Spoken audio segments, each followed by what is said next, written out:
Joe Burrow has the power. It's time for a fired up Friday edition of First Word.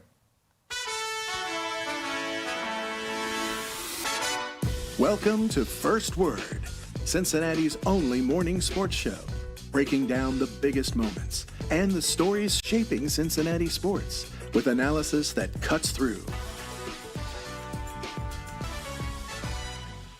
First Word, setting the agenda in Cincinnati sports.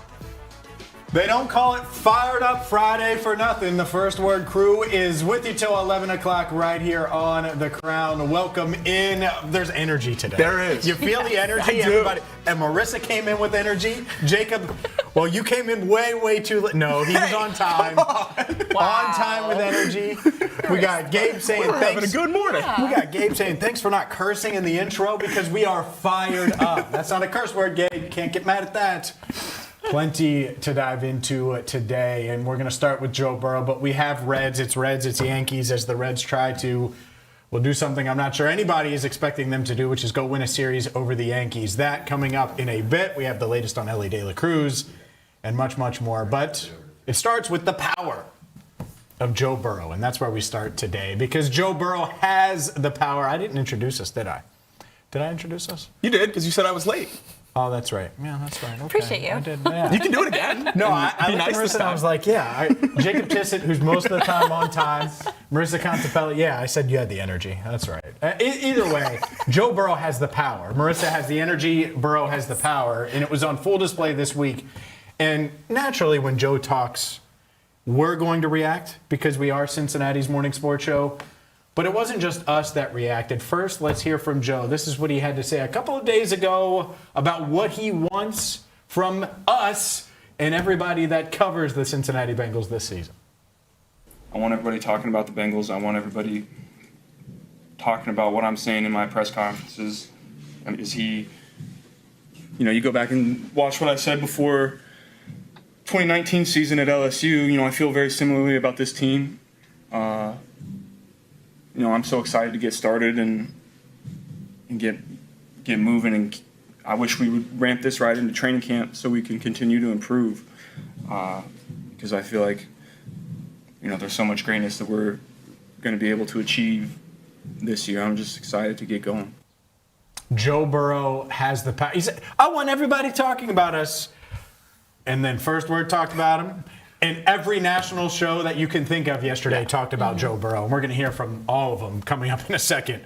But the power of Joe on full display this week.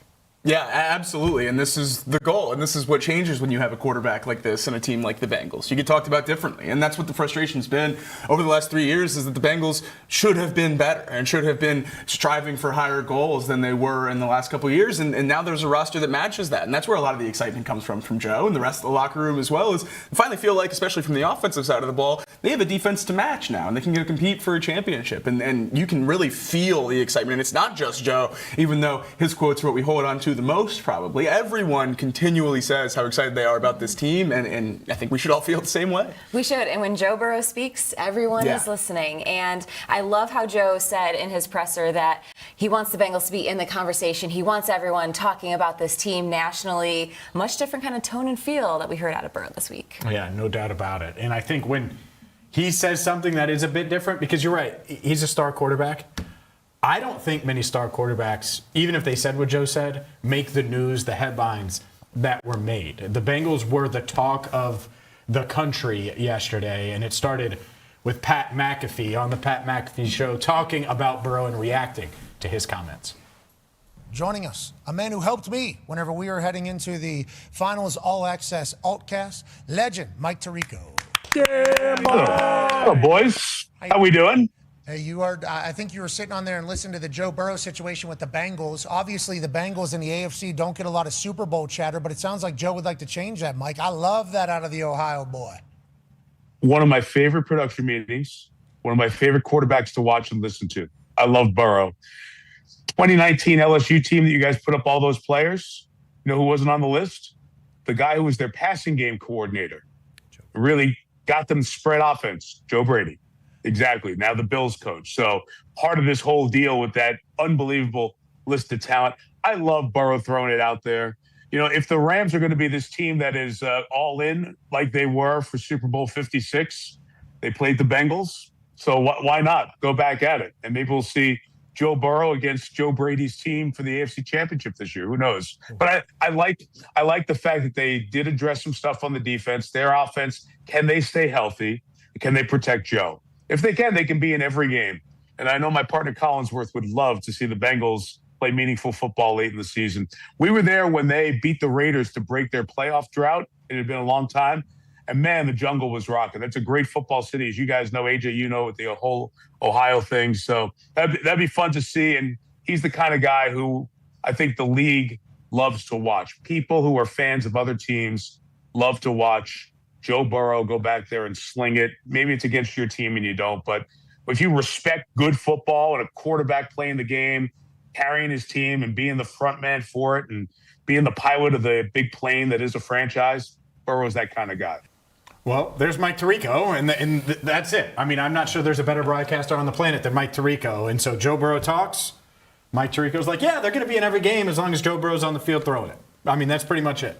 Yeah, and that's been the case over Joe Burrow's career. When he's on the field for the Bengals, they've been a contending team. They've been over 500, and that's about the floor for this team if he's healthy this year. And I think that's where a lot of this conversation comes in, is the additions on the defensive side of the ball and the progression of the offensive line and the continuity there and everything else that went into this offseason leads you to believe with a floor of 9-8, if you will, with a healthy Joe Burrow, then the ceiling is 17-0? The wiggle room there for this team with a floor that high with a healthy quarterback really just forces them into Super Bowl conversations. It does, and especially a guy like Mike Tirico, he's called a lot of Bengals games over the years, so he's very familiar with Joe Burrow and this team.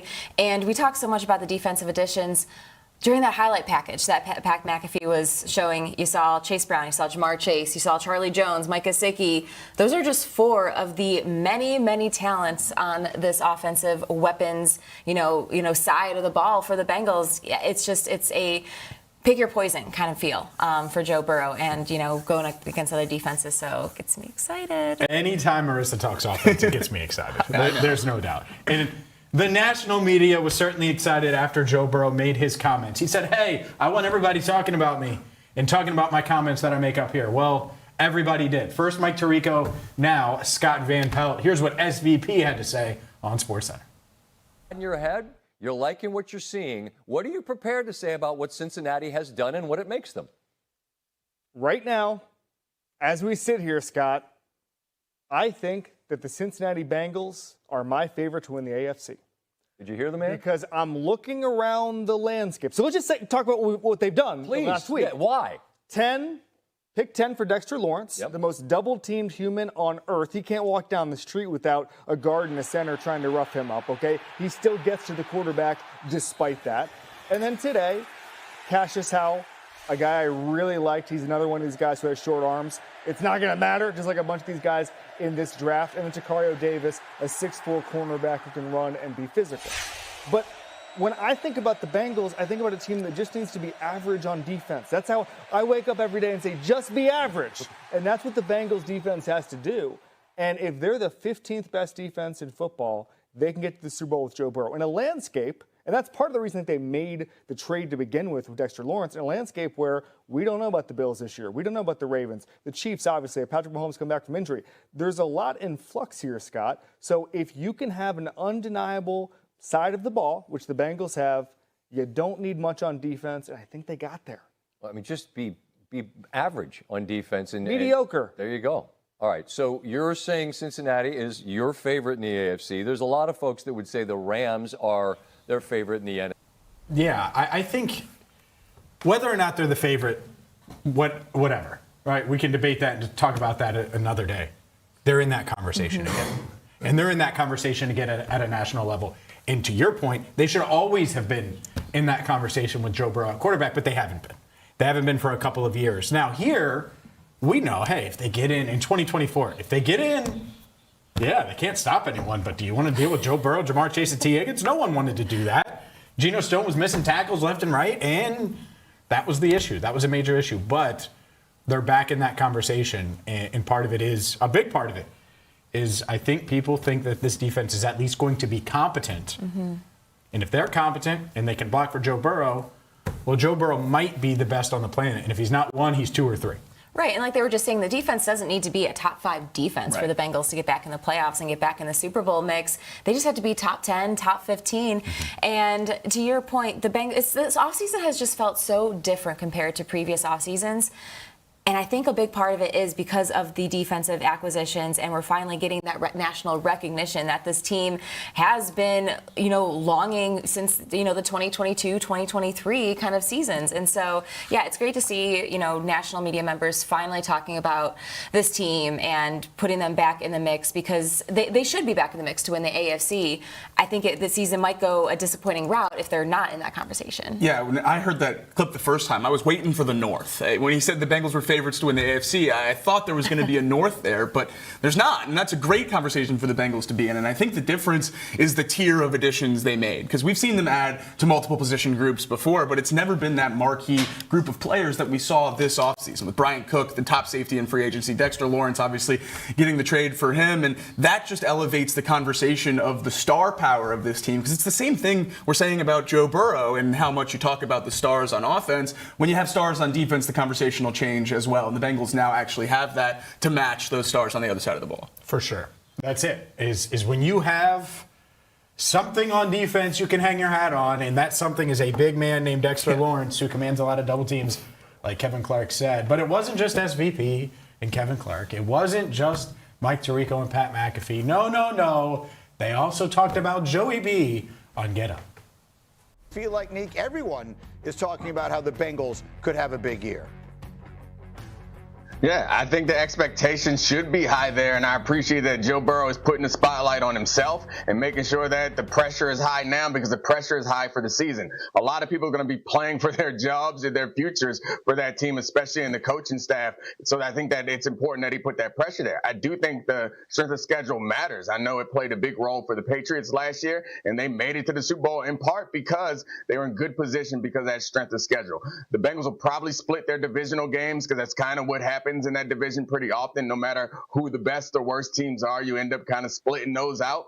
And yeah, the strength of schedule will help them bolster the rest of that and be in position to win the division. And winning the division gets you closer to potentially getting that bye, which makes everything easier, especially for the quarterback like Joe Burrow that Tim mentioned has had trouble staying healthy. It's hard to win a Super Bowl. Full disclosure. We know that, right? It's hard to win the division. It's hard to get to the playoffs. But you need to be in position. And the Bengals are in position to compete on paper. That's why they're getting all of this attention. In Joe Burrow embracing high expectations, well, it keeps them in this conversation. And now I'm not sure there's going to be another conversation about the AFC and who's the favorite in the AFC without the Bengals. Even if you don't think there are, and not every national media member is high. We're going to hear the worst word of the week coming up later in the show. And it's a ridiculous take. Yes. But the Bengals are still being mentioned, and they're still being discussed. And Joe Burrow clearly wanted that to happen. Well, Joe, mission accomplished. Pressure's on. You wanted that. Mission accomplished. Given everything that's happened this offseason. Yeah, the biggest thing we heard there from Foxworth is the same thing we've been talking about here, the shift of that pressure. Now it's on the players to stay healthy and perform. It's on the coaching staff to execute the game plan and everything along those lines, because the front office did their job, and the offseason was a roaring success, and even better than the wildest dreams most Bengals fans had when the season wrapped up in Week 18 loss to the Browns. So to roll into Week 1 with this much talent on the roster, this comfortable with so many of the different position groups, the pressure's now on the field, and we'll see how that comes to be. But that hasn't been the case over the last 3 years. So that shift to the players and the coaching staff, really removing as many of the excuses that have been talked about. Excuses isn't the right word. Explanations, I guess, that have been talked about for the last 3 years for the shortcomings of this team with the talent they've had on offense. That's all out the window now, and that shift is really exciting. The talent on offense, the added talent on defense. World Cup, and certainly the Bengals as well. Stick with us till 11 right here on The Crown.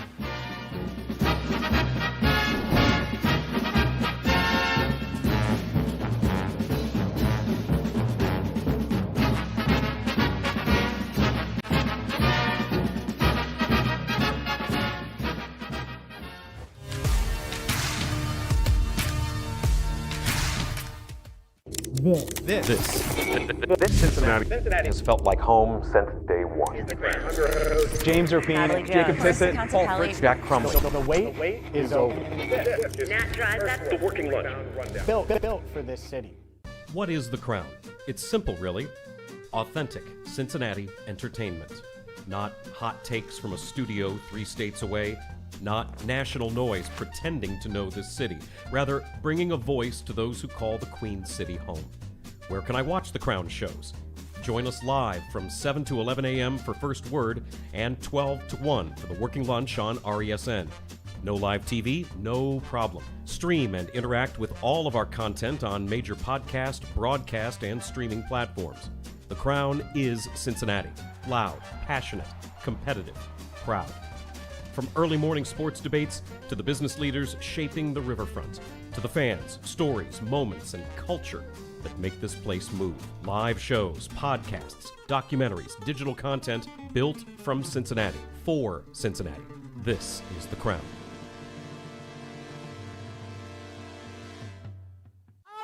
Dinner! Hey. All right. Whoa. Great job. Yeah. Yeah, big win! That was great. How'd that feel? Intense. It was good. Kind of a fight to the death, you know? That's cool. What? And you got. Yeah, it was cool. And you got right back up. Yeah, it's cool. All right. Let's do it again. Yeah.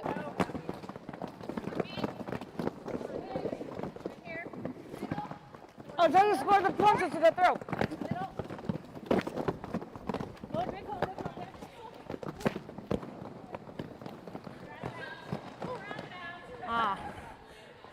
I was really like, I did it! Yes. All right, go ahead and keep going. If you keep going, you can come around and score points. We do have a game coming up, so they tend to be a little more focused and like strict. Now the screen line is what you're trying to not go out. Okay. Go out, so now you have to go back behind. No, right behind our friend right here. Yep. Okay. Nice. Good job. There's one. We went butt. Okay. Hey. I got a big old tank, baby. I think I'm better skating backwards than frontwards. Ooh, everything's fine.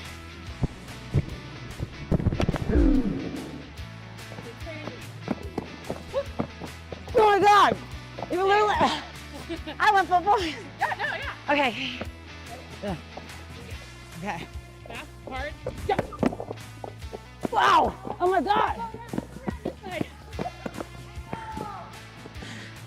Yeah. Really did try to go hard. Yeah, and you could have kept like. You could have went in hard.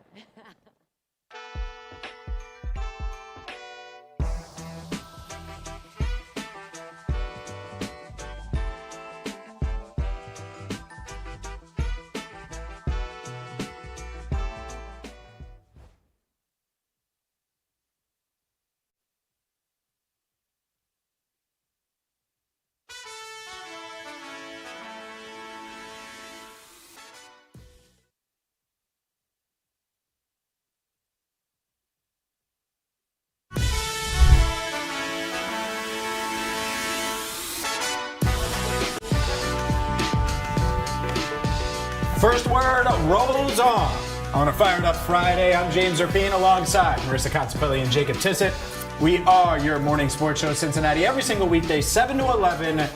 Make sure you hit that subscribe button on YouTube. But right now, the live chat is moving on a Friday, and we just hit over 6,000 subscribers. It's only week 3 here on First Word, so thank you so much for hitting that subscribe button. Make sure you check us out wherever you get your podcast as well. And you can also watch live, not just on YouTube, but RESN and X and Facebook, First Word Cincy. Let's dive into everything you missed and why you slept. And it starts with some Reds transactions, a flurry of moves that include a step forward for the main man, Hunter Greene, yesterday, taking another step closer toward getting back on the mound. Same thing goes for Pierce Johnson as well, AAA bound. Hunter Greene back on a mound within the Reds organization is a beautiful sight to see. Also, some progression for bullpen help. Pierce Johnson, one of the huge free agent additions for the Reds bullpen this year, hasn't been with the club too much this season, so getting him to AAA for a rehab assignment is huge. But obviously, the big one everyone wants to talk about is Hunter Green, and he looked great with the ACL Reds last night. My first thought, and I brought it up this morning, those poor teenagers that had to get in the batter's box and face Hunter Green last night. But 4 innings pitched, 2 hits allowed, no earned runs, a walk, and 6 Ks. And I think the really exciting thing about Hunter in his first rehab start is topping out at 101 miles an hour. No issues with the velocity last night. 39 of his 54 pitches were for strikes, and 33% of the swings he induced were whiffs. So he looked like Hunter Green on the mound, which is about as much as you can ask for. I would imagine that this won't be the last time we see him in the rehab starts. He's going to have a few more before he gets back up to the Reds, but certainly exactly what you wanted to see from the first one. Yeah, for sure. It's a step in the right direction. Hopefully it continues. And hopefully a few weeks from now we're talking about Green and Ellie, Pierce Johnson, and all of these guys being back for the Reds. Plenty of Reds conversation coming your way. But health. Yes. If you want to sell me on anything Reds-wise, health has got to be a big part of it with Hunter Green. Yeah, I think it's probably their best and only chance to compete this year is to get healthy quick. And when those guys get back, we've seen what they can do with a healthy roster and a healthy-ish rotation. It was what happened in April when they were one of the best teams in baseball. The injuries have ravaged this team, and it's lined up with a dip in production. It's really a recipe, the perfect storm for the Reds to drop off like they have now. But if you can get healthy, they built themselves enough wiggle room there in April that they're still technically in it. So get healthy, get the roster you expected back out there, and go compete. Yeah, there's no doubt about it. We'll continue with the Reds conversation coming up. But Brendan Sorsby, NFL bound? 2nd round pick? 3rd round pick? What's he going to be? Look, Brendan Sorsby's set to hold a thing. Are they scared away by everything going on with Sorsby or not? Well, they're clearly interested enough to go and to send someone. And I'm starting to buy the fact that the NFL is higher on Brendan Sorsby than I was. And I watched him for 2 years at the University of Cincinnati, and I never was like, oh, well, this is a first-round quarterback. And I loved the draft, and I breathed the draft. Never thought he was a first-round quarterback. And yet, it feels like these teams value him. Won't be shocked if an early day 2 pick is what is end up used on Brendan Sorsby. Yeah.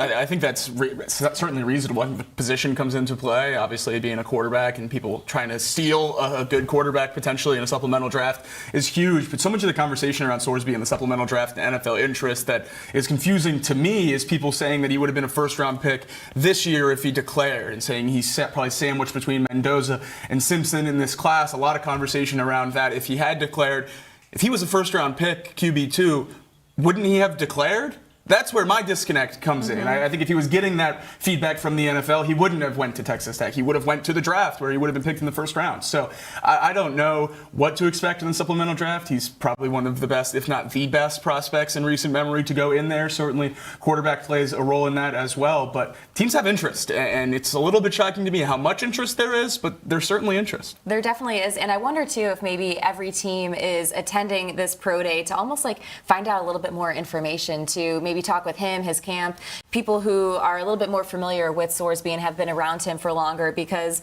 I would have major concerns and hesitations about, using a high pick or honestly any pick on Sorsby to have him on his roster, because I feel like that black cloud is just going to hang over him for years to come. Scott Satterfield said he's been in contact with NFL coaches and expects more calls from front office and executives. So people doing their homework even outside of the pro day on Sorsby. And my question is, once he gets drafted, wherever that is, his Sunday Night Football intro, Cincinnati or Texas Tech? Maybe go high school? Hometown. I'll go high school. Okay. He'll try to deflect all of the college stuff. What's he listed as? Cincinnati or Texas Tech? If I'm Brendan Sorsby, no, actually it won't be Cincinnati because of the lawsuit. There's no chance. Well, that's what I mean. Yeah. Texas Tech would be dumb though. He never played there. Indiana? Indiana is a he never played there. Hilarious show. I mean, he was there. He was there as much as you were at Bama. Now, that's true. No, you did more. Well, similar.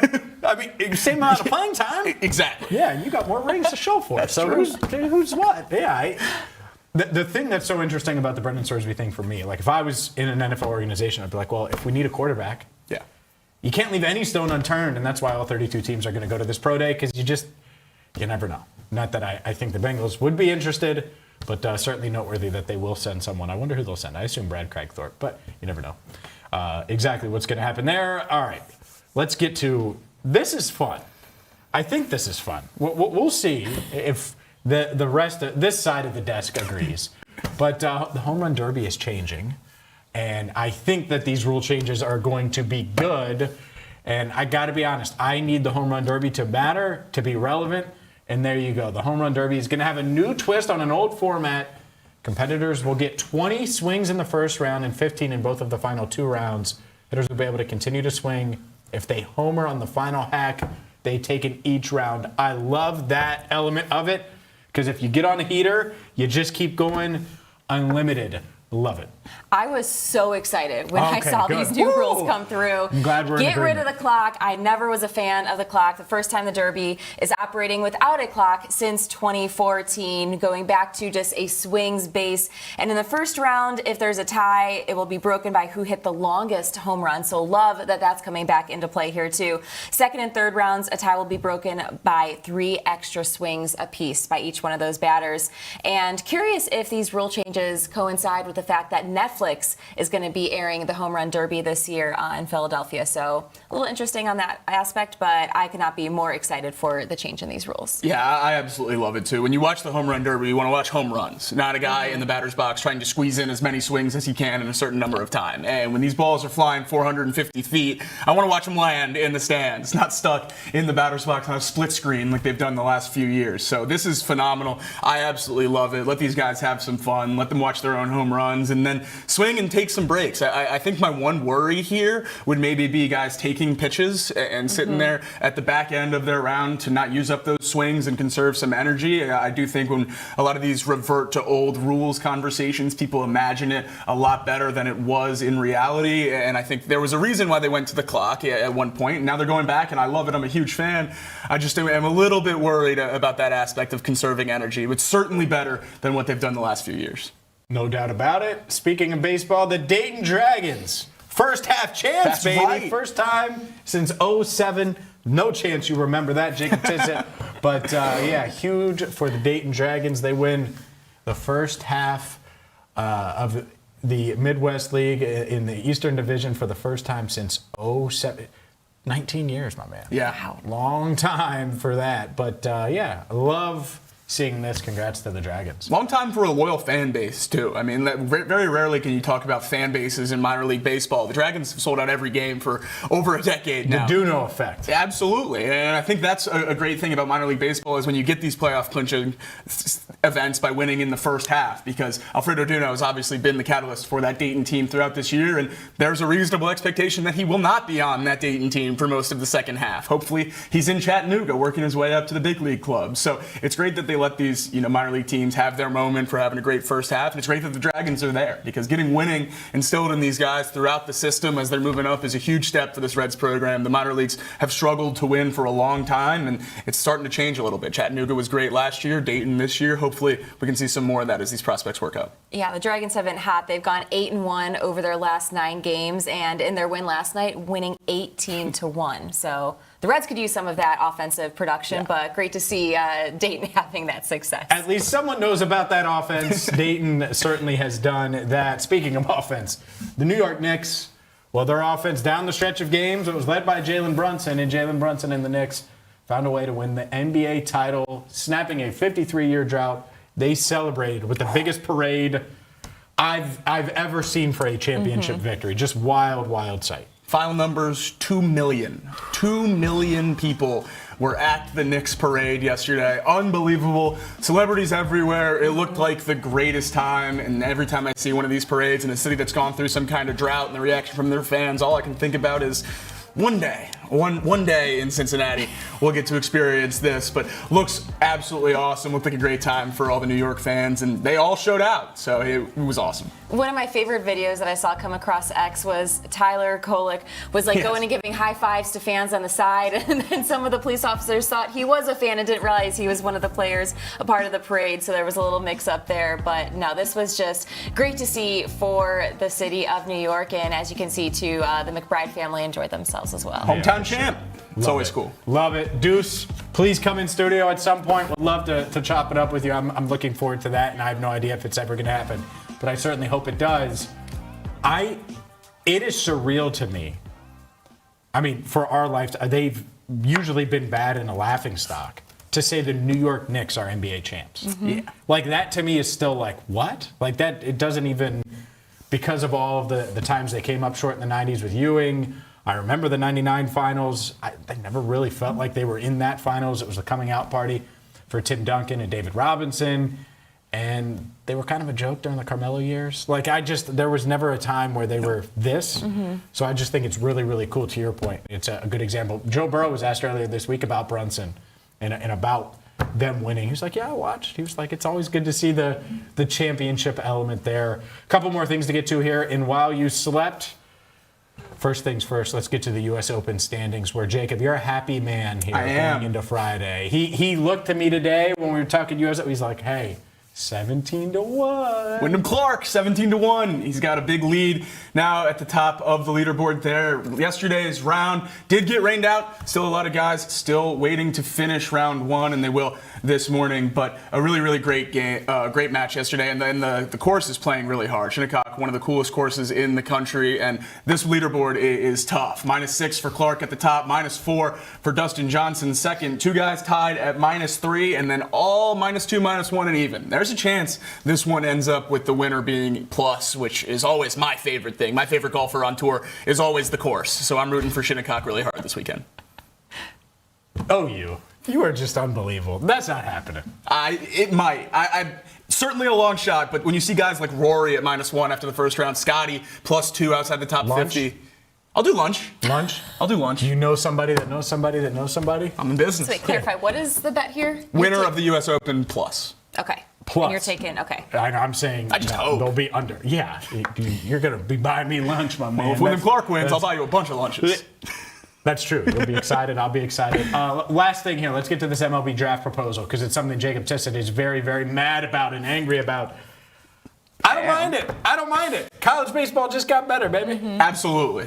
College baseball, the huge winner of this for sure. But I think this is just a perfect example of when we have a work stoppage coming in a few years, it's important to remember that it's not about parity. It's not about a salary cap. It's about saving money for the owners. And that's exactly what this is as well, cutting over $200 million in revenue for the domestic players in a draft as soon as next year. No high school players.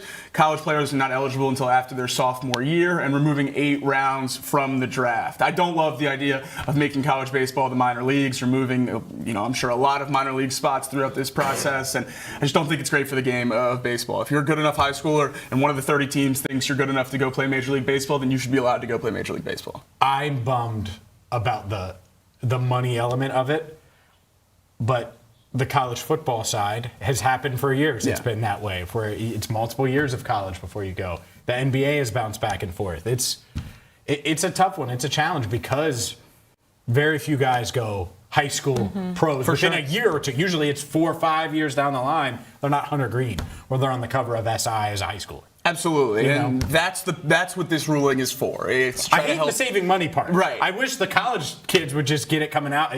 All the draft picks would get more money. Yeah, no, and the middle ground here is that you're thinking sending these kids to college, they'll be able to benefit from NIL and everything along those lines. So you can hopefully even out that money aspect a little bit throughout those years that they're playing college baseball. But still, I just can't see this as anything other than a cost-saving move for ownership. Because if one of the 30 teams deems you good enough to be drafted out of high school, I don't think you should take that opportunity away from these kids. It is a big weekend for Ellie De La Cruz. The latest on him, plus Brendan Sorsby, next, right here on First Word.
want you to clear your mind, and then we're going to do a basic reading.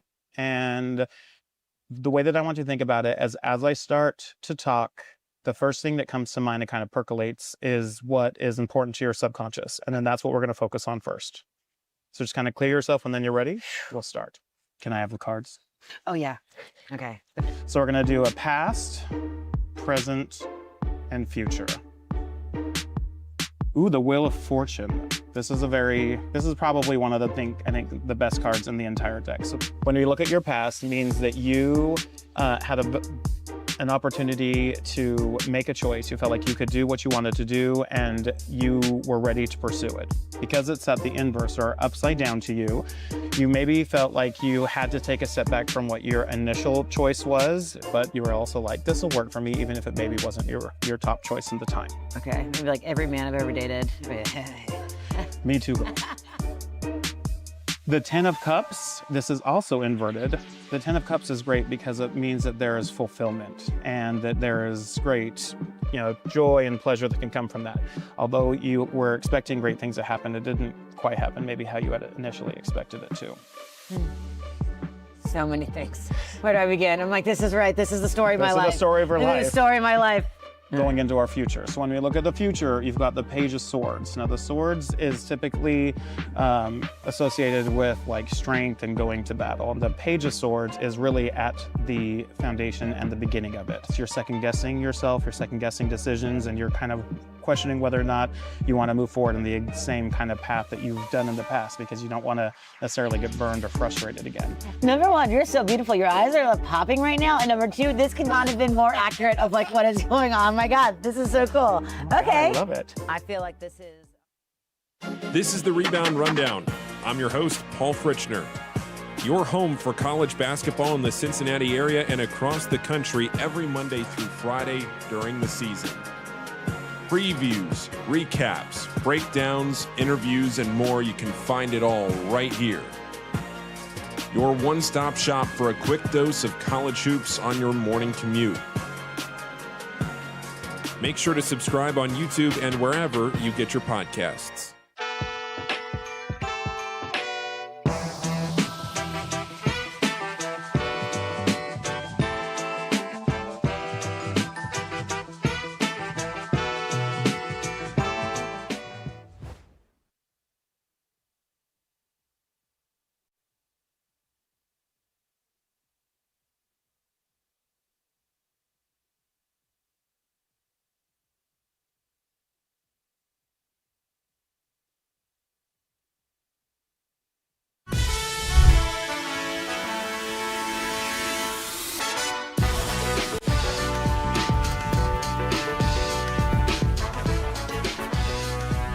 It's a fired up Friday edition of First Word. I'm James Rapien alongside Marisa Contipelli and Jacob Tissot. We are your morning sports show, Cincinnati, every single weekday, 7 to 11. Always open. Oh, I thought. Had to hit you with the hezzy on that. Oh, she hit me with the hezzy. A little. Oh, my God. I wasn't ready, yeah. Anyway, she got me with that one. Regardless, make sure that you're watching us live on YouTube, live on X, RESN, wherever you get your podcast. If you missed any of our interviews, and there you go, Apple, Google, Spotify, live on Mixlr, of course, on RESN as well. We are your morning sports show, Cincinnati, every single weekday. And, of course, check out the rest of the Crown lineup, including the Working Lunch with Jack Crumley every day at noon, Rebound Rundown with Paul Fritchner, and the Nat Jones Show as well. Let's dive into Ellie De La All-Star. He's getting ready for a rehab assignment over the weekend, coming back from injury.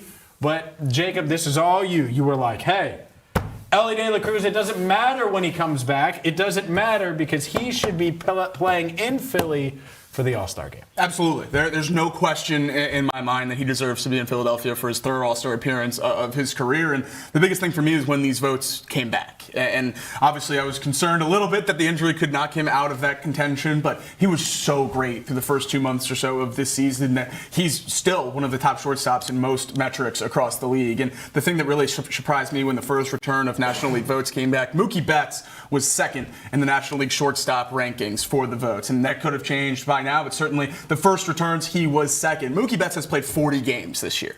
So if we're going to ignore injuries and just go for the output over the games that they have played, then it's no-brainer Elly De La Cruz belongs there right now. He's third in the National League for shortstops and batting average. He's third in home runs. He's first in slugging, second in WAR, second in OPS. Those numbers are a no-doubt all-star. The debate around Elly De La Cruz should be, is he starting in Philadelphia, not is he going to Philadelphia? I don't know how this conversation has changed, but we got to reel it back in real quick because he needs to be an all-star. Yeah, could not agree more. I mean, the numbers absolutely speak for itself. And on top of that, all of his averages so far this season are higher than his career averages. Yes. He has more than shown and proven that he should be in Philadelphia. And the fact that he hasn't played since May 31st, and he is still top 5 in extra base hits with doubles.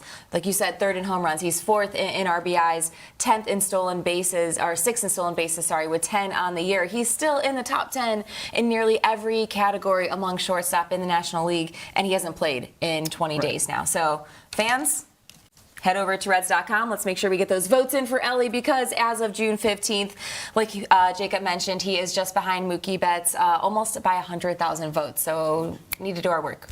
Yeah. Get voting. Need to do a lot of work, man. Look, I agree with this because of how awesome he was, and just because he pulled up on his hand, he was about to take over. He was really pushing the speed over that weekend, pulls his hamstring, and they're taking it really, really slow with Elly. But he's been one of the bright spots of this season. It's easy to forget because of how long it feels. I mean, it feels like he's been out for forever. Oh, yeah. Now, and it's because of how inconsistent and poor, quite frankly, the Reds have been during the stretch with him out. And it's been up and down and all around and mostly down. When Elly comes back, if he's Elly, it's going to feel much different. There is going to be reason for hope. I mean, who has the bigger impact when they come back if they are at form, Green or Elly? Because I think as Ellie's playing every day, what he brings and what he can do, and that's not dismissing Green at all.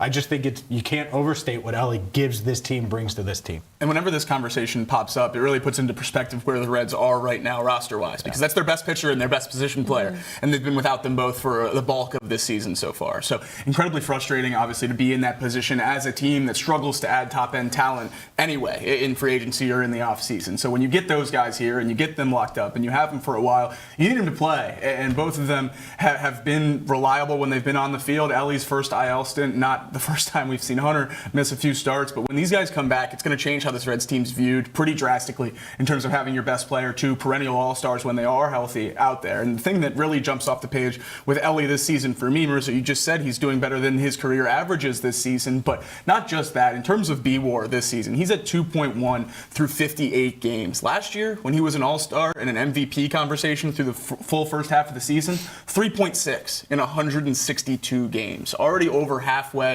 in less than a third of the games. He has been unbelievable this year. If he was healthy and hadn't missed this time, he would be on MVP graphics across the National League right now. And the only reason he's not being talked about where he is because the team he plays on. And the Reds aren't, quite frankly, in contention in terms of the big picture of a World Series or anything along those lines, which hurts the conversation around these guys. If Elly was putting up these numbers in Philly or in LA, we'd be talking about him 300,000 votes above a Mookie Betts. But since the markets are flipped, he has an uphill battle to fight. And that's not fair for the production he's put up. You think 200 or 300 over Mookie? Yes. I don't know about that. If you switch the markets. In Mookie's here? If Mookie's in a small market with his output and Elly's in a big market with his output, the margin is bigger than it currently is. Yeah, I mean, if Mookie's playing for Dayton. And no, Mookie's a big star, though. Absolutely. People know him. I mean, for sure. And so that's it. But you're right. He's played in Boston and LA, so that's a factor. I agree with most of what you said, though. Like the MVP conversation, that was a real thing we were discussing internally. Like, is he going to be in the mix this year? And so, yeah, it gets lost now that he's been hurt. It does, and the Reds absolutely need him back in that lineup. I'm with you. I think Elly has a higher impact just given the day-to-day. I mean, you look at his 280 average, that's still highest amongst every Reds player in this lineup. His 37 RBI, second most on the team, just behind Sal Stewart. His 65 hits, just behind Sal Stewart. All of his numbers nearly across the board. Stolen bases, second most behind McLean and Sal Stewart. So we'll talk about Sal needing to be an all-star too coming up later on the show, but the fact that Ellie's been out for 19 days now just shows the impact that he has had and the season he's had, given his numbers are still amongst the highest amongst all Reds players at this point. Yeah, there's a real, like, if you tell me Ellie's not back Monday for that Brewers series, because I was already looking ahead to next week, if he's not back, man, does that feel like an uphill climb, regardless of what they do. Maybe they win the series against the Yankees, and we're feeling good. But if you don't have Ellie for that Brewers series, it's going to be really tough. So hopefully everything goes well this weekend because of how much he matters, and we see him in the lineup on Monday, right? I mean, that's absolutely that's the best case scenario. And if it does happen, then I'm going to be feeling at least semi-optimistic about them going up against the Brewers, kind of regardless of what happens against the Yankees. For sure, and I think that's the thing with Ellie, that going back to your conversation about who means more to this team, Ellie or Hunter, I think it's the lack of consistent bats in the lineup that makes Ellie mean a little bit more, just because you can have some confidence in him when he gets up to the plate. You know he's going to make something happen when he gets on the bases, and at least through the first 2 months of this season, the defense had calmed down quite a bit, and he had been much better on that side as well. So I think Ellie, it means as much to the Reds as maybe any player in baseball means to their team. And I'm not saying he's the best player in baseball, though he certainly can get close on some days, but what he means to this Reds team, just having him in the lineup every day, having him in the dugout every day, it cannot be overstated. So getting him back as soon as Monday for the biggest stretch of the season, at least so far, would be huge. It would be for sure. You know what else is huge? The fact that we had Barrett Carter, Brian Parker both in studio. You're going to hear from them coming up at 8 o'clock. But up next, a poll question that you won't want to miss right here on First Word.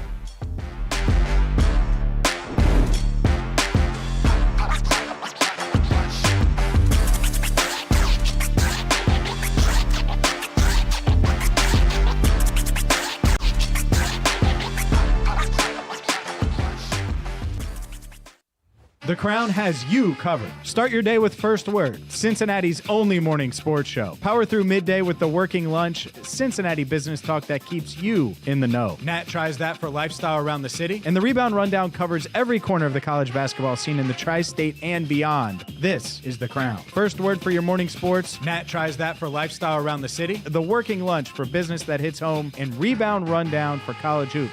This city deserves its crown. Watch, listen, subscribe.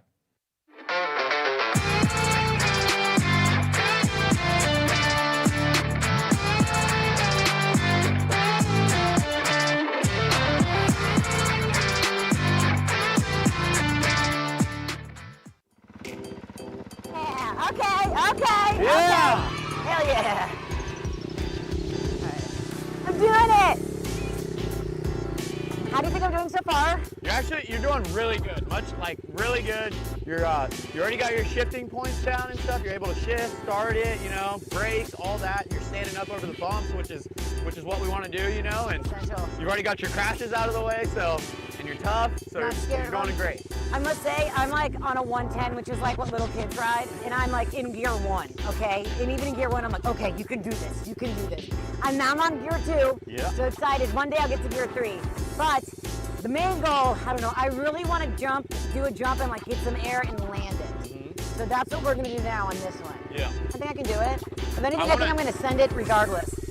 You're going to send it regardless? I'm feeling confident right now. Alrighty. You want to be prepared for the landing is the biggest thing. Like, you don't want to hit and like lose your arms off the bars and just like crash. So I'm just going to cruise. Cruising!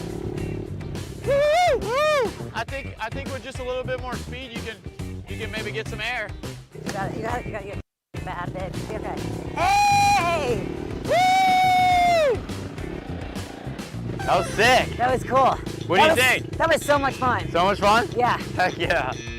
Thank you so much, Scott, and everyone at eSports MX. eSports MX, I've had a blast. My adrenaline is high. I understand why everybody does it, no matter what age. I mean, just start it. Brett, thank you so much. From our very own pro. Actually, how many pro bikers, pro motocross racers are there in the Cincinnati area? Not so many. I think we have a couple, in Ohio. I think there's, maybe 4 or 5 total in Ohio. Wow, and you're one of them. Yeah. What royalty today. Thank you so much, dude. Of course, it was fun, and thank you for having me. I had a blast, and I always love, sharing my passion with other people. So yeah, man, it's pretty rad. My name is James Rapien, and I host First Word every weekday morning, 7 to 11, right here on The Crown. Prior to joining The Crown Network, I covered the Bengals for Sports Illustrated for 6 seasons. I also am the founder of Cincinnati Bengals Talk on YouTube and wrote the book, Enter the Jungle, A History of the Cincinnati Bengals. Couldn't be more excited to join you every weekday morning for First Word right here on The Crown.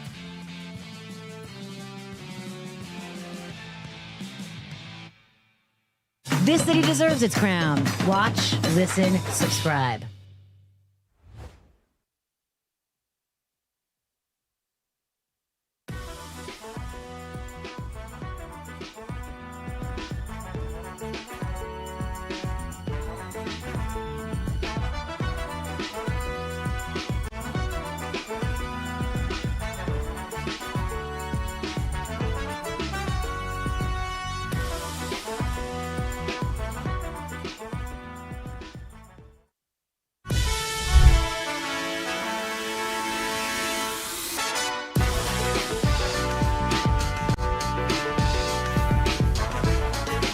This may be the most important poll question that we ever do, without a doubt, in the history of First Word. It's week 3. I'm not sure there's going to be a more important one than this. Our What's the Word poll question. Welcome back to First Word. I'm James Rapien alongside Marisa Contipelli and Jacob Tissot. We are your morning sports show, Cincinnati, and man, oh man. Call me Maverick. Call you I'm not going to do that. Yeah, Thank you. I'm not going to do that. Yeah, what are you doing? She got it. No, I didn't. What I missed? It's the Step Brothers quote, man. Oh. Dang. Come on. Not going to do that was the right response. Matt, I thought it was Dragon. You're Dragon. I can be Dragon. I'm also not going to call you Dragon. Yeah, you are. Yeah. All right, let's get to our What's the Word poll question here. I never thought I'd be asked anyone to call me Dragon. I will. But now I'm Dragon. Did we just become best friends? Bam, right there. Oh my gosh. Who pulled off the iconic Step Brothers photo? Not even close. Shout out to the control room voting for us. Thank you, control really room. appreciate it. 20.7% for me and Jacob. Man. 79.3% for Cassius and Landon. Look, And I knew this was going to be an uphill This is battle. on X. See, at First Word Cincy on X. Don't make me hate you, First Word Cincy fam on it. Like, it is way closer than that. Like, even if you think it's Landon and Cassius, even if you think that, there's no way it's 80-20. No. There's no world where that's the case. So what are you guys doing lying? You know, the thing is, they're matching better. Well, like, you they guys have uniforms. What do you mean? Hey, in the Step Brothers photo, matching better. They're wearing the same, like, sweater. You guys could have coordinated. Same you guys pattern. Yeah, but you guys could have coordinated better. Maybe you would have gotten some votes. Didn't have the First Word merch yet, or we would have. Doesn't have to, it could have just been a nice little sweater. Is that really what she? Is that so? That's I'm it. trying to make a case for them, for you guys. You guys should have won, obviously. Clip it. Look at that. Try to I've make always the been an case. Instagram guy. Do we have the Instagram one, Gabe? It's okay if not. But regardless, yeah, we had an Instagram one. Yeah, we'll get that one the next time we visit the poll. But like 80-20, at some point, I talked to Landon this week. I think we're gonna have Landon on the show at some point. Spoiler. We're going to run this by him. I almost sent it to him, and I was like, no, I want to get his reaction in studio. There's no way it's 80-20. It's got to be. No, it should be 50-50. At least. I mean, you got to give us a chance. We're at least playing the same sport here. You're making us look like the ACL Reds, and Cassius and Landon are the real Reds. They're Hunter Green. Yeah. And then we're swinging. Yeah. We're the 18-year-olds in the back. So my guy, Julius, at Right Way Who Day on X, he's one of the many, many awesome supporters that watch the show. He said, I voted for you guys. The angles you and Jacob look away from the camera were a bit better than Landon's and Cassius's. And I appreciate Julius because we pulled up the photo. Meticulous. We did this like 2 months ago when we first got in the studio and we're starting to work on things and we were getting headshots and those things. And I don't know who brought up do the Step Brothers photo. It was somebody else. It wasn't me. I think it was DJ Hodge. DJ Hodge? It was DJ Hodge. That's right. Yeah. And Sam Chavez, our very valuable photographer and videographer and editor and every title he holds. Extraordinaire. He was like, let's look at the photo. And we got the look down. So for the fact that Julius understood that and read that, and the fact that Marisa said it was you guys. That's the one I'm hanging on to. I'll trade all 20.7% For Marisa's approval on the Step Brothers picture. Call me Dragon. Maverick. Never. Maverick and Dragon. Just don't trade me for Anthony Davis. Well, no, I'm just kidding. Up next, we're going to hear from two key pieces of the Bengals roster, including a starting linebacker, Barrett Carter. He joined us in studio. What's his impact going to be this year? We'll dive into that and much, much more next, right here on First Word.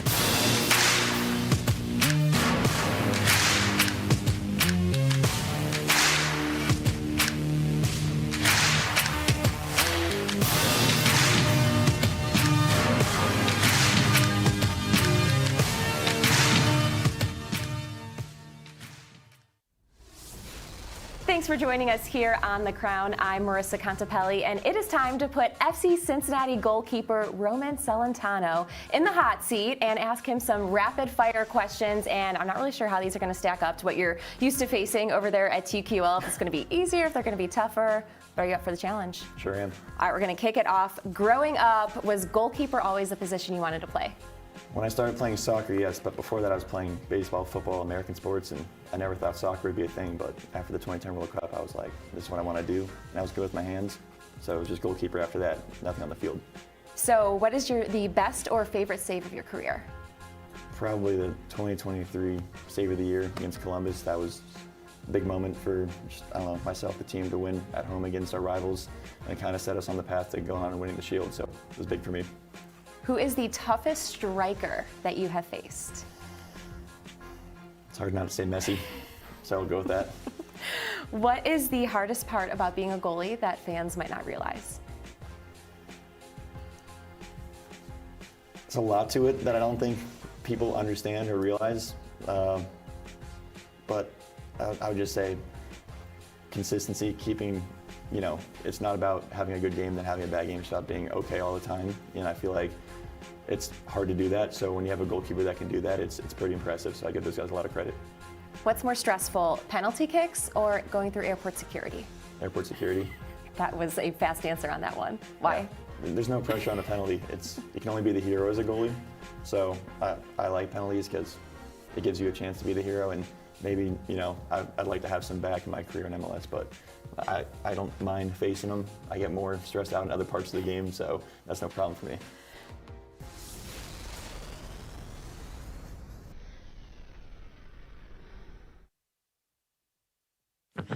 Hello, my name is Natalie Jones, and welcome to The Nat Jones Show. After retiring from my 10-year radio career here in Cincinnati, I caught the bug, and I'm happy to bring it here to The Crown. I love captivating people who have captivating stories to tell. And the thing about it is, everybody has a story to tell. All you gotta do is empower them to do so. That is exactly what I'm doing here. Because life is better when we all stay curious and we all stay connected. Cincinnati means business. And what does that mean for you and your community? The Working Lunch, every weekday at noon, takes you behind the local business scene with local headlines, interviews with owners and local leaders. The Working Lunch with Jack Crumley, only on The Crown. On the radio here in Cincinnati. Cincinnati has always felt like home. Right here on The Crown Network. Out and about in Cincinnati, bringing you the stories that you need to hear in the Queen City.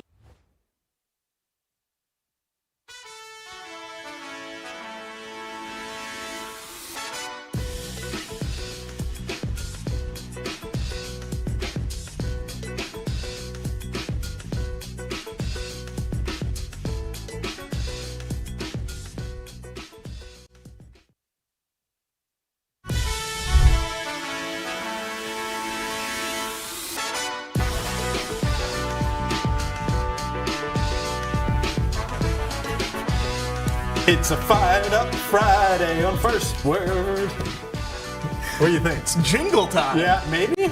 No? Wasn't fire? I think we can work on the jingle a bit. A little straight fire there. Fired Up Friday on First Word. I definitely shouldn't sing. That's not a good idea. I'm James Rapien alongside Marisa Contipelli and Jacob Tissot. We are your morning sports show, Cincinnati. Catch us every single weekday, 7 to 11, right here on The Crown. And it's awesome that you're hopefully live on YouTube right now. We got over 6,000 subscribers. Jump into the live chat, interacting. We got people watching all over the country on YouTube. You can listen live on Mixlr, watch live as well on X and Facebook. And, of course, check out the entire Crown lineup right there. The Working Lunch with Jack Crumley, noon to 1 every single weekday. And then Rebound Rundown with Paul Frischner, Nat Jones Show. And Nat Tries That all on demand right here on YouTube. Let's dive into two of our awesome guests that we've had. And this is another reason why you should hit that subscribe button on YouTube, because you can watch them, any of these interviews, anytime you want. Barrett Carter joined us in studio earlier this week. And there's a lot of pressure on Barrett Carter, a lot of pressure on these linebackers to deliver. It's the one weak spot that we've still talked about and still talk about and still talk about. And guess what? We're still going to talk about it. But it doesn't matter if Barrett Carter's really darn good. And you're going to hear from him in just a second. But my initial takeaway was, man, he's super likable. He's going to be easy to root for.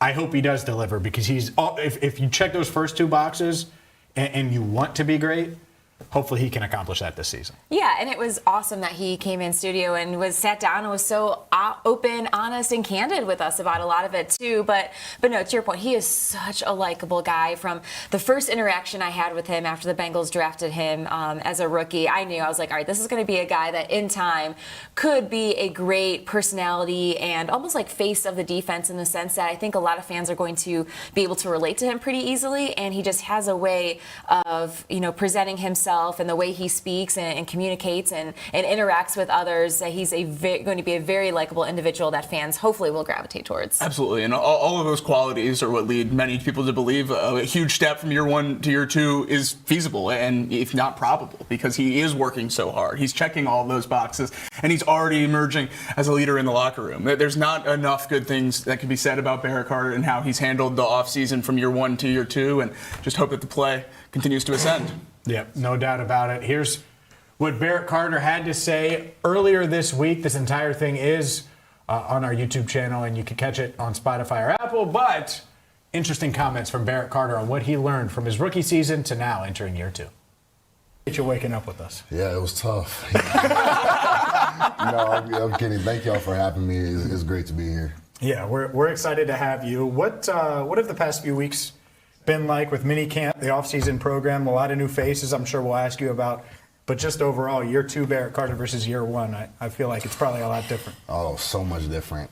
I've gotten this question a lot recently, and I truly feel night and day, like I felt last year. Last year I would go home, I'll go back to the hotel so stressed, just trying to learn as much as I can, trying to dive into the playbook and, try to get adjusted to being in the NFL. And now that I had, our off-season break and came back just so refreshed, so ready to go, and I truly feel night and day. So much more confident, so prepared every single day. I show up at ease with a smile on my face, just knowing that I know what I'm supposed to do. I know what everyone around me is supposed to do. So it's a great feeling. It's night and day, and just gotta keep building on and keep stacking. Night and day. And if it is night and day for Barrett Carter, it's going to be night and day for him not having to deal with a bunch of offensive linemen in his face, because the Bengals up their defensive front in a big way with Dexter Lawrence, Jonathan Allen, Cassius Howell, B.J. Hill. They have T.J. Slayton. He should be able to roam free, tackle, make plays, and be that disruptive player. And the thing I noticed this week at minicamp, he runs that room. He's the guy that they're looking at. Demetrius Knight was the higher pick. He's in year two as well. But Barrett Carter, wearing the green dot, certainly the leader among those linebackers. And that's the hope when you put the green dot on the helmet, is that they'll emerge as the leader of the linebacker room, a leader of the defense, and Barrett Carter seems to have certainly done that. And I think the faith and trust that the front office and the organization as a whole has put into both of those ascending linebackers this year by not adding to that room and increasing the talent around them will certainly help those guys buy into the progression as well. I think that vote of confidence from the people in charge certainly helps go through year one to year two. And Another thing Barrett mentioned about the experience last year is the only team in the NFL with 2 rookie linebackers. Usually when a rookie linebacker comes in, they're thrown next to a veteran that can help them along. Both of them, over 70% of the snaps last year. Those reps are really going to help progress this year, and I think certainly have helped with the comfort he's feeling so far. It was so interesting to hear Barrett talk about that experience last year and how bringing him and Demetrius not only back, but letting them play through some of those growing pains just instilled so much trust in those 2 young linebackers, and that the coaches really believed in their future and their potential, and how he said that, going through that adversity last year is only going to make him and Demetrius better now in year 2, because there were so many things that they just hadn't seen before. Like, it was the first time they had seen a fullback, and they were playing, preparing to take on the Dolphins. Hadn't really seen a quarterback under center in college. Well, that was something you were getting in the NFL, and that, just the playbook and just everything that comes with those rookie years. So, like James mentioned, that full interview is on our YouTube channel. Make sure you go check it out. It was such a great conversation with Barrett. And also, as you mentioned, that leadership part, he spoke about just how being a leader has always been a natural thing for him, and how he's coming in and stepping into that role a little bit more this season and really working on being a better vocal leader for the group. Yeah, and if he's that and delivers, this defense is going to be really darn good. Mm-hmm. They just are. And banking on young guys, if you're familiar with my work at all, you know how much I want the Bengals to add in free agency. And when you're banking on rookies to come in and start, and I think they knew pretty early on, hey, Logan is not what he once was. He did not recover from the injury the way they wanted and the way he had hoped. And so Knight, they knew would be a day 1 starter.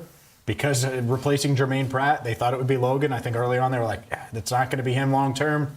They decided to give Barrett Carter the role. But that's a tough spot for those 2 guys to be in. And Shamar Stewart, same thing, really tough spot. Like, unless you're, like, even Amarius Mims, he delivered as a rookie because he's just a freak. But he was put in a tough spot where he had to start and block in a really tough pass-first offense. And so when you do that with young guys at one position, that's one thing. But 2 guys at linebacker, they should be much better. What does that mean? Does that mean that they're going to be a strength of the team? I don't know. I wouldn't necessarily go that far. But this, regardless of what they add or don't add to the linebacker room between now and the start of the season, I do think that this linebacker unit as a whole will be better than last year, because Barrett Carter and Demetrius Knight should be simple. They should be much improved. Mm-hmm. Yeah, no question about it. But also the people in front of them, their jobs should get a lot easier while also having the reps and a better understanding of playing in the NFL. So a perfect storm with their timeline for this defensive roster to catch up a little bit. Yeah, there's no doubt about it. Brian Parker also joined us in studio this week, and the Bengals rookie. I was hoping, I was disappointed about one thing. And I told him this in the locker room, so it's nothing that I'm shying away from. He should have dropped the notebook of Jacob Tissot stories, and instead he gave you a compliment. He said, "Man, he was pretty ripped in high school." That's what he said to me in the locker room. So there you go. I'll take that. He gave you a compliment. Pretty ripped Tissot. Yeah, I'm gonna need that on a quote card so I can print it out, put it on my fridge. Yeah, and I'm paraphrasing, but it was something like that, something of that nature. Regardless, though, Brian Parker is someone that makes you feel better about the offensive line. Joe Burrow earlier this week said how deep this team was, how deep the roster was. That includes the offensive line room, and rookie Brian Parker is a big reason why. Which player size surprised you the most? Mims, Lawrence, or Orlando in person? Was there one of them where you're like, man? Mims is a massive human. But when Dexter walked in for the first time, I was like, that is probably the biggest human I've ever seen. And he's ripped. It's not like there's the old Vince Wilfork stuff. That was just a big blob. But no, Dex he's jacked. And you're like, wow, it's gonna be hard to block. It's functional weight. Yeah, hard to block. Yeah. Have you lined up across from him yet? Yeah, I had my welcome to the NFL. How's that been? Yeah, it's been good. You really see where your technique breaks down when you're going against Dex. So no, I had my welcome to the NFL moment, trying to hit a little wide zone reach on him. He was in a shade. I was at center, so got to work on that a little bit. Take us through. Yeah, welcome to the NFL. Yeah, welcome to the NFL. On that play, you really got to stretch him, because the only way Dex is so strong, he's going to take you for a ride no matter what. So you got to get him moving laterally, and you got to. The way to do that is to make him feel threatened on his outside shoulder. Yeah. And I wasn't quite fast enough, so he just went forward. I have a feeling it won't be the only time he's not quite fast enough for Dexter Lawrence. I'm just going to throw it out there.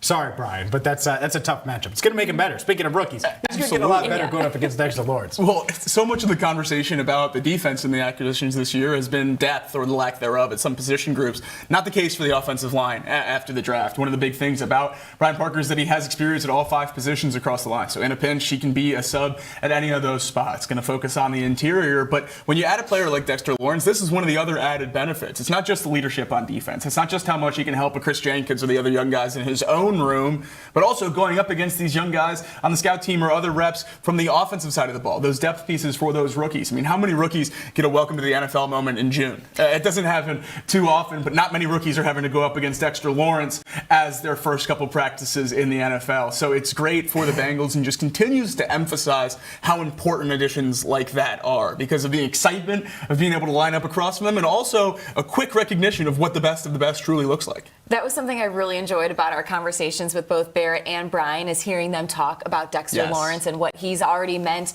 to this team, both on the field and in the locker room. I know, like, we've talked about it. We've heard national media members talk about Dexter. Hearing it from his teammates has been really special this week, and I'm just eager and excited to see how those, those relationships continue to grow and the impact that he continues to have, because I think it's going to stretch far beyond just what he's doing on the field. It's that leadership, it's that veteran presence that he's bringing to this locker room. No doubt about it. He's had a huge impact on things. He's going to impact the offensive line. He's going to impact the defense in a major way. We've already seen that. He's going to impact Joe Burrow and make sure Joe eats tacos, which we saw last month as well. We're just getting started here on a Fired Up Friday. Up next, everything you missed while you slept, right here on First Word.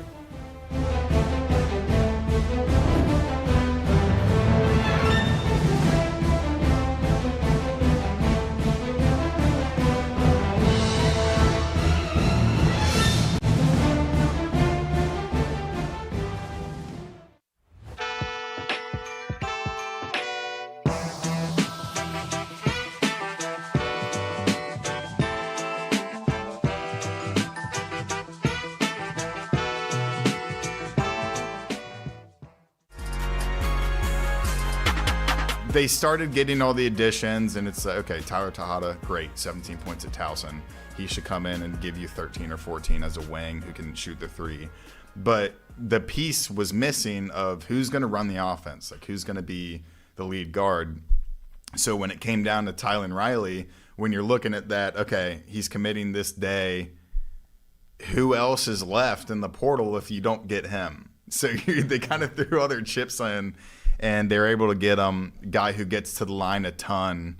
But I mean, hey, look, another team that we cover on this show, Kentucky, they put their chips in the middle of the table for a high school guy, Tyron Stokes, and that didn't work out. So it is nice when you push your chips into the middle of the table and you get the guy, because Tylan Riley is a dynamic, game-changing, playmaking type guy who will completely alter what this team would have been without him and now what they will be with him. Yeah, but, I mean, do you want your 1 and 2 to be Taylon Kinney and Tyron Stokes at Kansas? I don't know if I do. Yeah, that seems like it can go awry pretty quickly. Yeah. But, yeah, I mean, Riley's a great player, and I love the amount of guards they brought in that shot 80% from the free throw line. Yeah. Now, that's something UC fans are going to have to get used to. a good people free throw making their shooter, free too. throws? Are you kidding me? You have Sean Abayev come in and he's shooting like 50% from the line through 15 games. And it's like, what? I think they're actually cursed. But that is going to be a big part of their offense. And that's one of my biggest gripes with Wes Miller last year is he had Day Thomas, who made 90% of his free throws, and he averaged like 1.5 free throws a game. Yeah. It's like, get downhill, get to the line, and make that be a part of your offense. That just wasn't something that I thought Wes ever wanted to be a part of his offense. Hi, my name is Natalie Jones. Just your typical 40-year-old Cincinnati girl. Although, no, I'm not married or divorced. I don't have any kids, and I don't live in the neighborhood I grew up in, which is the West Side, by the way. But what I do have is a lot of freaking time, and I've been using it well. So come along with me on this grand adventure, because I've been trying all the new around town that you need to know about. This is Nat Tries That.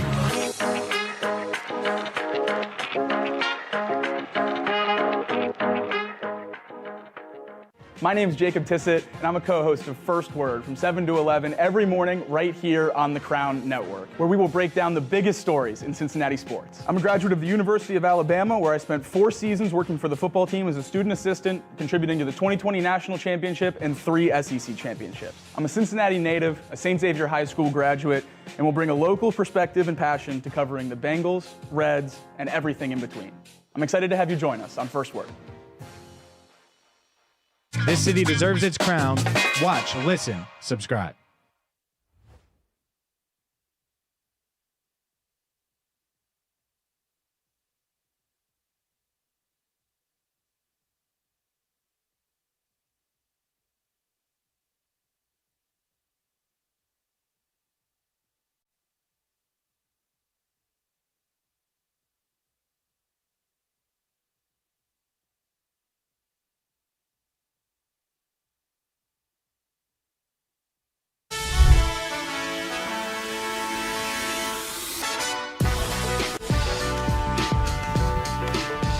First Word rolls on a fired up Friday. I'm James Rapien alongside Marisa Contipelli and Jacob Tissot. We are your morning sports show, Cincinnati, every single weekday, 7 to 11. Make sure you hit that subscribe button on YouTube. But right now, the live chat is moving on a Friday, and we just hit over 6,000 subscribers. It's only week 3 here on First Word, so thank you so much for hitting that subscribe button. Make sure you check us out wherever you get your podcast as well. And you can also watch live, not just on YouTube, but RESN and X and Facebook, First Word Cincy. Let's dive into everything you missed and why you slept. And it starts with some Reds transactions, a flurry of moves that include a step forward for the main man, Hunter Greene, yesterday, taking another step closer toward getting back on the mound. Same thing goes for Pierce Johnson as well, AAA bound. Hunter Greene back on a mound within the Reds organization is a beautiful sight to see.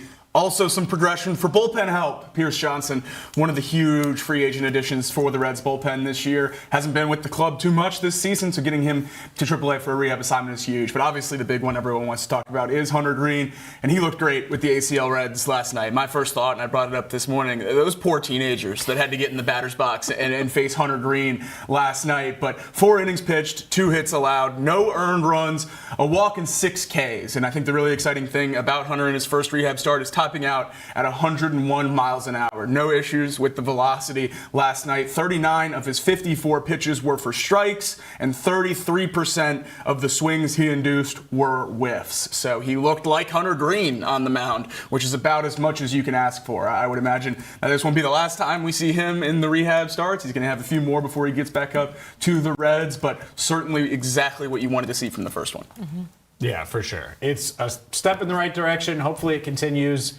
And hopefully a few weeks from now, we're talking about Greene and Ellie, Pierce Johnson, and all of these guys being back for the Reds. Plenty of Reds conversation coming your way. But health. Yes. If you want to sell me on anything Reds-wise, health has got to be a big part of it with Hunter Greene. Yeah, I think it's probably their best and only chance to compete this year is to get healthy quick. And when those guys get back, we've seen what they can do with a healthy roster and a healthy-ish rotation. It was what happened in April when they were one of the best teams in baseball. The injuries have ravaged this team, and it's lined up with a dip in production. It's really a recipe, the perfect storm for the Reds to drop off like they have now. But if you can get healthy, they built themselves enough wiggle room there in April that they're still technically in it. So get healthy, get the roster you expected back out there, and go compete. Yeah, there's no doubt about it. We'll continue with the Reds conversation coming up. But Brendan Sorsby, NFL bound? 2nd round pick? 3rd round pick? What's he going to be? Look, Brendan Sorsby's set to hold a pro day next month, and all 32 teams, including the Cincinnati Bengals, are expected to attend Sorsby's pro day. I think it makes sense. You got to go check it out, right? Can't be the only team not there, right? I mean, I'm just mentioning it that every team's going, and I think it's more noteworthy, less noteworthy that the Bengals are going, and more noteworthy that all 32 teams are going. Are they scared away by everything going on with Sorsby or not? Well, they're clearly interested enough to go and to send someone, and I'm starting to buy the fact that the NFL is higher on Brendan Sorsby than I was. And I watched him for 2 years at the University of Cincinnati, and I never was like, oh, well, this is a first-round quarterback. And I love the draft, and I breathe the draft. Never thought he was a first-round quarterback. And yet it feels like these teams value him. Won't be shocked if an early day 2 pick is what is end up used on Brendan Sorsby. Yeah. I think that's certainly reasonable. I think the position comes into play, obviously being a quarterback and people trying to steal a good quarterback potentially in a supplemental draft is huge. But so much of the conversation around Sorsby in the supplemental draft and NFL interest that is confusing to me is people saying that he would have been a first-round pick this year if he declared, and saying he's probably sandwiched between Mendoza and Simpson in this class. A lot of conversation around that. If he had declared, if he was a first-round pick, QB2, wouldn't he have declared? That's where my disconnect comes in. I think if he was getting that feedback from the NFL, he wouldn't have went to Texas Tech. He would have went to the draft where he would have been picked in the first round. So I don't know what to expect in the supplemental draft. He's probably one of the best, if not the best, prospects in recent memory to go in there. Certainly quarterback plays a role in that as well. But teams have interest, and it's a little bit shocking to me how much interest there is, but there's certainly interest. There definitely is. And I wonder, too, if maybe every team is attending this pro day to almost like find out a little bit more information, to maybe talk with him, his camp, people who are a little bit more familiar with Sorsby and have been around him for longer, because I would have major concerns and hesitations about, using a high pick or honestly any pick on Sorsby to have him on his roster, because I feel like that black cloud is just going to hang over him for years to come. Scott Satterfield said he's been in contact with NFL coaches and expects more calls from front office and executives. So people doing their homework even outside of the pro day on Sorsby. And my question is, once he gets drafted, wherever that is, his Sunday Night Football intro, Cincinnati or Texas Tech? Maybe go high school? Hometown. I'll go high school. Okay. He'll try to deflect all of the college stuff. What's he listed as? Cincinnati or Texas Tech? If I'm Brendan Sorsby, no, actually it won't be Cincinnati because of the lawsuit. There's no chance. Well, that's what I mean. Yeah. Texas Tech would be dumb though. He never played there. Indiana? Indiana is a he never played there. Hilarious show. I mean, he was there. He was there as much as you were at Bama. Now, that's true. No, you did more. Well, similar. I mean, same amount of playing time. Exactly. Yeah, you got more rings to show for it. So who's what? Yeah. The thing that's so interesting about the Brendan Sorsby thing for me, like if I was in an NFL organization, I'd be like, well, if we need a quarterback, you can't leave any stone unturned, and that's why all 32 teams are going to go to this pro day, because you never know. Not that I think the Bengals would be interested, but certainly noteworthy that they will send someone. I wonder who they'll send. I assume Brad Cragthorpe, but you never know exactly what's going to happen there. All right, let's get to this. Is fun. I think this is fun. We'll see if the rest of this side of the desk agrees. But the home run derby is changing, and I think that these rule changes are going to be good. And I got to be honest, I need the home run derby to matter, to be relevant. And there you go. The home run derby is going to have a new twist on an old format. Competitors will get 20 swings in the first round and 15 in both of the final 2 rounds. Hitters will be able to continue to swing. If they homer on the final hack, they take in each round. I love that element of it, because if you get on a heater, you just keep going unlimited. Love it. I was so excited when I saw these new rules come through. I'm glad we're in Get rid of the clock. I never was a fan of the clock. The first time the Derby is operating without a clock since 2014, going back to just a swings base. And in the first round, if there's a tie, it will be broken by who hit the longest home run. So love that that's coming back into play here too. Second and third rounds, a tie will be broken by 3 extra swings apiece by each one of those batters.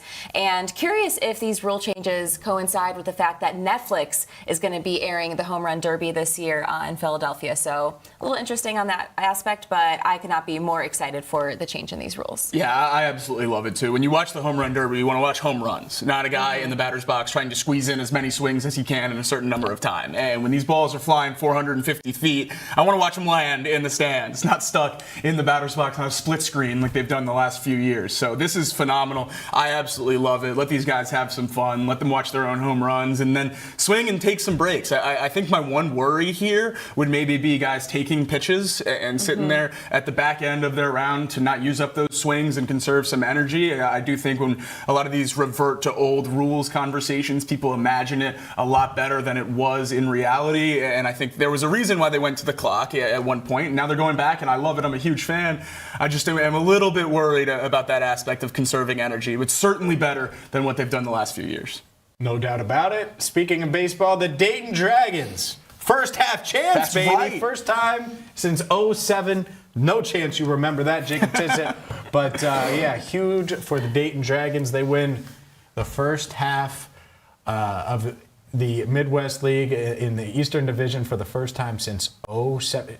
19 years, my man. Yeah. Wow. Long time for that. But yeah, I love seeing this. Congrats to the Dragons. Long time for a loyal fan base, too. I mean, very rarely can you talk about fan bases in minor league baseball. The Dragons have sold out every game for over a decade now. The Duno effect. Absolutely. And I think that's a great thing about minor league baseball is when you get these playoff clinching events by winning in the first half, because Alfredo Duno has obviously been the catalyst for that Dayton team throughout this year, and there's a reasonable expectation that he will not be on that Dayton team for most of the second half. Hopefully, he's in Chattanooga working his way up to the big league club. So it's great that they let these minor league teams have their moment for having a great first half, and it's great that the Dragons are there because getting winning instilled in these guys throughout the system as they're moving up is a huge step for this Reds program. The minor leagues have struggled to win for a long time, and it's starting to change a little bit. Chattanooga was great last year, Dayton this year. Hopefully we can see some more of that as these prospects work out. Yeah, the Dragons have been hot. They've gone 8-1 over their last 9 games, and in their win last night, winning 18-1. So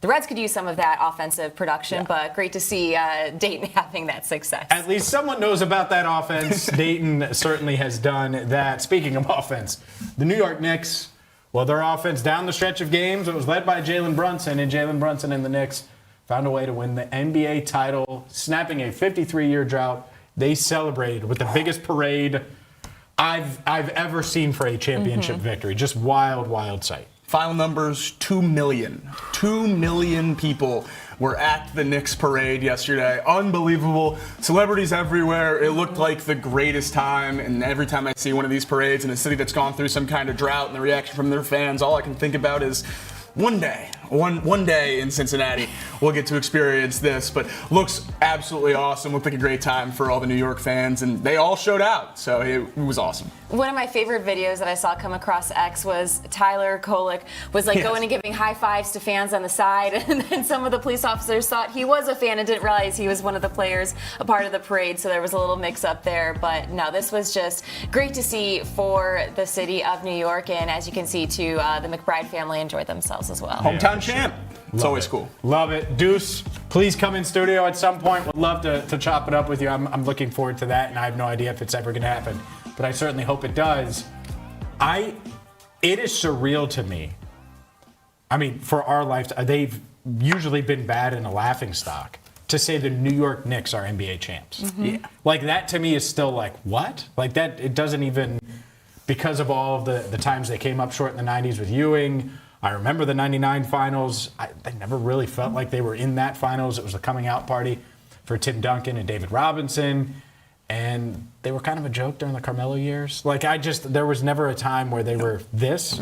So I just think it's really, really cool. To your point, it's a good example. Joe Burrow was asked earlier this week about Brunson and about them winning. He was like, yeah, I watched. He was like, it's always good to see the championship element there. A couple more things to get to here. And while you slept, first things first, let's get to the U.S. Open standings where, Jacob, you're a happy man here going into Friday. He looked to me today when we were talking U.S. Open. He's like, hey, 17-1. Wyndham Clark, 17-1. He's got a big lead now at the top of the leaderboard there. Yesterday's round did get rained out. Still a lot of guys still waiting to finish round 1, and they will this morning. But a really, really great game, great match yesterday. And then the course is playing really hard. Shinnecock, one of the coolest courses in the country, and this leaderboard is tough. -6 for Clark at the top, -4 for Dustin Johnson second. 2 guys tied at -3, and then all -2, -1, and even. There's a chance this one ends up with the winner being plus, which is always my favorite thing. My favorite golfer on tour is always the course. So I'm rooting for Shinnecock really hard this weekend.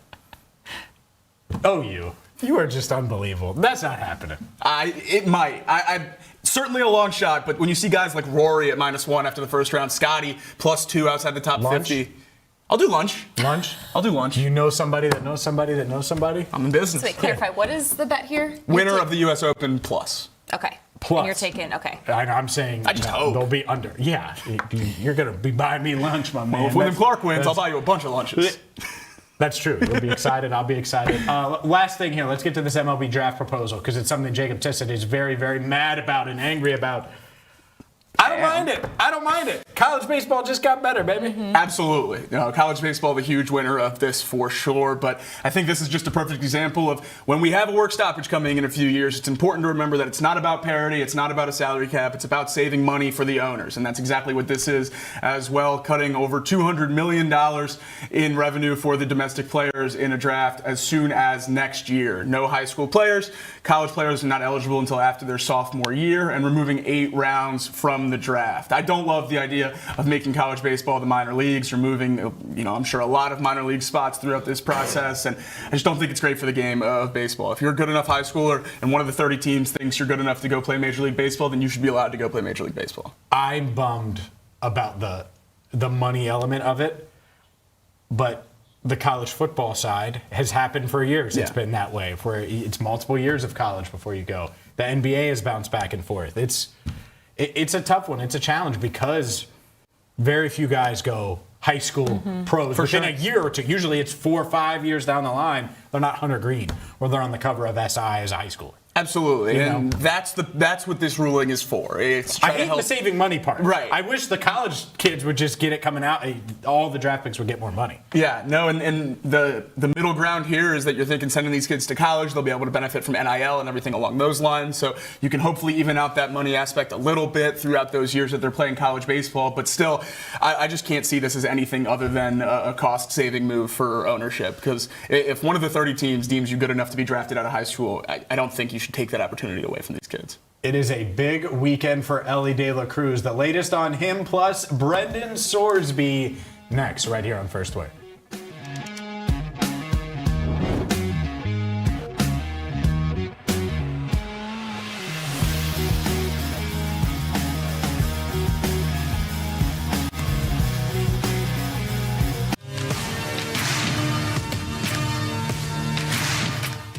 The Crown has you covered. Start your day with the First Word, Cincinnati's only morning sports show.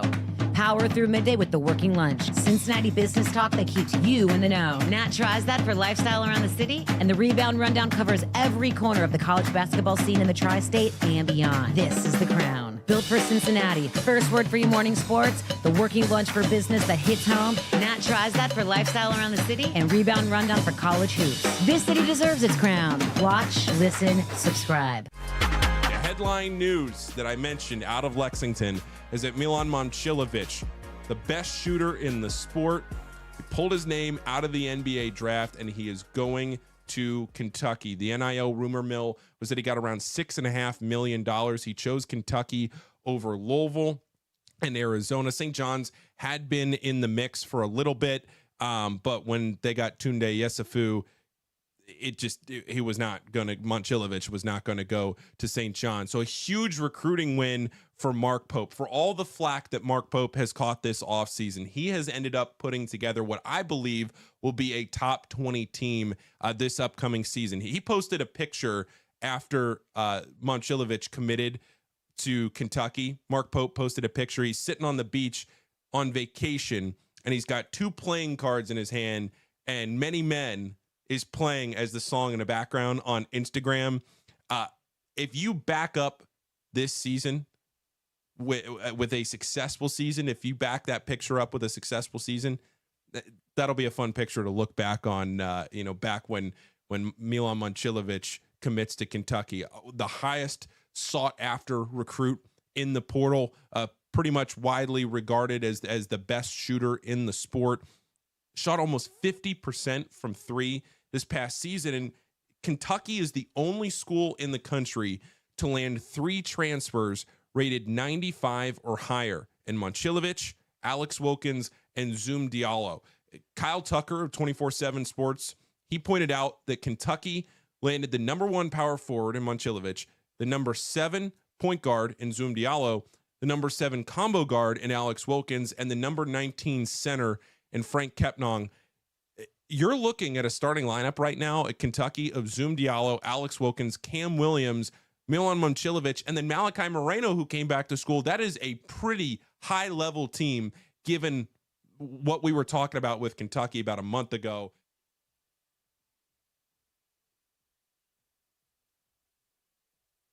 Hey, I'm Marisa Contipelli, one of the co-hosts on First Word and a features producer here on The Crown, where I will be out and about in Cincinnati bringing you the stories that you need to hear in the Queen City. Now, I know I'm from Cleveland, but I love my Cincy sports. I've been in Cincinnati for almost a decade now, spending the last 8 seasons with the Bengals as a team reporter and senior producer. I am so excited to be a part of the team here at The Crown, and I can't wait to bring you the latest from around the city. This city deserves its crown. Watch, listen, subscribe.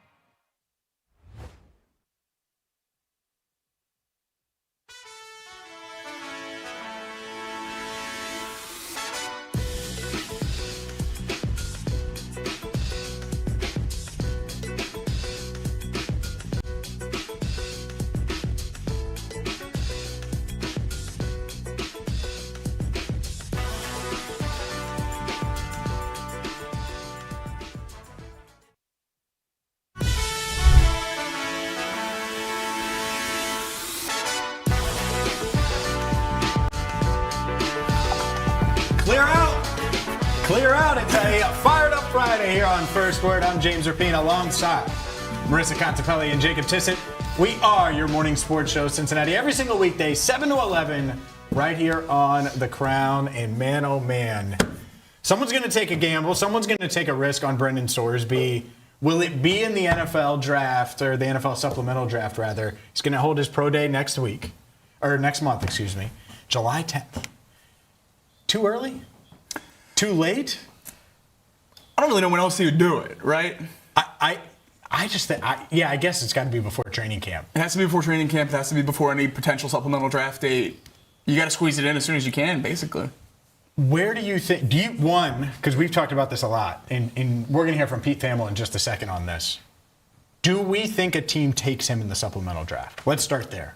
Yes. Or do they pass on him completely because of all this gamble, risk, everything that goes into it? I think there will be a handful of teams that submit bids. I don't think it will just be limited to one. I think he will get drafted in the supplemental draft. If he's in the supplemental draft. I'm still not all the way in that the NFL is going to hold one and he's going to be eligible right away to go play. I'm not all the way in that camp yet. I think it's most likely, but there's still conversations that have to be had about that. If he is in the supplemental draft and it is held, bids will be made. Absolutely. Lunch? Oh, I think they will. I just hope they don't. And I think it's a bigger conversation than people are having. Do you want to bet lunch? I'm asking. No. Okay. Would be wild if we did that, but I figured I would ask. Brendan Sorsby, obviously trying to get to the NFL, everything that went on at Texas Tech. By the way, he gets his $5 million in NIL money. That's a big part of this. He gets paid, and now he gets to go pro, which is just, it's wild, but it's probably the reality. Here's Pete Thamel on where Sorsby could go and how NFL teams view the former Bearcat. The vibe around the league that I've gotten is that someone's likely going to use a 2 on him. And I would say this as we sit here in mid-June in this supplemental draft. Again, he's applied. He hasn't been accepted yet. They haven't set the date on it, but it's probably going to be about a month from today, maybe 5 weeks from today. And one thing in my history of just doing this for a long time and covering the draft is when there's a quarterback and people are like, oh, he's a second-round pick in September, you know where he usually ends up going? He usually ends up going in the first round. So just don't be surprised if this position gets overvalued if the background stuff clears, because the talent is clearly the talent. Yeah, and the background stuff obviously pretty well known, but the human of Sorsby, from our understanding, from everybody that has known him and met him, they love him. Yeah. Like that's why Texas Tech went to bat for him so much, because they enjoyed him as a human. I got a chance to meet his family at game day. They're a very humble, very kind group, and the way he plays ball is electrifying. All right, let's start here, because you saw that graphic with Bernie Kosar, and obviously that worked out for the Cleveland Browns. Buy or sell that first round, someone uses a first round pick on Brendan Sorsby. I'll sell it. I'll sell that, absolutely. I think if Sorsby was getting the recognition from the NFL that some people think he has in terms of where he lands as a prospect, he would have just went to the draft this year. I think if he was a first-round pick or even a second-round pick in this year's class, he would have been headed to the NFL. I don't think that's the consensus, or at least what he had heard coming out. So this is all fake. The speculation is just... Yes, I do not think so. Coming from his agent. Yeah, that would be my guess, is that it is. Because I just don't see a world where you're going to play another year of college. He was eligible for the draft. That's what I think a lot of people are overlooking in this situation, is that he needed to play college football, and now because of this eligibility rule, now he's going to the draft. He could have went to the draft instead of Texas Tech. And if he was going to be a first-round pick, he would have $5 million. Right, or NFL quarterback. $5 million and then become NFL quarterback. I think that's a real thing there. But do you think first round? No, I'm selling that too. I have the same argument that you just made. If he would have gone, he should have gone this year because the quarterback class was way lighter this year than what we're going to see next year. So if you're going to be a first round, if you have a first round grade, why not go this year? It doesn't add up to me. And also, if Brendan Sorsby at the very least knew he had gambled on college football. We can argue about who else knew or what else. If that's hanging over your head and you go in the portal and you're this big name, $5 million quarterback and all that, you have to have some level of assumption that could come out at some point. If that is in your back pocket and you're getting first, second round reviews, go to the league and not have to worry about any of this thing. So you don't, and we just heard Pete Thamel say second round. I buy that teams are going to consider second round. First round, too much, I agree. I think second round, especially if they had a first round grade on them or close to it, they will jump at that right now. And some of these teams that either one, have a need at quarterback, or two, have their quarterback, but don't have Joe Flacco, don't have the best quarterback room in the league, or the Bengals go from Burrow, Flacco to Josh Johnson. I mean, it's the most experienced quarterback room in the league. If you don't have that and you need a proven backup, like if Ty Simpson didn't end up with the Rams, let's just say, and that was one of the shocks of the draft, I think the Rams would be in. The Lions think that they could be in. Like teams like that, heck, does Minnesota say, you know what, we really like this guy. We don't have to give up a first round pick to get him. I do buy that day 2 pick very much in play. I think that's going to happen. I think it's going to be a second rounder. There's just too much smoke. Too much smoke, unless he just bombs his pro day. No, I'm with you on there. I could see it being a second, probably not a third. I feel like second's probably where it's going to end up falling because, again, if you have every team attending his pro day, there's going to be multiple bids, all assuming that a supplemental draft happens, he's eligible for it. If a team is that high on him and wants to bring him in to be that backup, are you going to risk another team outbidding you by what? A round? Like at that point, if he's the guy, either you want or you don't. Exactly. Right. Yeah, like at some point the price is the price. Like right. it's just due. Yeah. Yeah, I certainly agree a second round pick is on the table, but exactly what Thamel was saying there. If he was a second round pick, then a first round supplemental draft would be used. I think he's probably viewed close to a third round pick, so a second round pick supplemental draft will be used if a team really does want him. I also think there's a reality where there's 5 or 6 teams that maybe all throw a third round pick in there and say, if we get him, great. If not, that's fine too. So I think there could be some teams on the fence here. I think the question that has to be answered once we figure out whether or not he'll be in the supplemental draft, when that's being held, and all of those, is whether he'll be eligible week 1. We've seen different opportunities here for supplemental draft players and people who have battled with gambling things in college football before. One of the most notable supplemental draft players, Terrell Pryor, was suspended in the NFL when he was immediately drafted to mirror his college suspension. But something that's playing in Sorsby's favor here, Hunter Deckers, Iowa State's quarterback who bet on his own team when he was in college, was expelled from college football, was an undrafted free agent, was not suspended when he joined the Saints and just re-signed a contract this offseason. So competing precedents there set for players who have been expelled from college football. So we'll see which route they go with Sorsby, but certainly have the opportunity to do either and the historical backing to support it. I don't think he gets suspended. If I had to guess now, I think the interest is there as long as he shows, because he's done, whether we agree or not, from an on-paper standpoint, went through the counseling and all of the things, like he's taken those steps. As long as he continues to do so, why would the NFL say, hey, we're going to do that? Because a court said, hey, you're going to miss 2 games? Because it undermines college football. College football is the one that said, yeah, okay, it's time to move on. Like, there's just a lot of tentacles here. It's a unique situation. For sure. I think that Sorsby will be eligible. By the way, I don't, or you're just not suspended at all. Can you imagine if you're like adding him in mid-July and then he's competing for our starting job? That's what I don't buy. Like, I don't think the Browns are going to add him and then say, hey, he's competing with Watson and Sanders. He'll get lapped. There's no chance. Yeah. He doesn't know the system. And in July, I mean, the camp starts in July. Yeah, if a team is going to take a bid on him, it's for QB2 or QB3 potentially. I mean, ESPN had a great... It's for the future. Yeah, right. For the future. ESPN had a great article and they listed potential fits, and I thought it was really interesting that they have the Packers as one, and having him coming in behind Tyrod Taylor, who's their backup, and be in that QB3 role. But you mentioned the Vikings are on this list. Panthers, Colts, and Falcons kind of round out their top 5 of where the best fit for Sorsby could lie. Oh. Talk about the best quarterback room in the league being in Cincinnati. That Falcons quarterback room would be something else if they drafted Sorsby. Penix, Tua, Sorsby. It's a big name group. I'm not sure that any of the three are good. Is Bryce going to get paid? I think it depends on what he wants to get paid. And so that's the interesting one too. Is if you're Carolina and you're like, well, we're going to be too good to get a quarterback next year in the draft.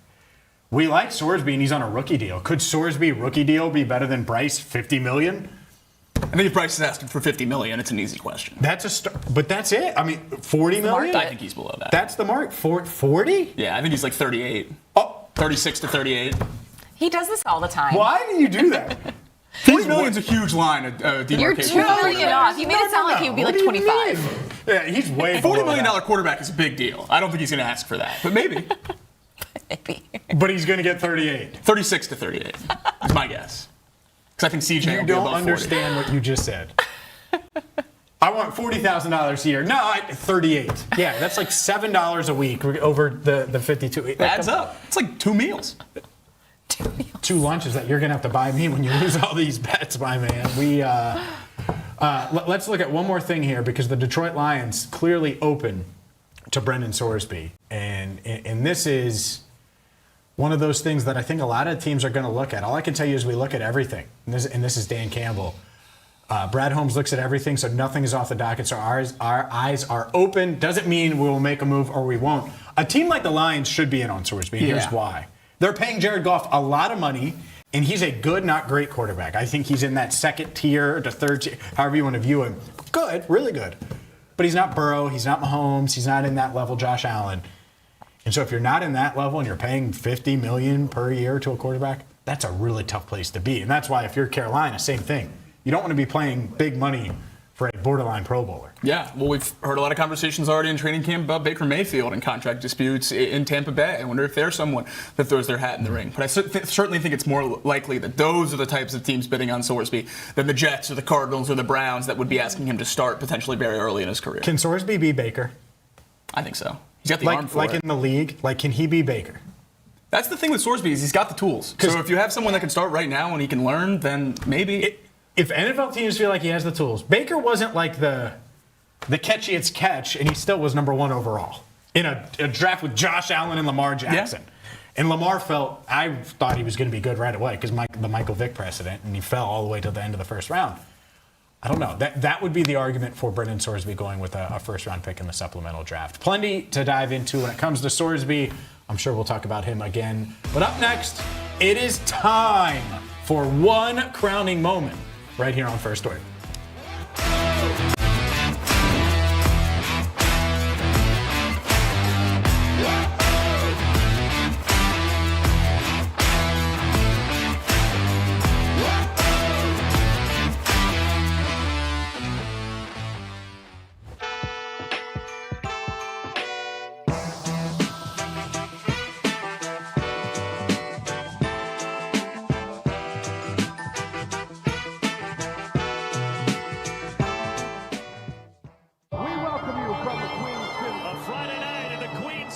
Cincinnati, Ohio. We welcome you from Cincinnati, Ohio.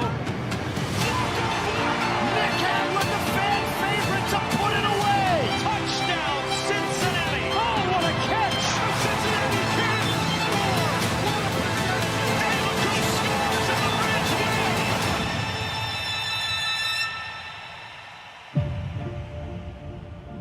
What's your weirdest pregame superstition, routine, or habit?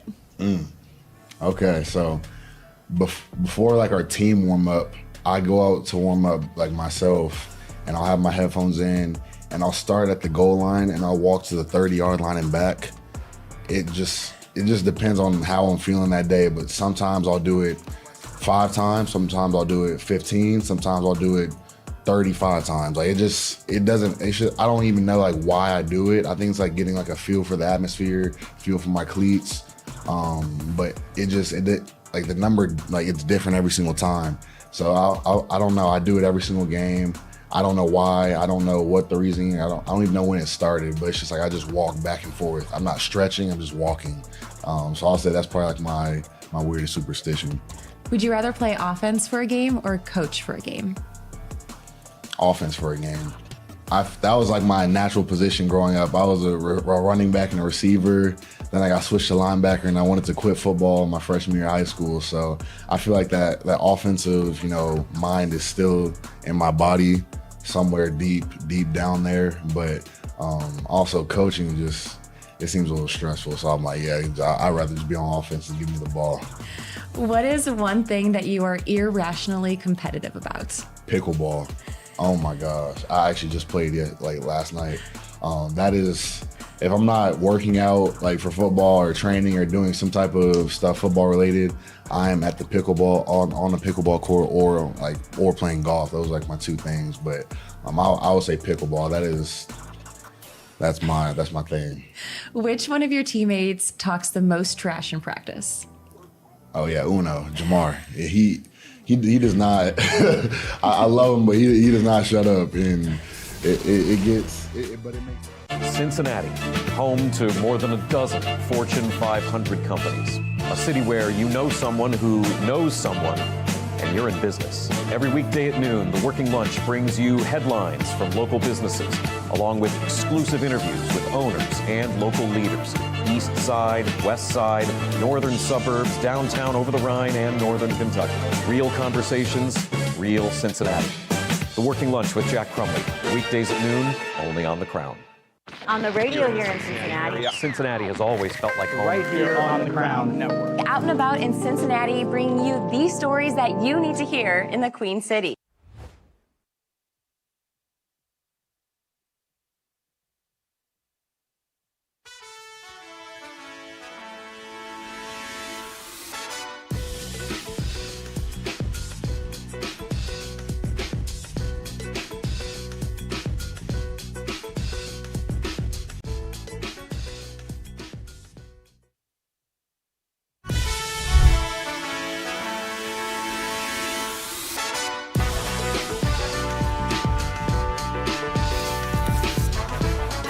Welcome back to First Word. I'm James Rapien alongside Jacob Tissot and Marisa Contipelli. We are your morning sports show, Cincinnati.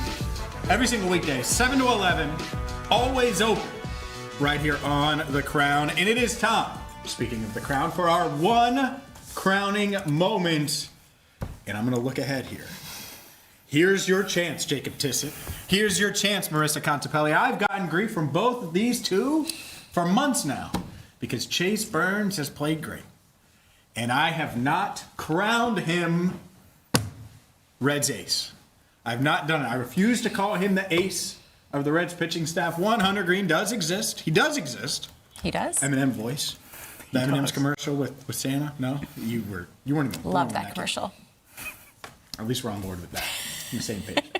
This side has crowned Chase Burns for months. He's the ace. He's the ace. He's the ace. And I was like, it's May 1. Let's relax a little.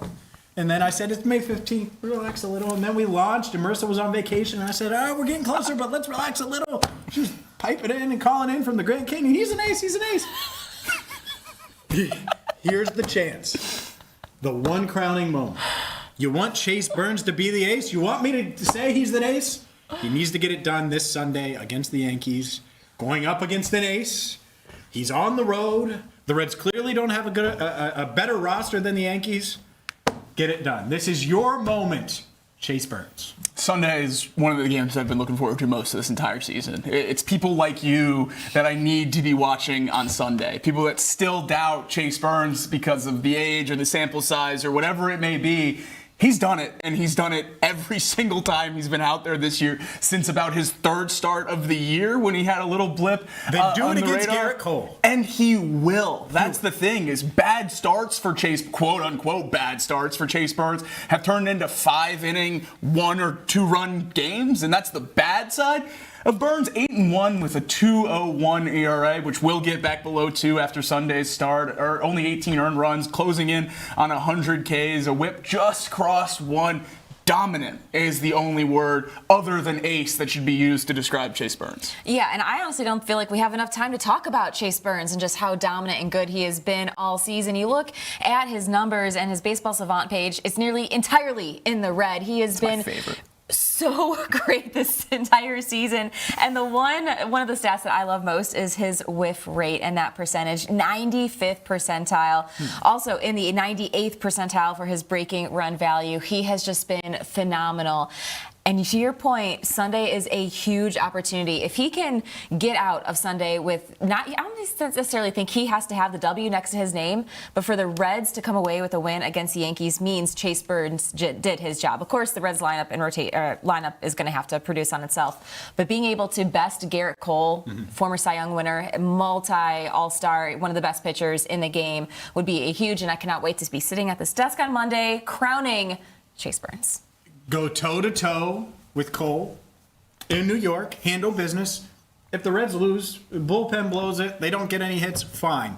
I need 6 innings, 2 runs. I need that quality start. That's it. Oh, that or better. And can't get pulled after 4, even though you give up 1 run. That's not. No. I need 6. It's the Yankees. It's on the road. Got to give me that quality start this time.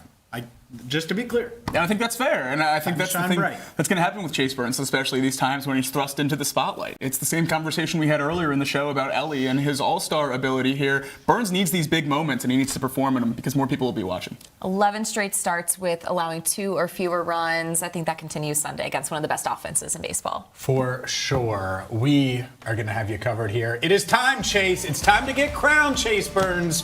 We'll see if he gets it done. We'll continue the conversation next, right here on First Word.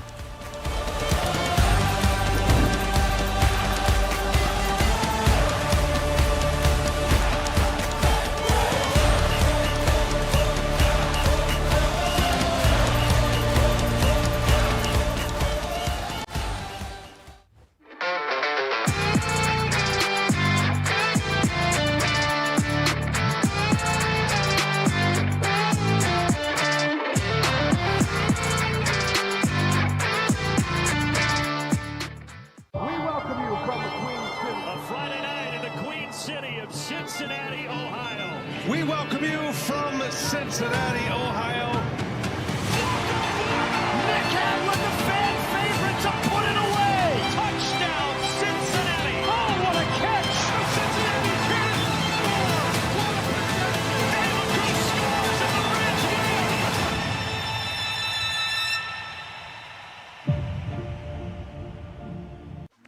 Okay, so I just left breakout session number 1 about mentorship, which I absolutely love. The founder we met earlier was my first mentor in my career 8 years ago. And what I learned most in these rooms, well, there's a couple of things.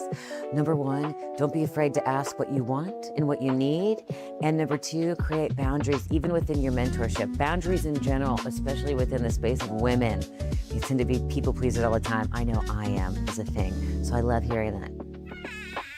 People are always, hey, good morning. They want that nice, fluffy stuff in the morning, and they want you to send you an email with like all these niceties in it. It's just like, hey, where's that recording? Okay, so after our first breakout session, I went in to learn about mentorship and also game changers and how to be a game changer and really just be yourself at all times. Now we're gonna break and we're gonna go see our keynote speaker, Jen Hatmaker. What I like about this are so many things. There's so many different sides to all of us, and I feel like this professional side is one side of me, and it's like, it's motivating me in ways, and I think it motivates all of us in ways that we don't get to tap into every day. Not all of us do, which is nice.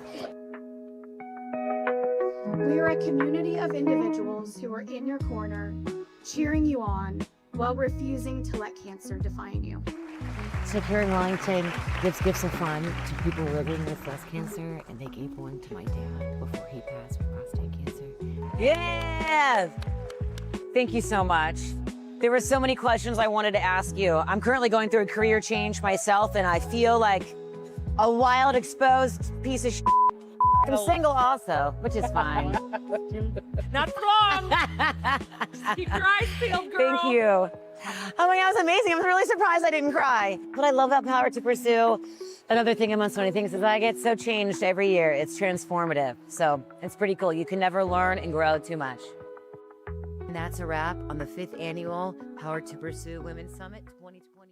Cincinnati, home to more than a dozen Fortune 500 companies. A city where you know someone who knows someone, and you're in business. Every weekday at noon, The Working Lunch brings you headlines from local businesses, along with exclusive interviews with owners and local leaders. East Side, West Side, northern suburbs, downtown over the Rhine, and northern Kentucky. Real conversations, real Cincinnati. The Working Lunch with Jack Crumley. Weekdays at noon, only on The Crown. On the radio here in Cincinnati. Cincinnati has always felt like home. Right here on the Crown Network. Out and about in Cincinnati, bringing you these stories that you need to hear in the Queen City.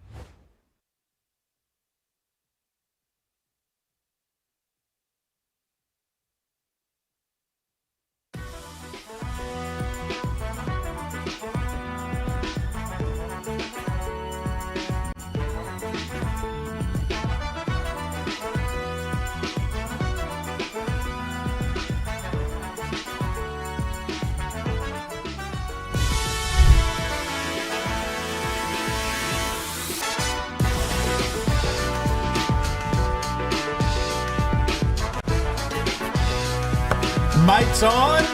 First word rolls on. I'm James Rapien alongside Marisa Contipelli and Jacob Tissot. We are your morning sports show, Cincinnati, every single weekday, 7 to 11, right here on The Crown. And it is time. We do this every single week because we are first word, and we give you the latest word and the newest word. And it is time for the worst word, courtesy of your guy, Jacob Tissot's guy, his brother from another mother, Nick Wright, spewing nonsense after Joe Burrow's comments earlier this week about being a Super Bowl contender, about wanting all of the smoke that comes with being a contender. Here's Nick Wright yesterday. I really like Joe Burrow. You guys know for years back, I used to be one of the only people that said, hey, you should have him ranked ahead of Josh Allen as far as what they've accomplished, whatever. And I don't think he's fallen off as a player. Little injury concerns more than a little, but I think a healthy Joe Burrow is a great, great quarterback. But I am stunned at how much attention the Cincinnati Bengals get on shows like ours. I'm stunned. I understand 5 years ago they won one game against Kansas City, and I'm very happy for them that they did that. But it has been 4 years since they have played in a playoff game. Here is the list of teams that have not made the playoffs. When you say it like that, it's absurd. Here's 4 years. Here's the list of teams that have missed the playoffs each of the last 3 years. It's teams that if we try to put in the show, Hubs gives us a funny look. Yeah. The Giants a little bit once they got Harbaugh. The Jets with Aaron Rodgers. Number one pick Raiders. No, nobody cares. Number one pick Cam Ward. Right.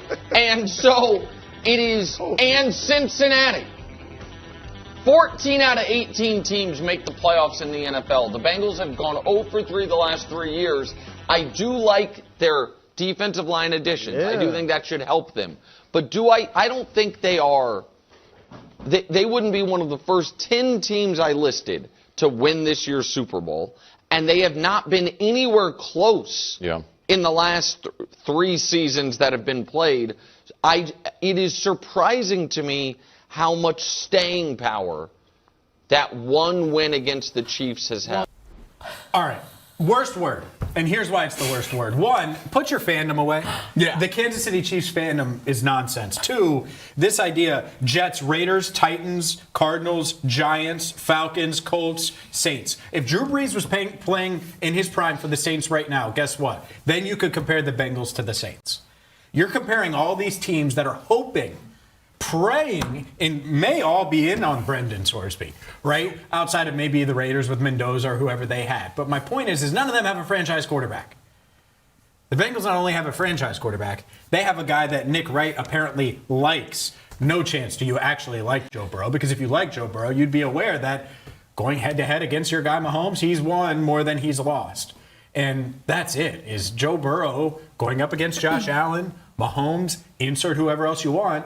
He's either won or going to have a really good chance of winning regardless of the defense, which you praised. And I think that's it. Why are all these shows talking about Joe Burrow? Because he is one of the best on the planet.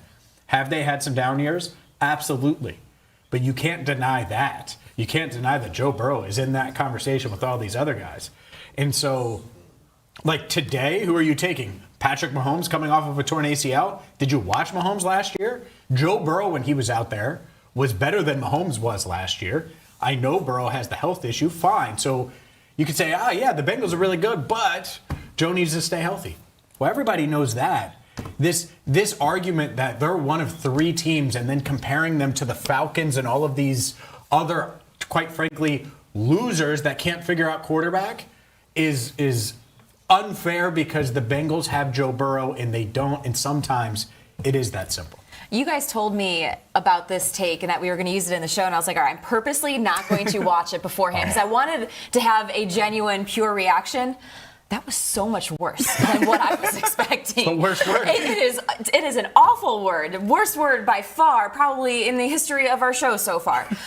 Look, the Bengals need to have an asterisk amongst the teams that have missed the playoffs each of the last 3 years because Joe Burrow has been healthy in only one of those seasons. So yeah, 2025 and 2023 would have looked very different had you had a fully healthy Joe Burrow for the entire duration of that schedule. And also him saying that there are at least 10 other teams with a better chance or should be named to win a Super Bowl before the Bengals. Name the teams. That was my point. Name those teams. What 10 teams?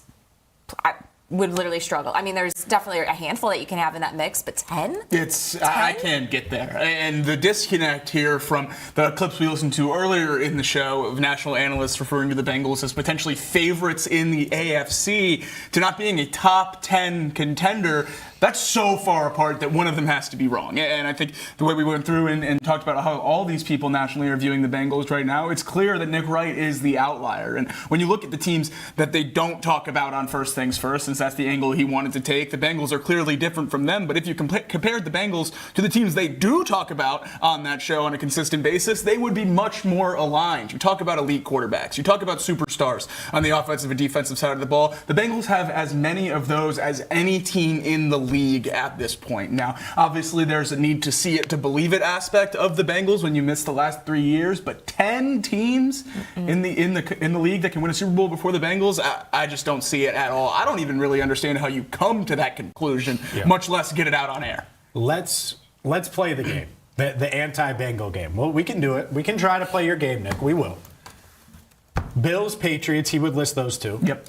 He would list the Ravens. There's 3. Would he list? He would probably list the Texans. Whether that's fair or not. Really? Yeah. Would he list? There's no other way you can get. Would he list the Jags? You have to. Texans are both. All right, let's do 1 for now. There's 4, and then he'd probably say Chargers, Chiefs, maybe Broncos. There's 7, and I didn't even get to the NFC. Right. Like that's his logic, and I'm not saying that that's right, but. But that means you're really not paying attention to what the Bengals have done. I don't think he's paying attention to what the Bengals have done. Or here's the other thing. He's ignoring it. And he's pretending that because they advanced to the Super Bowl one time, that's why the Bengals are dangerous. Well, the next year, Joe Burrow suffered a calf injury. And they were awful and were 4-4 on Halloween. And then they won 10 straight games, dominated Josh Allen in his place, and had fear. Beat the Chiefs along the way in that winning streak, and the Chiefs didn't want any part of playing the Bengals in that AFC Championship game. Now, they did, and they won in large part because the Bengals had 3 starting offensive linemen not playing. That was the best rivalry in the NFL by far. And Nick Wright is the biggest Chiefs fan, the biggest Patrick Mahomes defender. And so when I see this, you can't start it, Nick, by saying, I like Joe Burrow a lot. I picked him over Josh Allen. Well, of course you picked him over Josh Allen because you're pushing the Mahomes narrative. So, naturally, that fits. And so, I think worst word by far that I've seen this week. Well, and not the only time the Bengals have inflicted fear into the Chiefs over this run. I mean, part of that 3-year stretch on the outside of the playoffs, the Chiefs punted a game against a divisional rival, so the Bengals would be on the outside looking in 2 years ago. So I absolutely think that the Bengals belong in this conversation, and then they have even in this period where they haven't been making the playoffs. Every time that they've gotten close to that doorstep or seen a path to get into that dance, the conversation has always been, well, if they can somehow find a way, no one wants to play them. And that's the case this year, and the roster has finally caught up on both sides of the ball. So I don't understand how you can get there when you name 7 teams in the AFC that have better odds or more likely to win the Super Bowl than the Bengals. I think I'm closer to 3 or 4, and maybe a relatively similar number in the NFC, and then the Bengals still have just as good a chance as those guys once they get playing. So I think the Bengals are squarely in this thing. Yeah, if I had to like spitball it, like Rams, Seahawks, they should be ahead of the Bengals. Are you taking any of the NFC North? Bears, Vikings, Packers, Lions? Potentially, I mean, maybe. Yeah. Yeah, maybe the Bengals Eagles. are 13th on odds as a whole. So, I mean, it's pretty close to that range in terms of a national perspective, but I think all these season-long futures bets for the Bengals are working in a Joe Burrow injury aspect as well, which you have to. You have to bake that in to the odds. But if he is expected to be healthy for a full season, which is essentially the argument being made here by Nick, right, those odds are significantly higher, which can be seen through the game spreads where the Bengals are favored in 15 of the 17, which can't account for that kind of stuff. If Joe Burrow is fully healthy, there's no way you're taking the Bills over them or honestly, probably not the Ravens either with the first-year head coach. No one else in the North. The Chargers Bills have are had a lot of playoff success. The top team. Yeah, the Chiefs, not even the Chiefs. Think about it. Mahomes is coming back from a torn ACL that he suffered late last season. It's an uphill climb. We'd be saying the same thing if Burrow was doing that. Coming out of 2020, going into 21, we weren't like, oh, well, Burrow's going to go win MVP. We were like, please protect Joe. Right, which the Bengals obviously need to do. He needs to stay healthy, no doubt about it. But congrats, Nick, right? It's the first of what feels like many times you are going to be on for this segment. Worst word right here on First Word. Up next, we'll continue the conversation. Plenty of Bengals, plenty of Reds coming your way right here on The Crown.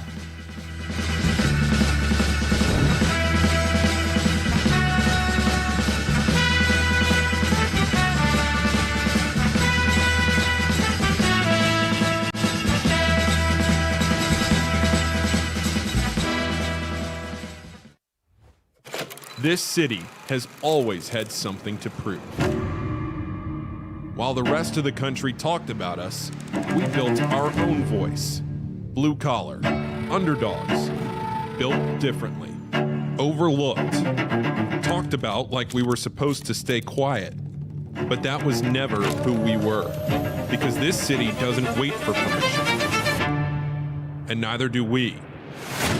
And now, for the first time, Cincinnati has a network built in its image, because the biggest stories in this city deserve more than highlights. This isn't cable television. This isn't national media. This is ours. This is The Crown.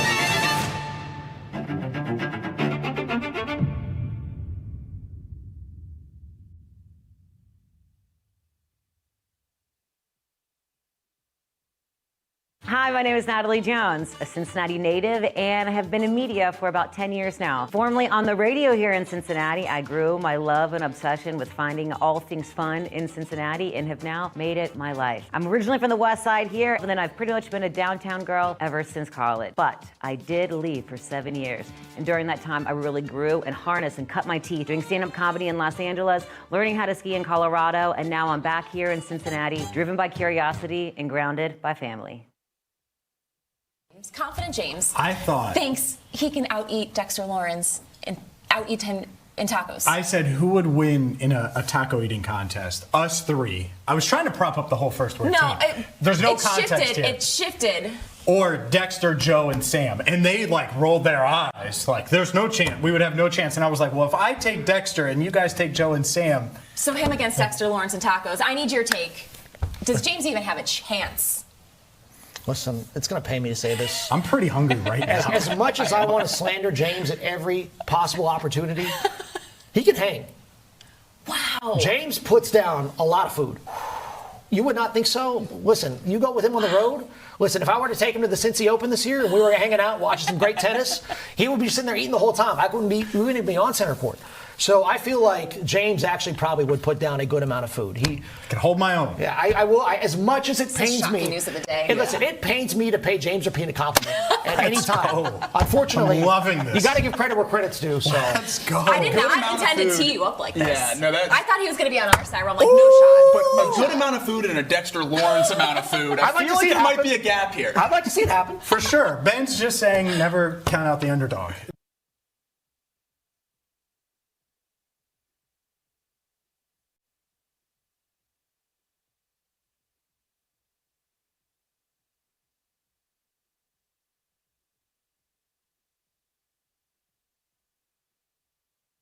I'm Paul Fritchner. I'm a 2019 graduate of Xavier University, and I've been covering college basketball for 10 years here in the Cincinnati area. I'm the host of the Rebound Rundown, a daily college basketball podcast during the season and a weekly show in the offseason covering everything you need to know about your favorite team. And if you're not a fan of a team here in Cincinnati, I have you covered from the national perspective as well. Follow it on YouTube and wherever you get your podcasts. This city deserves its crown. Watch, listen, subscribe.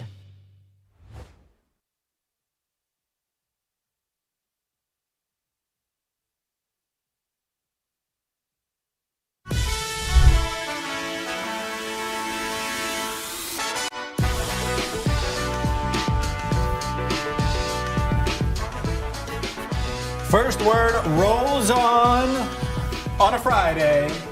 Welcome back. I'm James Rapien alongside Jacob Tissot and Marisa Contipelli. We are your morning sports show, Cincinnati, every single weekday, 7 to 11. Always open. Right here on The Crown. You see that? You see that? You've lost your job. Hot knife officially. through butter. It is just, it's unbelievable. Just over. It's over.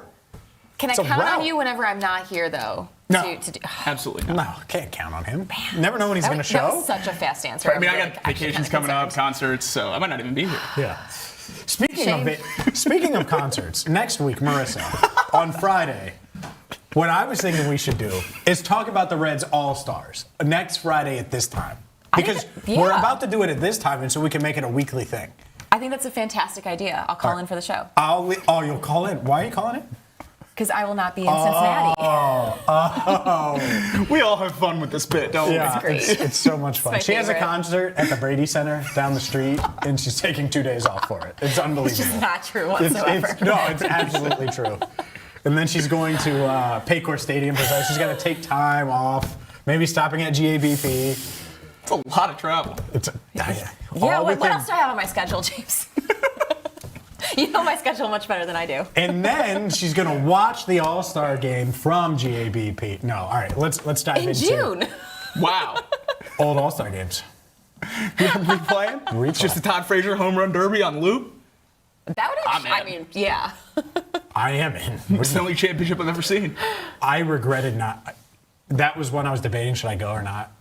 Big regret in my sports fandom. Not going to that home run derby. Come on, Todd. What are you doing to me, man? No, it's my regret. It's my fault. I should have went. I was down there both days. Dude, What are we doing? I was down there all day Be working. better. I was down there all day working, and then I left. Oh, come on. Watched it on TV. We're glad you're watching us on TV, but let's dive into the All-Star candidates before we do the same thing next week when Marisa is busy concerting. Let's start real quick for everybody just joining. We talked about Ellie De La Cruz earlier in the show, but Ellie De La Cruz, been hurt, missed a few weeks. All-Star? 100% yes. Yeah, we put him in his own block earlier in the show because somehow this has become a conversation about whether or not he's deserving of being on that all-star roster for the Reds. The fight should be about the three guys we're going to talk about here and not about Ellie De La Cruz. That should be handled. That should be done. He's top 3, maybe top 5, depending on how much you expand on the major statistics for shortstops, even with the games missed. And if you want to use the injury as a point, they use it for Mookie Betts as well, who has more votes than Ellie De La Cruz, playing less games so far this season than Ellie has. So it's a no-brainer to me. A little frustrated and certainly perplexed that it's even a conversation. So get that one taken care of sooner rather than later. Yeah, Ellie's numbers speak for themselves. He's having the best statistical season of his career. All of his averages are higher than his season averages. And you say top 5, he's top 3, first in slugging, second in OPS, third in average among all NL shortstops. And he hasn't played a game since May 31st. I don't really see a path to why you could argue that he wouldn't be an all-star. Like, he's just one of the best players every time he's on the field. Yeah. Hopefully, here's the other thing. Hopefully the rehab starts go well. Obviously, you want him back on the field on Monday regardless. But if he gets back on the field, then he'll be top of mind and should for sure be an all-star. Let's dive into some of these other guys because there's more of a debate there. I think there will be more of a debate. Chase Burns, is he going to be an ace or not? We'll see on Sunday. But regardless, certainly pitching as well as anyone in baseball right now outside of a few.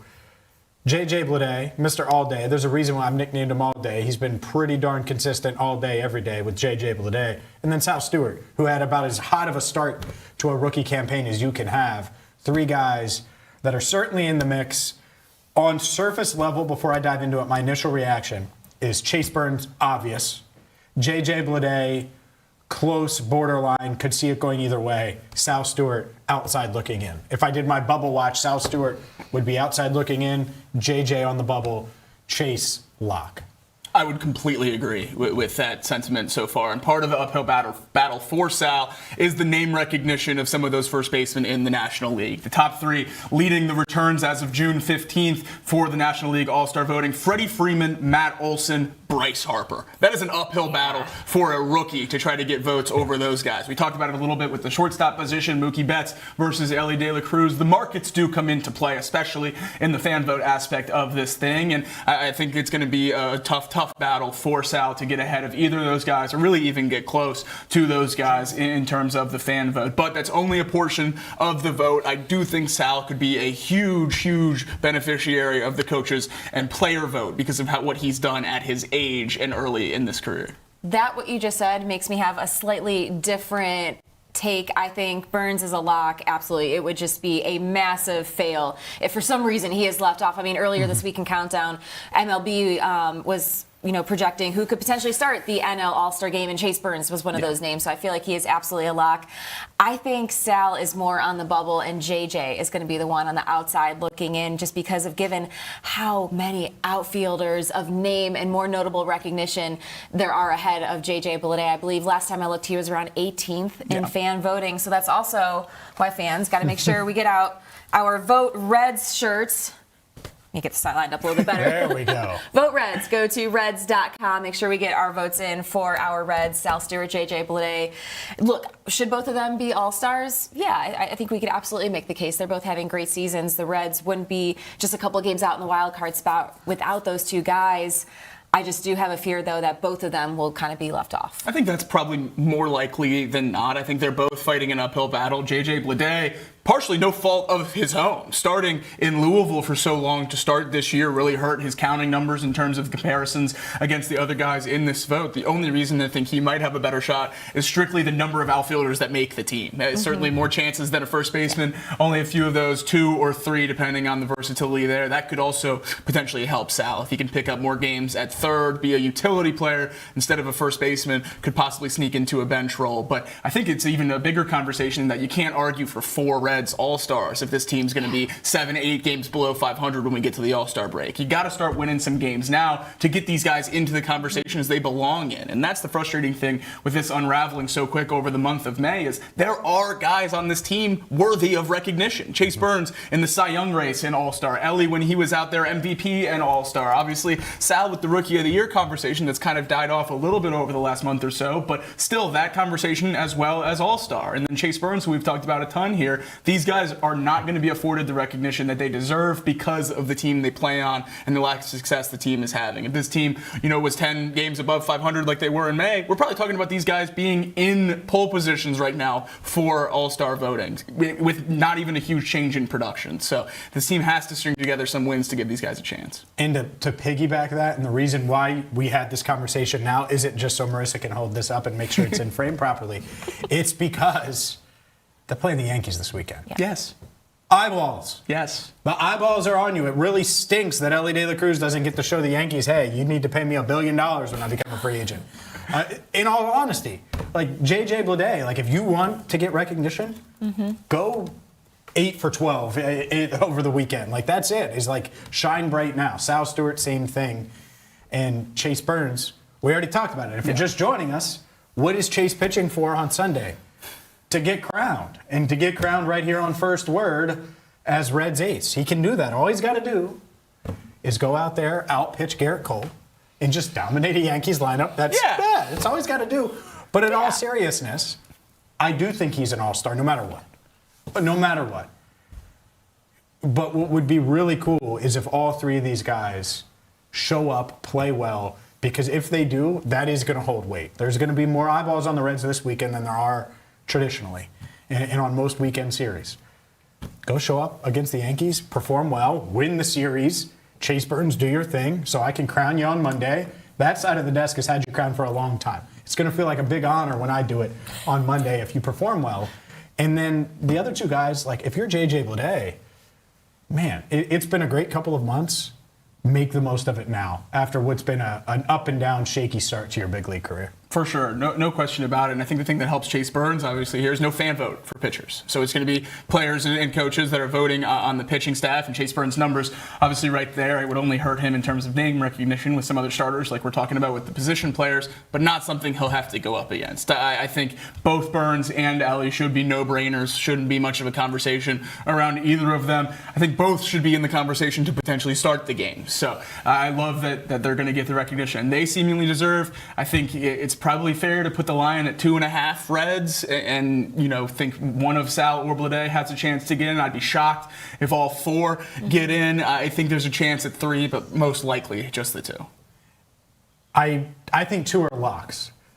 Who's more of a lock? Because I think we may disagree here. I think it's Burns. Chase Burns. I agree. Wow. Oh, okay. I thought someone was going to say. Yeah. Surprised, yeah. Well, he didn't get hurt. Right, that's it. So, he's been awesome. Ellie has been awesome. One got hurt and one didn't. And Chase has been awesome. There's no doubt. I agree. The only reason, by the way, if you're just joining us, the only reason I haven't crowned him ace yet is because you need a big sample size. You need more of a sample. You need to prove it. You can't just show up one day and suddenly get the crown. You can't do that, Jacob. He hasn't just shown up one day. It's been start after start after start after start. But in the grand scheme of a big league career, it's like one day. You can't control how young he is. No doubt. It just takes time. That's all. Not if you're me. Clearly not. He was the ace 3 starts in. Maybe. It might have been earlier than 3 starts. I think you're probably right. Yeah. The thing with that, for me, and it was the same with Hunter Green, who I'm not removing ace from him when I say Chase Burns is the ace. No, you have 2 aces. One of very few teams in the league that potentially have 2 aces in their lineup or in their rotation when Green comes back. But it's the expectations before they get here that allow me, at least personally, to crown these guys so early. When you take Hunter Green, who is on the cover of Sports Illustrated in high school, the expectation is I don't need to see as much because I've seen it since you were 17 that you're one of the best pitchers in the world. Chase Burns, 2nd overall pick, best pitcher in college baseball. I don't need to see as big of a sample size because you've done it at such a high level before. And Chase Burns has gotten to a consistency level here that's just unbelievable. I would imagine he's the 3rd starting pitcher for the National League going in to the All-Star game, maybe 4th, depending on what Skeens does, but certainly one of those top 4 starters. Yeah. Sanchez and Mizorowski would be my guess. That makes sense. Ahead of him. Mizorowski, Wednesday. So excited. Wednesday. I wish it was Burns. The most Reds thing possible to do here is light him up, lose the 2 games before Wednesday, and then light Mizorowski up. Is it Abbott or is Abbott with Skeens? Is that I thought he was with Skeens, but I'm not entirely sure. Look at this. What do we do? We're getting ahead. It's a brutal lineup of pitching. You got Schlittler today. You got Cole for the Yankees on Sunday. Mizorowski Wednesday. Skeens game 1 of the Pittsburgh series. No luck in terms of the pitching matchups so far in this stretch. Yeah, and we'll dive into a full game preview, Yankees-Reds, series preview rather. Get you ready for this weekend. By the way, if you're just joining us, you're wondering about the World Cup, well, we got you covered. Greg Garza is going to join us in the 10 o'clock hour. We'll post that entire thing. Marisa got to chat with him on YouTube. But up next, it is time for Contipelli's Countdown right here on First Word.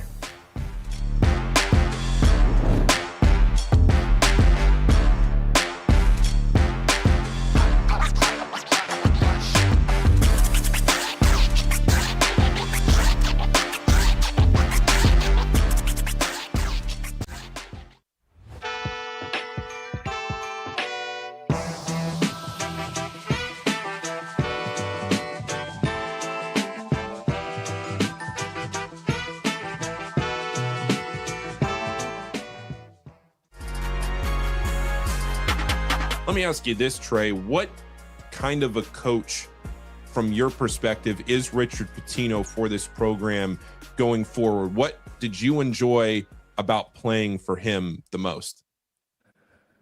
I think the most important thing, I think, this is very important if you want to play for a coach that's serious. I think he's going to keep it real 100% of the time. It doesn't matter who's the highest paid guy. It doesn't matter who averages the most. If you're not doing what you need to do, you will not see the court. And he keeps it as real as that. He will cuss you out. He'll tell you you're being lazy. He'll call you a bunch of things that I can't say on here.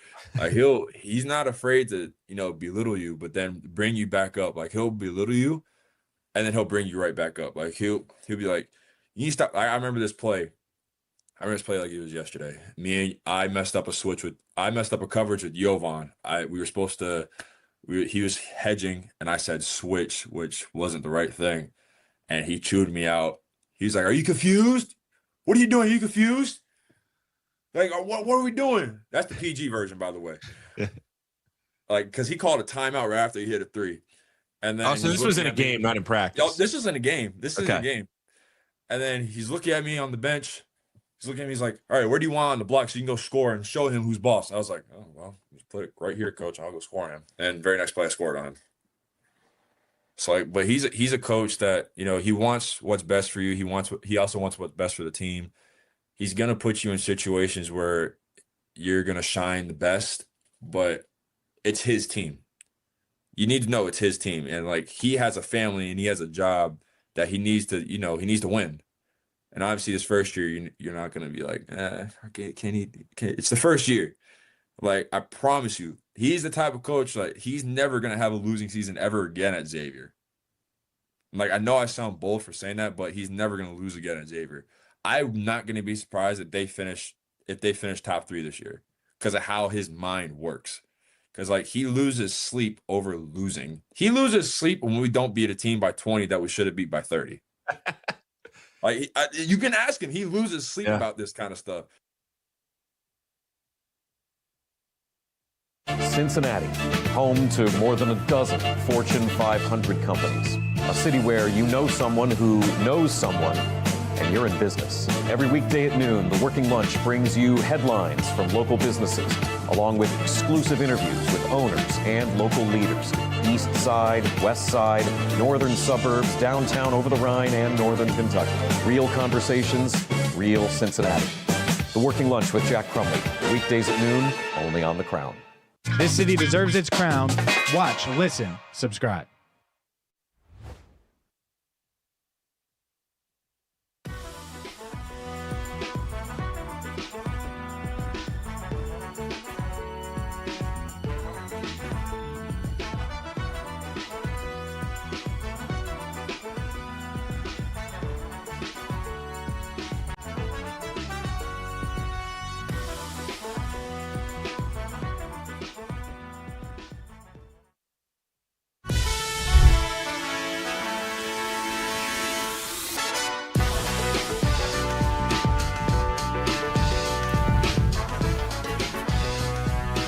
First Word rolls on. Welcome in on a fired up Friday. I'm James Rapien alongside Marisa Contipelli and Jacob Tissot. Look at him.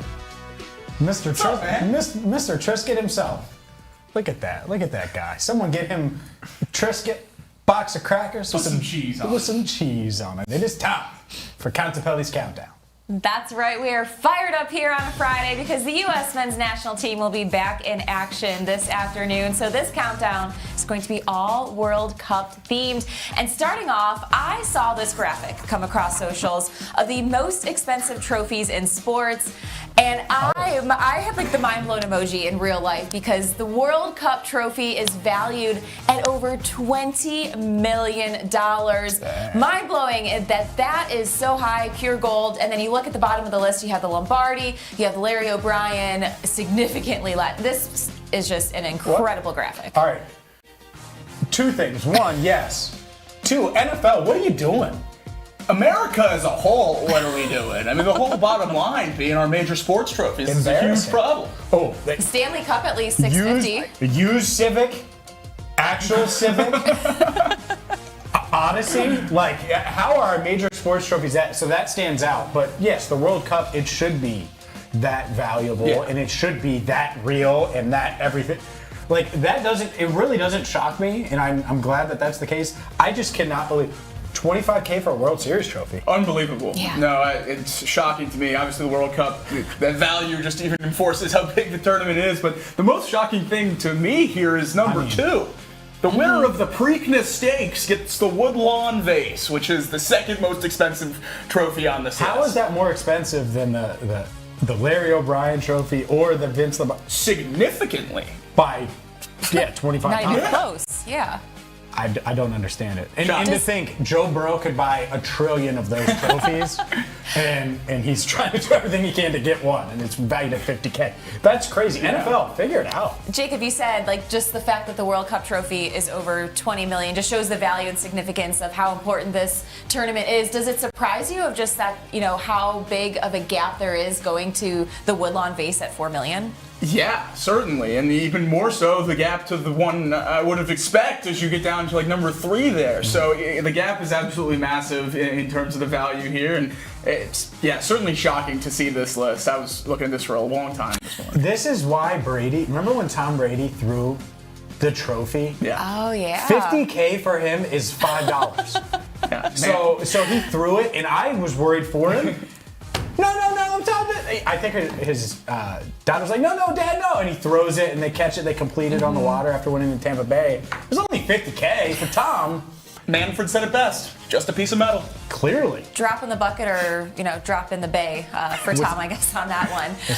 Moving on in Countdown, it's been great to see women's sports, really come onto the scene over the last few years. We've also seen women referees, women officials in professional sports, and this was absolutely phenomenal to see. The first time in World Cup history, an all-American women's referee crew taking on a match there. You had referee Tori Penso, assistant referees Brooke Mayo and Catherine Nesbitt on the match between South Africa and Czechia. It was just absolutely phenomenal for not only the World Cup, but America as a whole. Yeah, super cool. All of the experiences we're seeing so far throughout the U.S. World Cup has been great, hosting the great tournament, and obviously super sweet to see the first All-American women's referee crew as well. Yeah, love it. This is cool. It's one of the many firsts, one of the many bright spots and awesome things and storylines that have come out of the World Cup. It's still early, but it feels like this has been an overwhelming success so far as a host country. For sure. No doubt about it.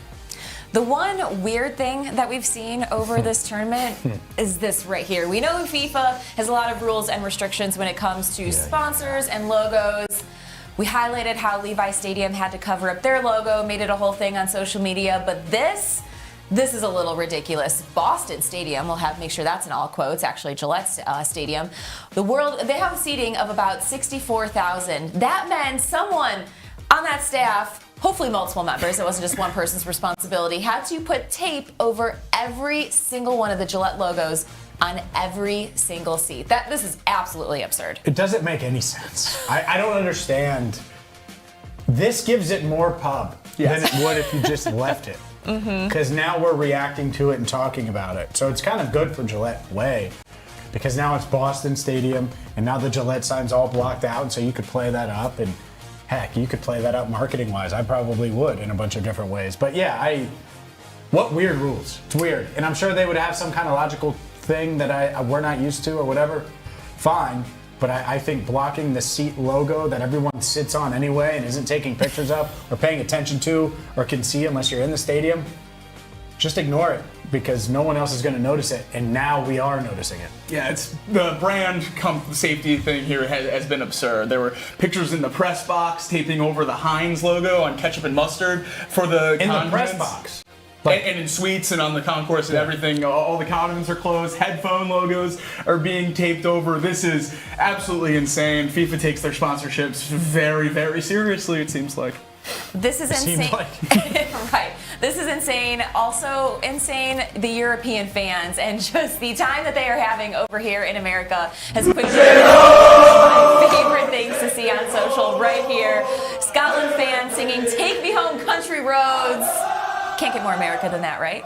Yeah, this is awesome. My favorite part. I think I see, Jacob. Yeah, I'm back there somewhere. My favorite part by far of the World Cup has been all the European fans experiencing the U.S., whether it's bars or stadiums or whatever it is. It has been awesome. They seem like they're having the best time and just really soaking it in. So stuff like this has been my favorite thing to see. Yeah, I'm jealous. I'm sitting next to this guy. We could be there right now singing Take Me Home Country Road.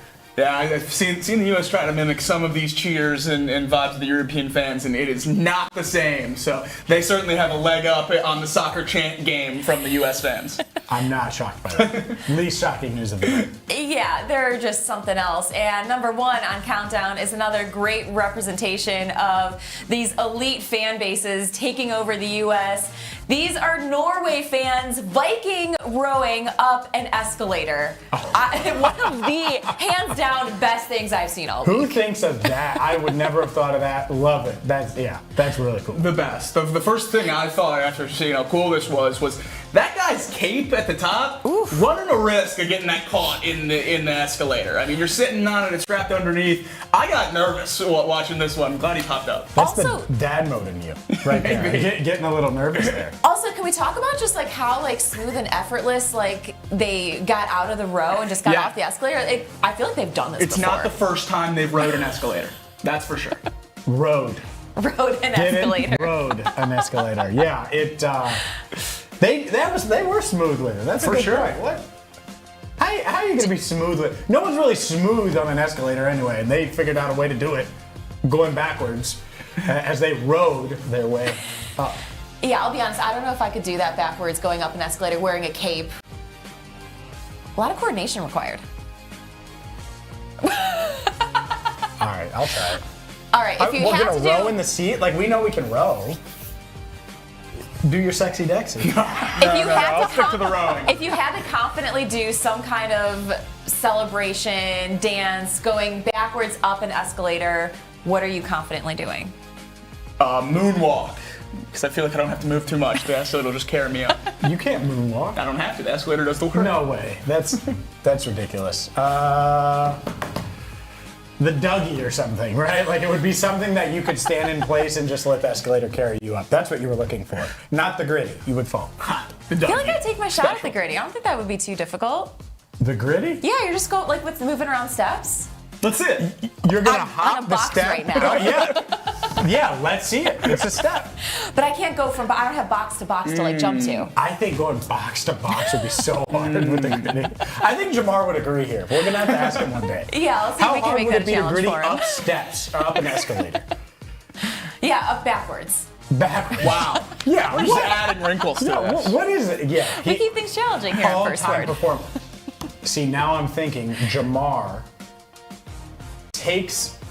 gets launched into the crowd, gets to the escalator after a touchdown, does the gritty backwards.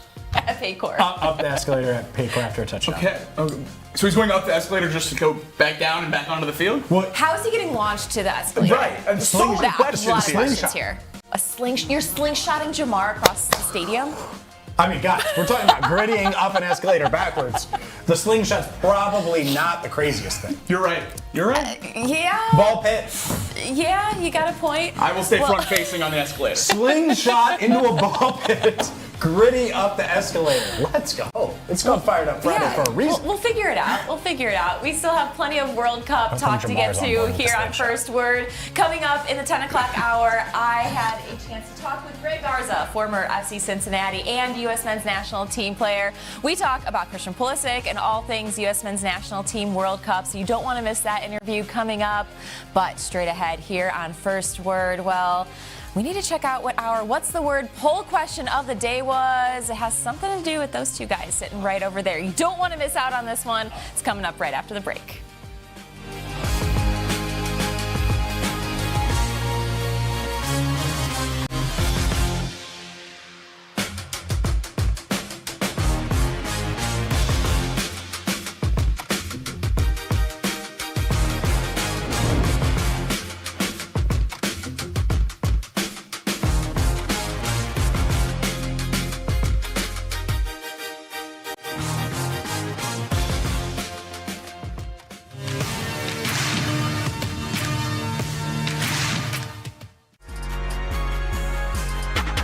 let's talk about Cam specifically and what he will bring to this team. What kind of a player is he? Because he had a pretty phenomenal year last year. Haven't heard a ton about him on the EYBL circuit this year. Why is that? Well, he doesn't shoot the ball a ton. Like, when I went down and watched him in Cartersville, it was the first time I'd seen him this summer.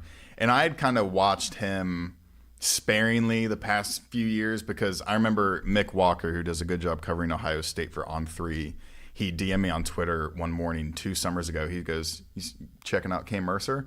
I'm like, who is this? And then I look him up, and he's this 8th grader playing up 2 years on the EYBL circuit from Winton Woods. And I was like, okay, I guess I should kind of follow this kid. But this is the first summer I've really gotten to sit down and watch his game.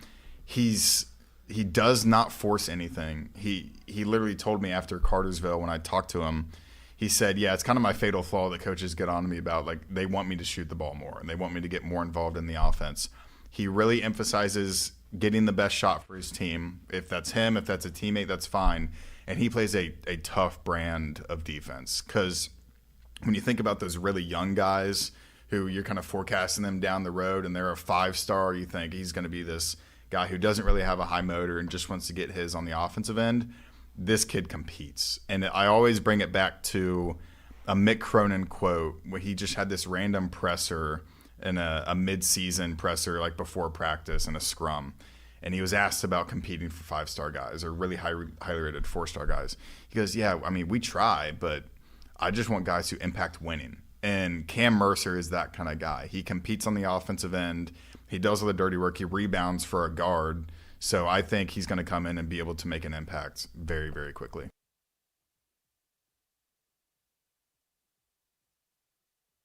Cincinnati fans that are watching this, Jared Calhoun takes over the program for the Bearcats. A dynamic hire, somebody that has ties to the program.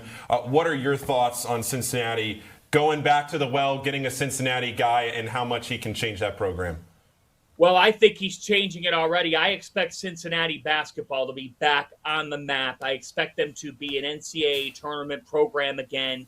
And you just look at what he's done in the transfer portal, going all over, bringing a couple of guys with him from Utah State that'll certainly be helpful.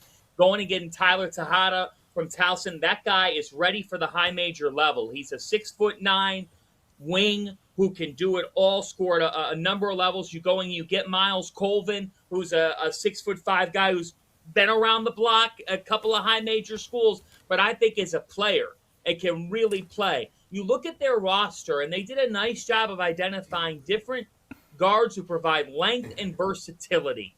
And when you hire Jared Calhoun, it instantly, I think, just changes the complexion of your program because you get one of your guys, he gets the program, he understands the area, and he understands he's a grinder, man.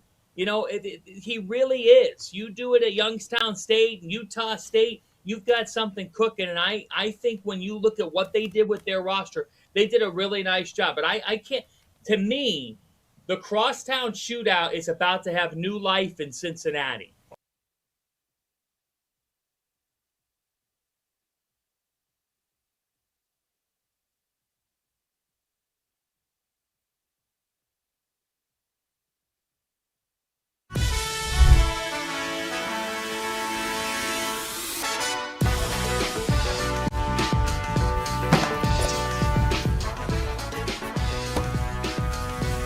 First word rolls on a Friday here. Marisa Contipelli's trying to break her hand on the table.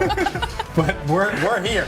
Is your hand okay? Appreciate you calling that out. Yeah, we're good. Okay, all right. As long as your hand's okay. There's some loud contact over there. Oh, dude, it was like... It was before the mics were open. There's a table right here, and it was like, bang! Like, yeah. It's definitely louder than that. Yeah. Well, the bang... You didn't want to break your hand with me? Correct. I'm not... Oh, I'll do it, too. No, I'm not...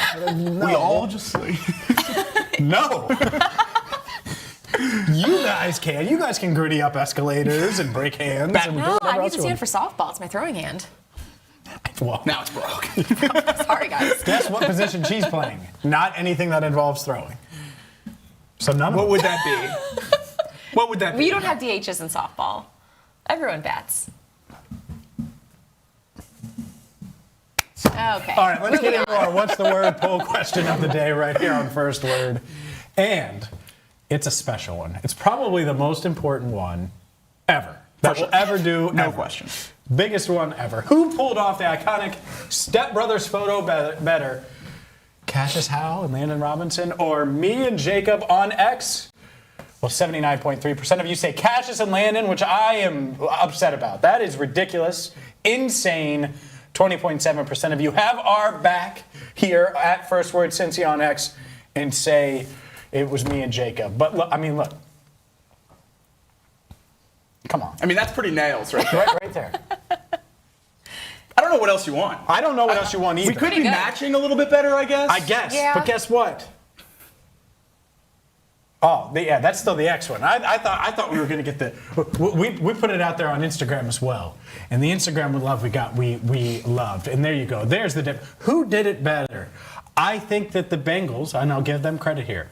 They put rookie brothers, and they grow up so fast, and they had the name, so they did that. Definitely looks better that way. But as far as the straight photo, I think we got it right, and I can't wait to run this by Landon Robinson and hopefully Cassius out here on the show. When they're next to each other like that, we're the clear winners. Right? I think so. The way it's dressed up as the movie poster, though. That's not an us thing. That's not an us thing. So we're not dressing up. We're taking the photo. You think Cassius and Landon dressed up to the movie? You think they edited that? No. Okay, then. That's not an us thing. This is our show. We could have done that. We could have done that. You're right. We could have done that. But we're not doing the movie poster. We're reenacting the photo. Yes. Nailed it. That's the thing right there.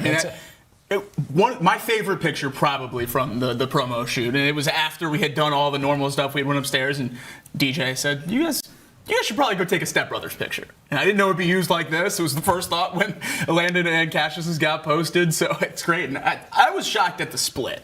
I thought we at least had a fighting chance. I knew the people would vote for the Bengals players. That makes sense for sure, but I thought it would be closer than that. Yeah, I did too, and I'm looking up the poll results on Instagram as well. And that's the fun. At First Word Cincy on Instagram. I put this one out there as well. And it is a bit closer. Why am I not seeing the results? I'm going to get the results here in a second. But regardless, I do think that Instagram family had our back. They did. And I don't like to pick favorites, but I clearly like the Instagram family better than the Twitter family at this point. That's strong. Some of these responses are great, though. The cry laughing emoji, yeah, same. 61% say James and Jake. Look at that. Domination. 39% say Cassius and Landon. And that went up. Cassius and Landon might have voted on IG. They might have seen it. But there you go. I think we have the edge here. I'm hoping that we'll get to show this to Cassius and Landon in person. But let's segue into Landon Robinson, because I met him in person for the first time this week. And he's the most famous 7th-round draft pick ever. The most talked about pre-draft day 3 prospect ever, too. Interviewed him before the draft. It's the first time I talked to a prospect before the draft because in an interview setting, because you never know where they're going to end up. Mm-hmm. He ends up here.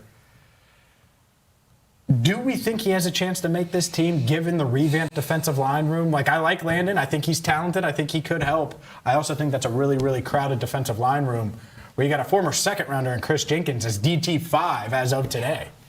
Yeah. This is going to be an uphill battle for Landon, and he might be on the outside looking in just because of how deep that defensive line is now. And it's the biggest question I think it's going to come to play is how many D linemen are the Bengals going to carry on the active roster? And could you maybe put Landon on practice squad for a year, hope he doesn't get picked up by someone else, but that's the risk you're going to run. Absolutely, and it's a huge benefit to the Bengals that we are having this conversation about a player who I think we all agree is good enough, or at least has the ceiling to become good enough to be a real difference maker on this defensive line, but just not sure if he has a seat at the table. How many of the years, especially recently in the past, would it have been no doubt that Landon Robinson was making this roster? And I certainly hope he does. He's a player that's incredibly easy to root for, and like James said, the most famous 200-plus pick in NFL draft history, probably. But the depth that the Bengals have done in the defensive line has been a huge win this offseason, but it does, open the door for some tough conversations like this for guys like Landon Robinson. It does, for sure. And so the path to the roster could easily happen just from injury. Usually this happens. Yeah. We're like, how are they going to work in all of these guys? What's going to happen? And usually something happens because it's football and it works itself out that way. And so that's one. The other one is this. If Landon, a 7th round pick, is so good and so dominant and so impactful that he's pushing for a roster spot, that's the best thing you can have. Yeah. That is the absolute best case scenario. I hope he pushes Chris Jenkins. I remember when they drafted Landon, I told a few people in the building, he may push Chris Jenkins. And just looking at him, he's such a unique build because he's not that tall. He's under 6 foot tall. But he's really wide. And noticeably. And so does that translate? Well, everyone knows who Geno Atkins is. And I'm not saying he's Geno, but it's similar builds that way. Grady Jarrett is another example of that. Of the shorter, not necessarily the prototypical size in general, defensive tackle that could slide in there and get pressure and be that athlete. And that's what he was. He was a linebacker. And so he transitioned to defensive tackle. It worked out at Navy. And now he's a Bengal. I do think he has a real shot. I do. Is it uphill? Sure. That's the nature of the beast for a 7th round pick. But if you told me 3 months from now, 3 months from now that he's playing snaps for the Bengals, and would not shock me because I do think he has that potential. Talking about him pushing Chris Jenkins, what about McKinley Jackson? Could you see him maybe pushing him a little bit for that spot? Yeah. I mean, I think McKinley is very much fighting for a roster spot right now. I would probably give the edge to Landon over McKinley. And the reason why Chris is ahead is because he's a 2nd rounder and they saw something in him to take him in the 2nd round. And they probably think they can get that out of him still. So, yeah, I mean, I think that whole room, outside of the big 4, which it's wild that the big 4 includes TJ Slayton, who was your starting nose last year, is now 4th in that room with Dexter Lawrence, BJ Hill, Jonathan Allen, or Jonathan Hill and BJ Hill, however you want to work those guys. And so then you have Slayton at 4, Chris Jenkins 5. Does Chris make it? Does McKinley make it? Not sure. I think it's an uphill climb, certainly for McKinley Jackson. I would give the edge to Landon. It's a great opportunity, again, to have for the Bengals, to have those guys compete against each other, get the best out of each other, and then have your choice, essentially, of who earns that spot. And obviously, you hope that everyone puts their best foot forward and competes, but if that's not the case, then you have a chance for guys to separate themselves from that group and still give the Bengals a really great and deep defensive line room. This is an amazing place for the Bengals to be in, and I certainly hope it works out for Landon Robinson. Shout out to the YouTube chat. Make sure that you subscribe on YouTube to the First Word YouTube channel, where they support the real Step Brothers right here at the First Word desk. We'll talk Bengals next, right here on First Word.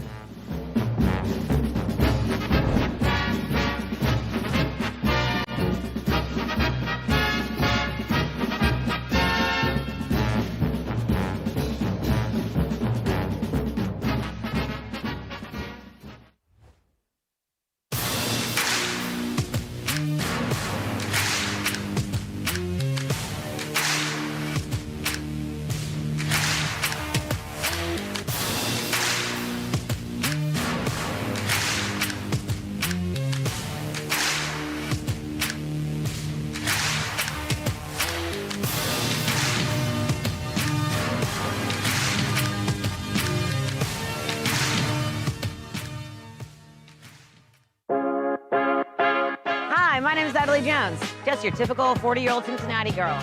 Although, no, I'm not married or divorced. I don't have any kids, and I don't live in the neighborhood I grew up in, which is the West Side, by the way. But what I do have is a lot of freaking time, and I've been using it well.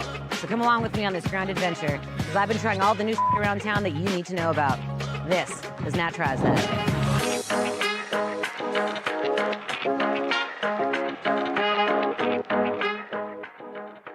Okay, so the man you're with now, you guys met when you were 40, right? Yeah. I think close to 40. 39 or something. Yeah. I think I remember that being a bit. You telling me like that was a big year deal for you. Yeah, you know. But I knew right away with him, so I get it. I get it. Okay. But yeah, I had like a million, like, oh yeah, no. And then even when I thought they would like me, I'm like, why don't you like me? It was so fun. But I'm gonna say you're amazing. You're one of my best friends in the entire world. One of the most amazing people I've ever met. If you don't know, hello. My name is Natalie Jones, and this is the one and only Pam Kravitz. Pam and I met. Pam, you are a multi-hyphenate, get out of here. Your artwork is known nationally, I would say worldwide. Oh, I love that. It really is, though. You're international. And thanks, Nat. you do so much for our community here. You've done so much for me personally. I'm very lucky and grateful that I get to call you my friend. I feel the same about you. You know that. I just think you're like the best thing in the world. I was telling someone before, I was like, when I first met Pam, I love telling this story. She was on top, she was riding a pig. She was in a pig. And I was like, I want to be your friend. Okay, wait, but it wasn't a real pig. It was no, it wasn't a real pig. It was a paper mache pig. Yes, it's a paper mache pig in a parade. And not that I wouldn't ride a real pig if anybody asked me. But no, she was not there. All animals were safe while in the making of this friendship. Yeah. Yes. And I remember, we just, caught eyes, and I knew who you were. Really? And you had just come to Cincinnati. I mean, you were just new, to the scene. But I knew who you were. Or there was something about us, like this... I'm like, oh my God, that beautiful young woman wants to get to know me. Yeah. And I know who you are. Yeah. And we have been fast friends ever since. We really Well, have. it took a minute for us to re-find each other. It's true. Because I kind of Oh my God, hold on. But this story is even great too. This is like, something's just meant to be. So I saw you Pam Pig Pam, whatever. And I remember I posted it with it was my first work. My name is Jack Crumley. I've been covering news in Cincinnati on the radio for the last 20 years. I grew up in Northeast Ohio, but Cincinnati has always felt like home since day one. I've seen so many things accomplished here, and now, with the Working Lunch, I get to write, read, and talk about them every day. Hard-working people with a drive and a dream. Innovative ideas that help shape this city. Cincinnati is a great city, and I'm excited to tell you about it every day.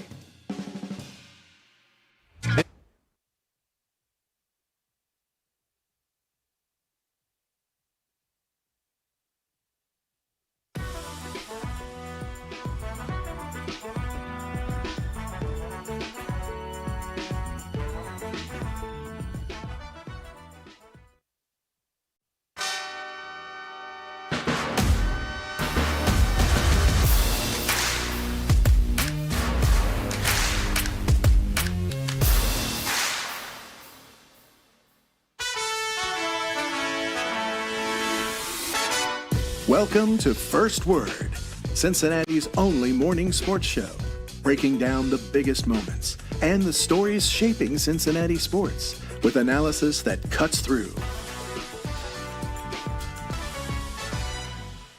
First Word, setting the agenda in Cincinnati sports. Jacob Tissot tries to be edgy.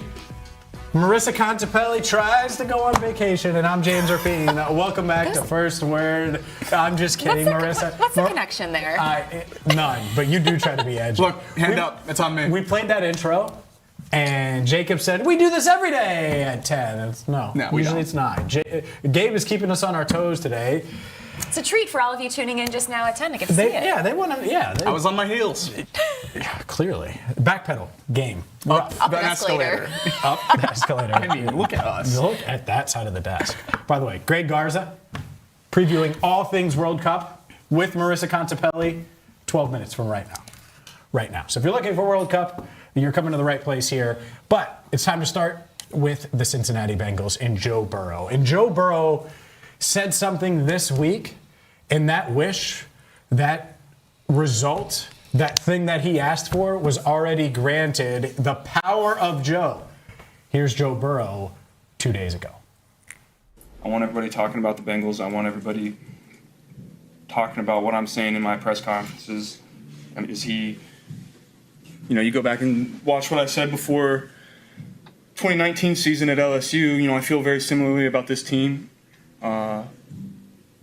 I'm so excited to get started and get moving, and I wish we would ramp this right into training camp so we can continue to improve, because I feel like there's so much greatness that we're going to be able to achieve this year. I'm just excited to get going.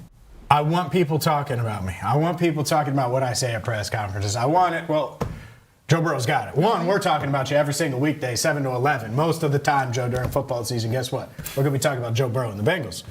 But it's certainly not going to just be us, and it isn't just us. We'll dive into what some of the national reaction is to that comment. But, Joe, the power of Joe, we've certainly felt it since he talked on Wednesday.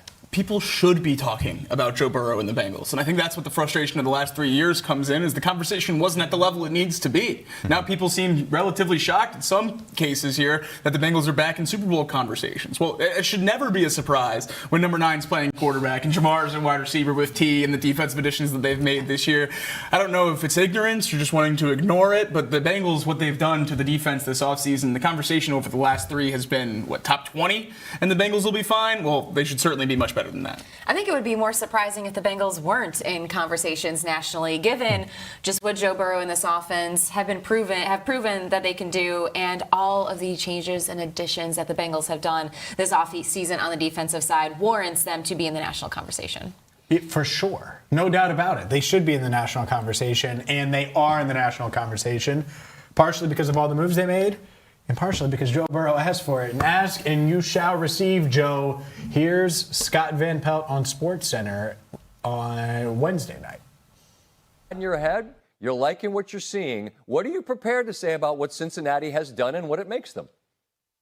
Right now, as we sit here, Scott, I think that the Cincinnati Bengals are my favorite to win the AFC.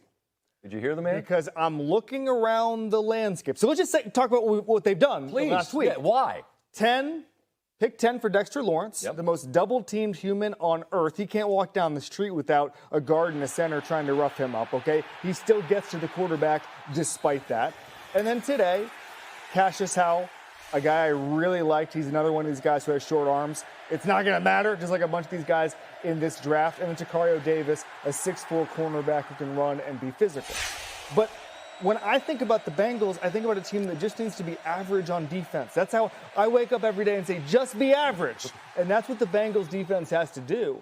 And if they're the 15th best defense in football, they can get to the Super Bowl with Joe Burrow. In a landscape, and that's part of the reason that they made the trade to begin with Dexter Lawrence, in a landscape where we don't know about the Bills this year. We don't know about the Ravens. The Chiefs, obviously, if Patrick Mahomes come back from injury. There's a lot in flux here, Scott. So if you can have an undeniable side of the ball, which the Bengals have, you don't need much on defense, and I think they got there. Well, I mean, just be average on defense. Mediocre. There you go. All right, so you're saying Cincinnati is your favorite in the AFC. There's a lot of folks that would say the Rams are their favorite. The favorites in the AFC. Look at Kevin Clark, just from the top rope, elbow drop on the rest of the AFC for the Bengals. Yeah, it's a stark contrast from our worst word of the week. It's a what? Stark contrast from our worst word of the week. And if you missed Nick the Wright. worst word, it'll be on our YouTube page. That's right. Well, Nick Wright said the Bengals should be outside of the top 10 in terms of Super Bowl odds. Kevin Clark says they're the best team in the AFC East. So I'll side with Kevin Clark here, and I think it's much more realistic that the Bengals are the best team in the AFC than outside of the top 10 in the NFL. I can't really wrap my head around more than an argument for 4 or 5 teams maybe in the AFC to be ahead of the Bengals, and even then it seems like a little bit of a stretch to me. So squarely in this conversation, right where they belong. No doubt about it. Right in the conversation. Does Tony Kornheiser, does he think so as well? Well, we had our worst word of the week with Nick Wright. We just heard from Kevin Clark on SVP. Here's Kornheiser talking Burrow on PTI. Oh, it's not a good sign. It's a great sign. He is saying, put this on me. He is giving cover to every other player on the Cincinnati Bengals. He may as well have said, bring it on, put it on me, it's okay. This is what you want in a quarterback. You want someone who takes responsibility for everything that the team does. And by the way, in his history, he won a championship at LSU. The team averaged 48 points a game, and he threw, get these numbers, 60 touchdown passes and 6 interceptions. And then he came in to the NFL with Cincinnati, and in his second year, he went to the Super Bowl. This is not Lamar Jackson, who doesn't win in the playoffs. This is not Dak Prescott, who gets paid billions of dollars, doesn't win the playoffs. It's not Justin Herbert. Everybody says has the most beautiful arm in the history of the world, doesn't win in the playoffs. Lamar Jackson, 3-5 in the playoffs. Dak Prescott, 2-5. Justin Herbert, 0-3. And Joe Burrow, 5-2. Case closed. I'd be rolling with that guy. Well, the other thing about this is the problem has been along the defensive line and the offensive line. They heavily invest in the defensive line. Now, the offensive line has become a strength. Quietly, especially in the second half of last season, they're running the ball. They're protecting Joe Burrow. If not now, when? That's a bit of the through line in the last two topics for me. Joe Burrow saying this is the appropriate amount of pressure because there should be no ambiguity that we are set up to do the thing that I've been chasing since I was in college.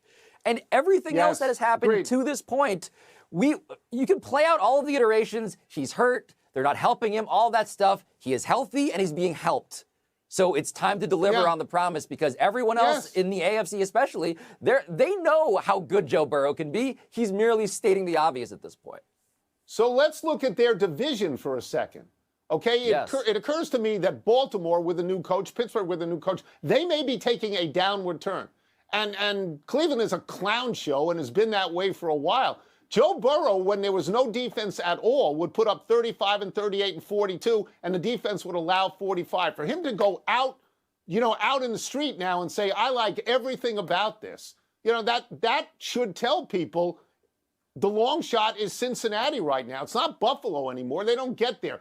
You can't ever discount Kansas City. Mahomes comes back, he's healthy.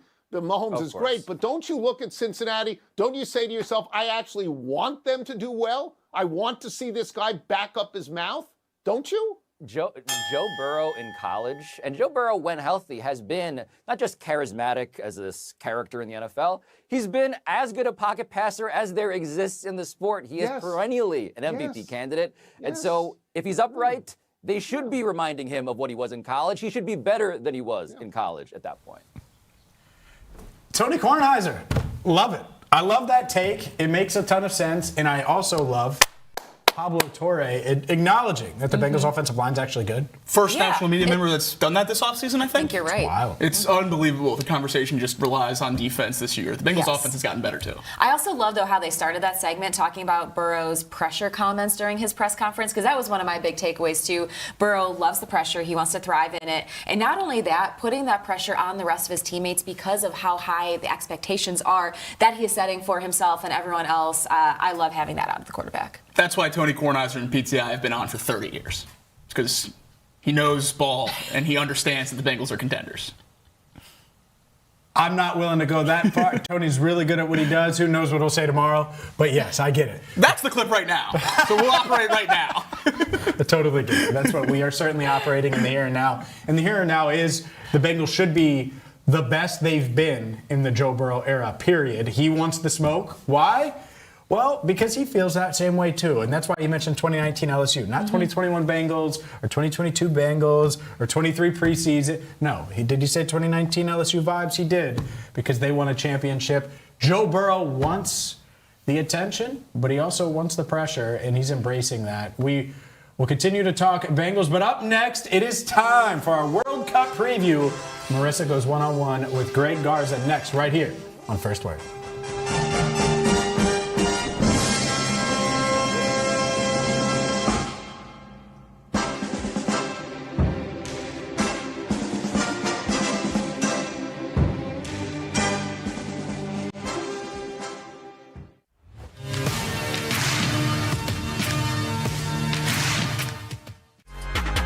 So you've worked out so far for Charlotte, Sacramento, and Toronto, right? Those are the three you've done. So Charlotte, Sacramento, Toronto, take us through what a workout looks like, right? You post your jersey, post the practice jersey, you say another one, and you have the opportunity to go work out in front of those teams. But, what does that workout look like? What do these teams want to see out of you? So basically like a day, just, a day going to a workout, leaving the hotel probably between 7 and 7:45 in the morning, get into the arena, eating breakfast, and then, you get measurements, you get testing, you go through the whole combine testing.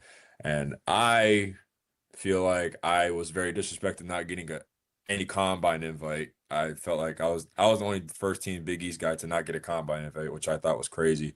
Just add more fuel to the fire. Does that, okay, like, I didn't need a reason, but you just gave me another reason to prove who I am. So I was like, all right, bet. So I have to go through combine testing every workout that I go to because, I didn't have the numbers at the combine. So I have to do it every single time. And I just had to keep my body in like peak physical shape to, improve my numbers at each workout. So you go through the combine testing and then you go through like another warm up. And then each team is a little bit different in how they do their workouts. With Charlotte, you did a lot more drills at the start. And then playing at Toronto, it was mostly just playing. Like you shot, like you're shooting and then you're playing. At the Kings, kind of like Charlotte, but it was less drills and a lot more playing. You're playing out of like concepts. You're playing with dribble limits, 10-second shot clock, 5-second shot clock, it's all these things. So every team is different, but it's mostly just they want to see like who you are as a person. They want to see like, are you really, a dog? Or, like, even if you're not making shots, like they just want to see like the type of person you are, the type of player you are. Like, are you what the film says you are? And they just want to be either proved right or proved wrong.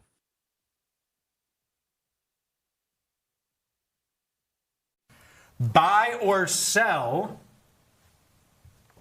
that the Bengals should consider trading for the former Pro Bowl running back?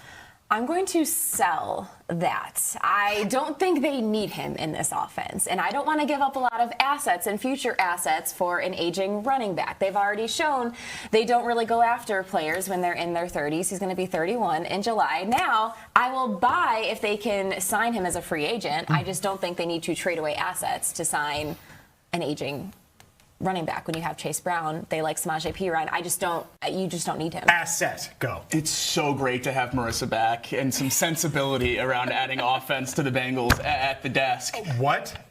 Absolutely sell trading for Alvin Kamara. Not interested at all. And it's maybe less an Alvin Kamara topic than a Chase Brown topic. I love Chase Brown and what he did through the back half of last year. He needs to get a ton of carries and be the bell cow. And I think Samaje Perine is a good, component to that in the backfield. So I'm out on trading for Alvin Kamara at over $10 million this year to be a backup running back. I'm really not interested in.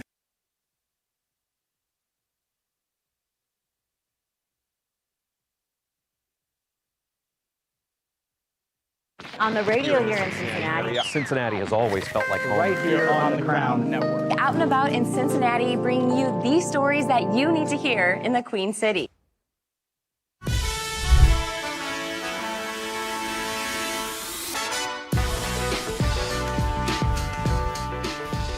First word rolls on, and America's hoping to roll on and handle business tonight against Australia. Later today against Australia in the World Cup. Marisa Contipelli had a chance to catch up with Greg Garza to break it all down.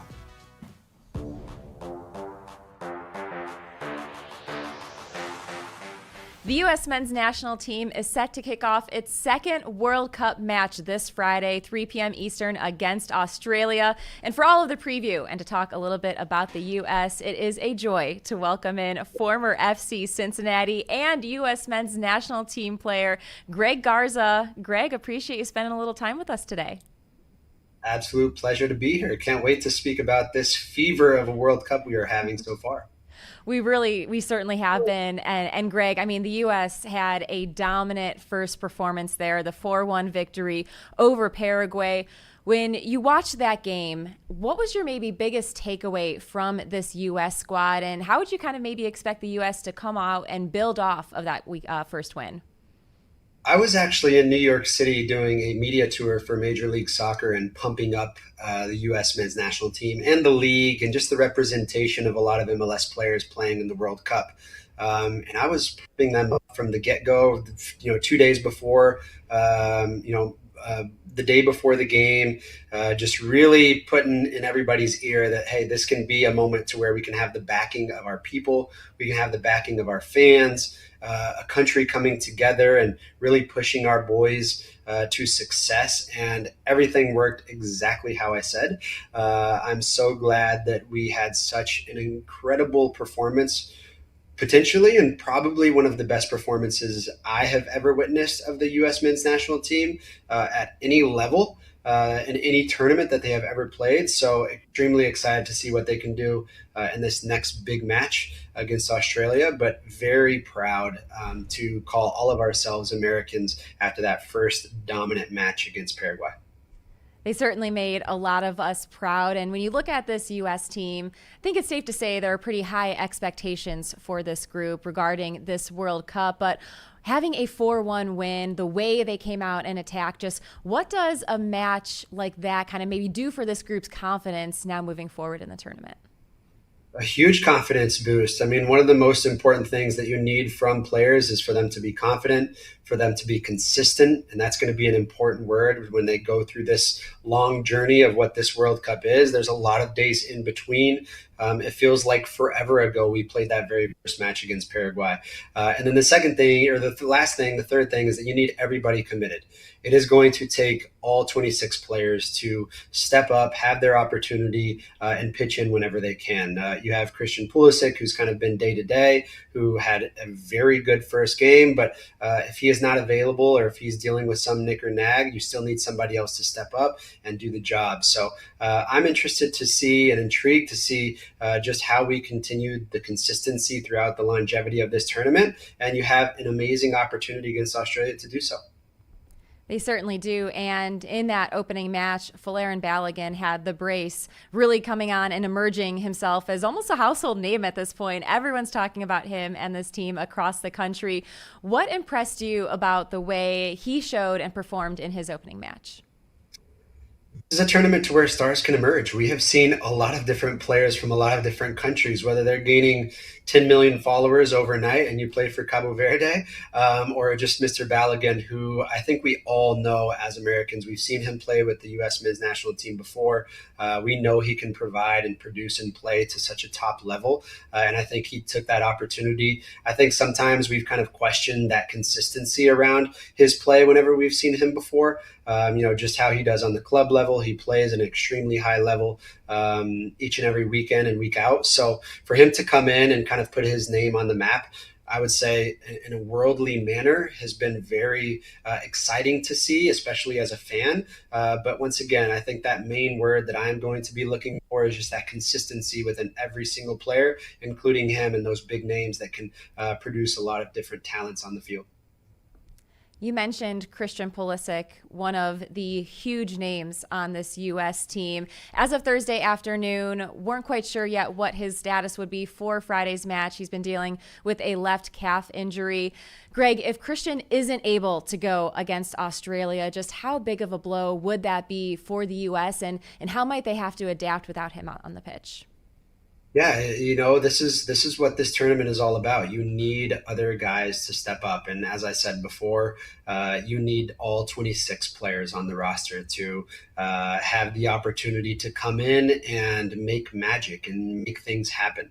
And that's the uniqueness of tournaments. You need the whole entire team. And when you are that 26th man sometimes, whether you're Mr. Sendejas or whoever you might be, Pepe, who can step in and play different positions and be adaptable in those areas. But I do think there's a lot of other players that can come in and get the job done. But you are talking about what we call so-called Captain America, somebody who can change the game in a split second, somebody who I think over the course of the last season, we had seen kind of go through maybe a plateau or a dip within his club form and just the start that you wanted him to have as such a star player that he can be with the national team. So it takes every single player within a tournament. Like you mentioned before, you see players emerge and become this massive star player from nothing. And that's what we want. We want those players that maybe we haven't seen too much before to come in, get the job done, and create a name for themselves as we continue to move forward with this national team throughout the longevity of this tournament. I love that he has the name Captain America. It feels so fitting for him. And when you look at Pulisic and just the difference that he makes out there when he is on the field for this team, what is it about his game and the way he's able to spread the ball and, really kind of, command the attack? Why does he make this U.S. team better? Yes, he is. He is to cap off the Captain America. He is a very good looking dude. He does have the chin to be Mr. Captain America as well. You need that nice defined jaw, and I feel like he has that to perfection. I always joke around, there's not too many people who have bigger chins than I do in terms of having that Captain America jaw. But very, very, very exciting player. He's somebody that it's now almost been, if we look back at it, it's almost been a decade now that he's really taken over and kind of developed this leadership role. He's a veteran now on the team, which is really odd to say because I still feel like he's young enough to still produce so many different things within his career. But I would say the biggest thing that I see from him is just his energy. the energy level that he has, the very first touch that he had in that game against Paraguay, he just skinned his defender over and over again. He was taking risks. He was really taking it to him. And just, I think that energy that he provides, that quickness, that when he has the ball at his feet, there's very few players that can be faster with the ball at their feet rather than having the ball and not having the ball and making runs in behind. And he's that player when he does have that ball at his feet, he is able to kind of just change into those different gears of speed and really break defenses and break lines with that intensity that he has in dribbling. And I think that reels defenders in and allows other spaces to open up, which we saw that happen many different times in Paraguay. So, someone who is extremely exciting to watch play. Yeah, he's an absolute difference maker, like you were just saying, when he is out there on the pitch, and certainly hoping that he can go Friday afternoon for the U.S. But Greg, when you look at this Australia team, maybe what's one of the things that stands out most about the way they attack, and maybe what's a weakness or two that the U.S. can maybe take advantage of? Yeah, I think definitely a big upset of their win against Turkey. We definitely did not expect that. But that's the beauty of this tournament. There's been a lot of different upsets throughout the whole entire tournament. Australia, from what I saw, was a team that was extremely compact, a team that is very good defensively and then have a few players that can really change the game. But other than that, I think if you are able to just be very patient, to be persistent, and then, the biggest thing for me, I think, is just using the crowd, using the background noise of what you will have to push you forward. And there is nothing greater as a player to hear that noise, to not even be able to hear each other when you are playing, but just have the backing of the crowd. And I think that'll be the maximum force that this team can have. And you saw it in that first game. The energy of the stadium, the noise within the stadium is what pushed those players to have that kind of hype throughout the whole entire game. And that's a beautiful thing to see, a country coming together and pushing the boys forward. What else could you ask for as a player? So that'll be the biggest thing that I think that they can use to get this W. The atmosphere and energy that we've been seeing across these host cities in America has been truly special. And like you were just saying, sometimes you can't even hear the guy next to you. So, regarding that, I mean, just how important is communication going to be, especially for the back line going up against this Australia team? Yeah, I think the back line did amazing the last game. I think, one of my favorite players to watch right now is just Chris Richards, his ability to lead, his ability to get stuck into tackles. He doesn't take anything from anyone. He has earned and gained his respect, I think, at the world level. Just coming off winning the Conference League with Crystal Palace. So someone who I love to watch as a former defender just because of his grit. And I think that just serves as leading by example. I think you need those leaders such as Christian, such as Chris and Tyler Adams, who also has that grit and desire and passion in every single play. Those kind of moments, they are able to just be contagious with all of those players around them. And that's something that you need when that energy and when that vibration in the background noise can be so loud. You need those players to step up and really lead by example and lead by action, getting stuck in and kind of creating the momentum for you to push yourself forward.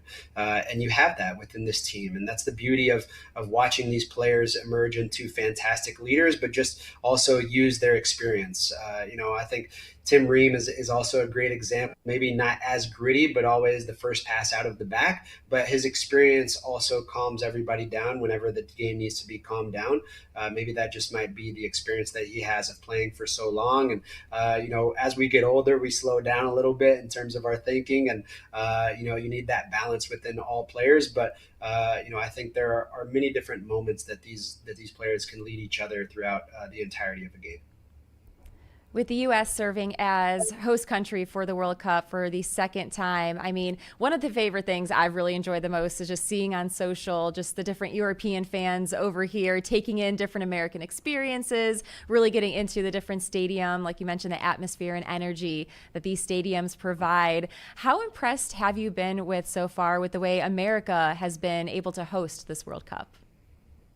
I am rooting for all three nations. I think I've sounded like a broken record in every interview I've had or every time I've popped on TV or spoke with any news outlet. I am rooting for all three nations. I think that is the importance for all of us here in North America to root for Canada, to root for the United States men's national team, to root for Mexico, although they are our biggest rival. We have done such a fantastic job in hosting the most important, the biggest tournament in the whole entire world, right? In any sport that can happen. So I think the host nations have done an incredible job. The people have done an incredible job. Everybody behind what this tournament signifies and means have done an incredible job to make this inclusive, to make it diverse, to bring people together. There is no other sport that can bring as many people together as soccer can, and we have that within the beauty of our backyards. I was able to attend the Spain and Cape Verde game, and to see patches of blue for Cabo Verde was incredible. To see the Spanish fans treat them with the immense amount of respect was incredible. I even said at the end of the game, I felt like there were even Spanish fans rooting for Cabo Verde to pull off a bigger upset than just a tie. So I think it's a way to where you see other cultures, other nations come together and realize how beautiful our countries really are. And like I said, I will root for all three nations. Obviously, we'll be very biased towards our own nation of the United States men's national team because I played a part in that. But rooting for all of the other nations that are hosting.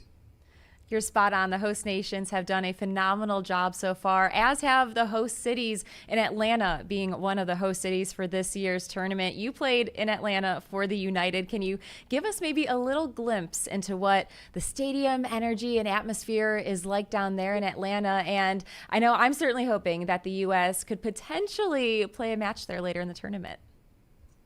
I really hope so as well. It'd be one of the final stages to get there, and I think why not? Why not us? Why can we not be able to have that opportunity to be in those final stages? The Mercedes-Benz Stadium, I would say, my probably top two stadiums within this tournament so far. I have not had the opportunity to attend a game at SoFi, but just from the looks of it, those are probably my two favorite stadiums so far in terms of the modern stadium of what they can be. I always refer to Mercedes-Benz Stadium almost being like a space shuttle, or it's like you're inside this spaceship and you are watching this spectacle played a little bit further away from you. It doesn't necessarily give you that intimacy of being in a European style stadium to where you have fans that are almost 5 yards away from you and you feel like they can touch you, but or grab you or kind of take the ball out of your hands if you're taking a throw in. But it is an absolute spectacle. It is one of the most beautiful stadiums I've ever been able to play in my whole entire life, and winning a championship there was indescribable. There are no words that I can put in front of me or out of me to really explain what it means to play in such a beautiful stadium, and I'm so glad it's highly represented within this tournament. And we have to call it Atlanta Stadium, although in our hearts and in our mind it will always be the Benz. Yeah, I still can't quite get over the different stadium names for this tournament, but that's okay. Greg, I do have to ask you about Messi. In Argentina's opening match, he goes off for the hat trick. 20 years to the day of him scoring his first World Cup goal. It's just, he is such a special player, and the fact that we get to watch one of the best of all time. I mean, just what is it like really getting to watch greatness happen in front of our eyes? And then, a layer beyond that, Argentina looking to defend its title. Just how difficult is it to defend a World Cup title? Yeah, I think the most beautiful part and the coolest part is that we have him along with 44 other players representing the MLS within this tournament. And to have and to say, I would never fathom the idea that Lionel Messi plays for an MLS team and is playing in the World Cup. That is something that is unimaginable, something that I think is, as a league, we can be extremely proud of how far and how much this league has grown. But to have so many players representing their countries and representing their communities, the coolest part is whether you're from Cincinnati or whether you're from Atlanta, there are players that you support week in, week out that you are watching now representing their countries at the highest level. that is the coolest thing. It's, I was watching Croatia and England, and you had Busa score the second goal for Croatia, tying the goal and shedding into tears. But he plays for FC Dallas. So, all of these players emerging into stars, but they're representing our league at the highest level as well. So for Messi to be a part of that list of the 44 and carrying those players along with him, he's one of the greatest of all times. I think we can all be very proud of what our league is representing within this tournament. Oh, absolutely. It's incredible to see that there's that many players from MLS in this year's tournament, and FC Cincinnati represented by Miles Robinson. And, you played for FC, and just growing the game and the sport across the country and America. Just how important is this next couple of weeks stretch going to be when it comes to just getting, new fans' eyes on the game and really trying to grow and elevate the sport here in America? Yeah, first off, Miles was a great teammate of mine with his time in Atlanta. So it's always really cool to see former teammates having this unique opportunity to play in a tournament that I think deserves the utmost amount of respect. They will carry that with them for a lifetime. To tell somebody that you have played in a World Cup is by far the biggest accomplishment any player can have. And even for these smaller countries, I think is immense. But I think this tournament is allowing people to watch the game even more, and will continue kind of that reaction afterwards to maybe have more people pay a little bit more attention to what the MLS is. And, as far as it has grown and as much as it is growing right now, this is such a unique opportunity to kind of create that feverish vibe and hype of the eyeballs being glued to the TV. Every bar that I have been to, even though I don't drink, but going to a watch party, or every hotel I've walked into with all of this travel. I took my son to the barber shop yesterday here in Sarasota, just some random barber shop. They had like 8 TVs, and everyone had all soccer playing, whether it was a live game, whether it was news about soccer. It is so cool to see. You would have never expected that. I know the last time we had a World Cup was 1994, but as popular as the sport is right now, I don't think it ever has been. So I have Canadian friends that only religiously watch hockey that have sent me multiple texts, just pictures of them on their couches watching, Uzbekistan play, or against Colombia, or just the most random game that you would never expect them to ever watch, and they are having their eyeballs glued onto the television. So to see that boom of what we have created with this sport, we're talking about the most popular sport in the world, and sooner or later I'm sure it will be the same thing here in our own country. Yeah, and hopefully that continues, not only during this World Cup stretch, but really beyond too. And Greg, before I let you go, I have to ask, give me a bold prediction for U.S. against Australia. Bold prediction, I do believe it will be 2-0 for the U.S. I think that they are just going to get by this group with flying colors. I think that they have really shown and been attested to showing their talent within this first game. And the biggest thing, like I said, is going to be their consistency. It's going to be that consistent demeanor that they have of not just doing it once, but doing it over and over again. And if you have the likings of them doing that over the course of these next couple of games, I think you can see them make a massive run. But I am going to count for a win, 2-0. I'm going to go Mr. Ricardo Pepi getting a goal, and I'm going to go with Balogun getting a goal. I think Mr. Pepi will sub in for Balogun, get his goal. That I think he set himself up for a couple of good spots when he did come on as a sub, and I think Mr. Balogun will continue that consistency. When you're hot and confident, all you're just thinking is just to be that selfish person in the box, and I think Mr. Balogun has that selfish mindset that he can put things away. I love the prediction. Not only the shutout, but the goals as well. Balogun could quickly be moving up the ranks there for most World Cup goals by a U.S. men's national team player. Greg, awesome stuff. Absolutely fantastic. Really appreciate you spending some time with us today. And, hopefully we'll be talking about a U.S. 2-0 victory over Australia. Hey, I'd love to be on anytime. Thank you guys so much for having me. And let's root this country on to the final stages. And you never know what can happen after that. Thank you so much.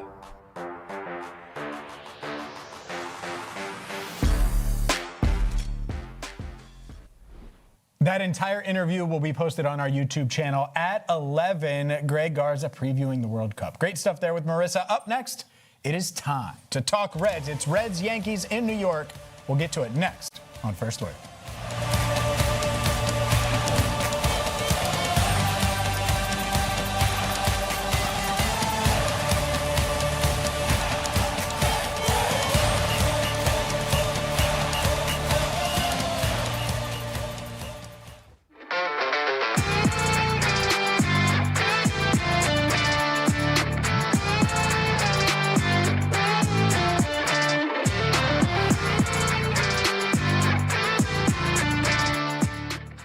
What part of it do you think you struggled with the most? And I don't want to know about, the intricacies of relationships or whatnot, but what about the structure of your life at the time did you really have a hard time with? Well, I guess it would be sharing so much information about my personal life. And just in the back end of things, I just never felt like they always just wanted more. And I'm like, well, I can't be more funny. Like, this is it. And I can't be, yeah, and like I've shared like very vulnerable moments. Like, I don't know what else you want me to do. And then at a point where I'm just like, I don't know if they value me. I was just gonna ask, did you ever feel valued or appreciated? At some points, and by most of my coworkers, yes. By some people in the building, like we just wouldn't see eye to eye. And I think that's gonna happen anywhere. It happens. Yeah. But at the time, I was mad, and I'm like, I can't give you any more than what I'm giving, okay? And for a long time, I was just like, wow, I worked at this radio station, I gave them my life, and I wasn't good enough, and then I get let go. What do I do now? And for a moment, I was frustrated and upset, and like rejection sucks. But now I'm just like, they did me a favor. And honestly, like I grew so much in that time, I wouldn't have had social media. And now I'm like making a small business out of You're that. a social media queen. Thank As you. somebody who went from 0 to 100, and you like really lean into it. I look at people like you, and I'm like, you like really lean into it and love it and do it well. And it's so great. You're really sweet to say that, because Yeah. then, just like the voice in your head, it's like, I'm not doing enough, I'm not creating enough, I need to post a picture today. I'm not gonna post a picture because it doesn't feel authentic. And then I overthink for 45 minutes. And so then it's like, Dude, the pressure to post every day. I haven't thought about that. I think I should get bangs. What do you guys think? And I'm like, that's the post? It's a great post. I'm not getting bangs. But thank God. Okay. This is the Rebound Rundown. I'm your host, Paul Fritchner. Your home for college basketball in the Cincinnati area and across the country every Monday through Friday during the season. Previews, recaps, breakdowns, interviews, and more. You can find it all right here. Your one-stop shop for a quick dose of college hoops on your morning commute. Make sure to subscribe on YouTube and wherever you get your podcasts. Every morning, Cincinnati wakes up and gets to work. Companies are built, deals are made, restaurants open, ideas become careers, and every day the people behind it all sit down at the working lunch. Founders, CEOs, entrepreneurs, community leaders, the people building Cincinnati.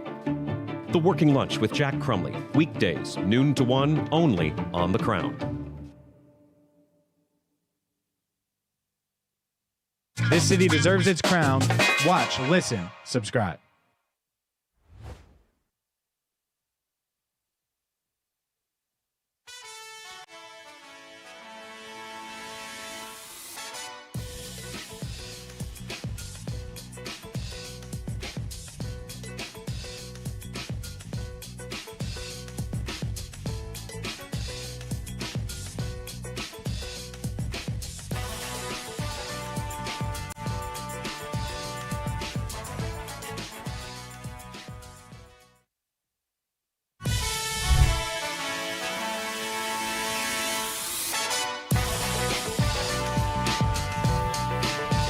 I just want to shout out comedian Gabe for making sure that we sound good, look good, feel good, play good here on First Word. She's Marisa Contipelli, that's Jacob Triscutt, and I'm James Rapien. Man, That's right. I'm really getting you fired up today. Fired up on a Friday. Fired up Friday here as Jacob thinks about crackers and cheese, and I'm thinking about the Yankees and the Reds. So let's dive into Reds, Yankees. Look, this is a huge, huge series, and it's a chance for the Reds to surprised a lot of people. Let's be honest. Yeah. I don't think any of us are. Actually, we haven't necessarily talked about. I'm not confident in the Reds going into this series, given the opponent, given the roster, given the talent on the other side, the matchups. It's a tough one, even with Chase Burns going on Sunday. Yeah, absolutely. It's an uphill battle for this Reds team against average pitching staffs, and you're going up against the two best pitchers that are healthy right now, Max Fried on the IL, on one of the best pitching staffs in the league with the Yankees. Schlittler tonight against Rhett Lauder, and then Garrett Cole against Chase Burns on Sunday. And we talked about Burns a little earlier in the show and the opportunity to go out-duel with a lot of eyes on you, a former Cy Young winner in Garrett Cole, but I think to a lesser degree, there's the same opportunity tonight for Rhett Lauder. Cam Schlittler is one of the AL Cy Young favorites. He's had an unbelievable season this year as a rookie, only 25 years old with an ERA under 2, top 3 in the league right now. He's been unbelievable this season, a huge piece of why this Yankees team is where they are right now. Lauder had a great start his last time out, getting closer to the form that we came to expect his rookie season and early this year before the injury.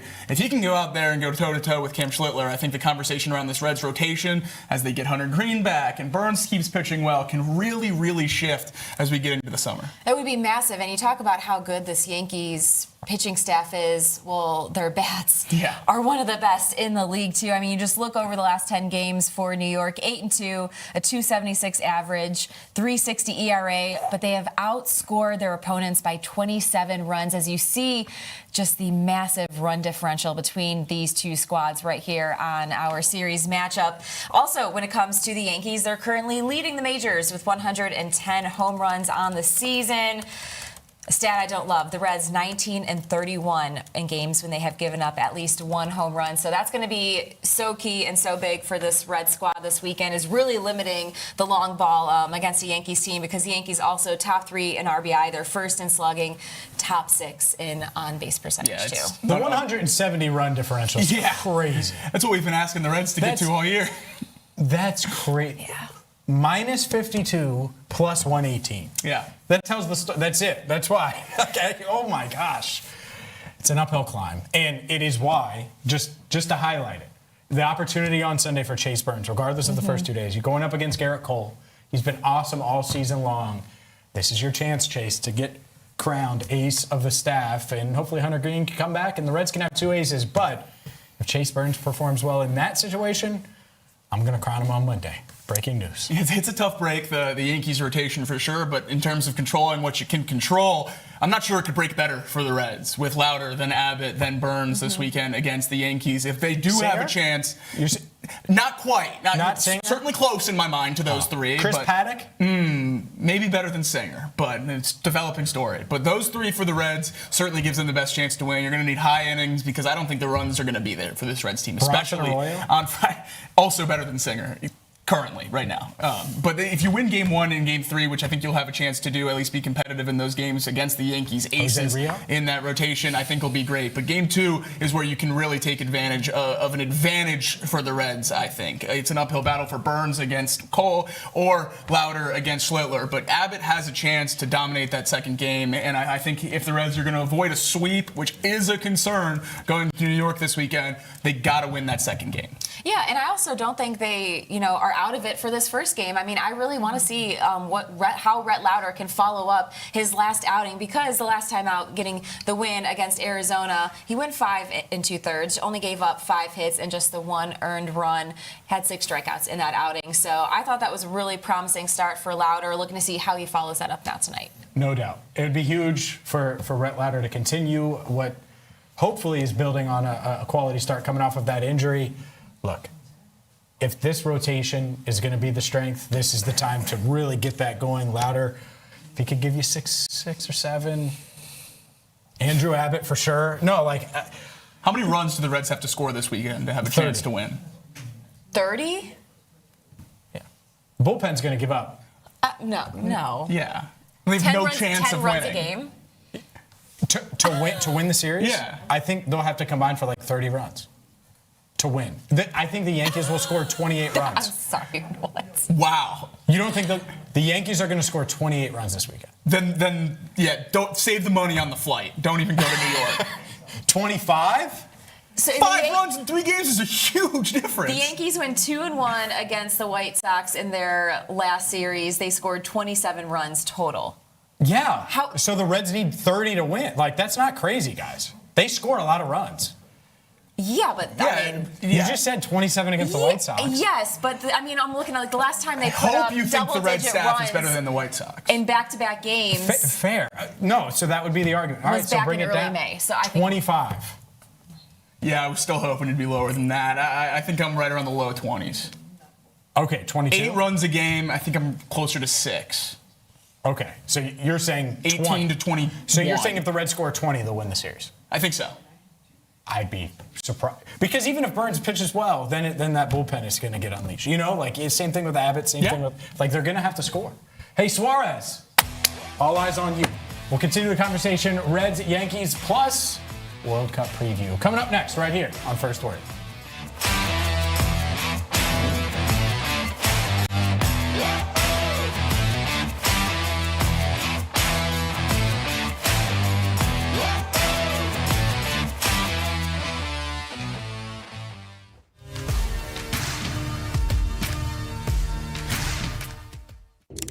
This Cincinnati has felt like home since day one.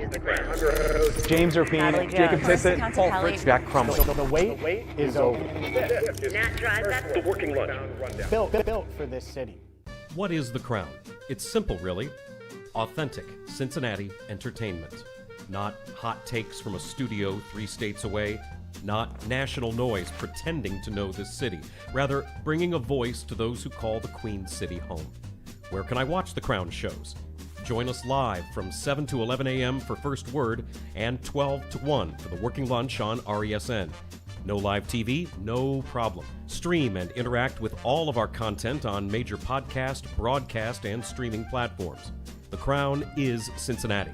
Loud, passionate, competitive, proud. From early morning sports debates to the business leaders shaping the riverfront, to the fans, stories, moments, and culture that make this place move. Live shows, podcasts, documentaries, digital content built from Cincinnati, for Cincinnati. This is The Crown.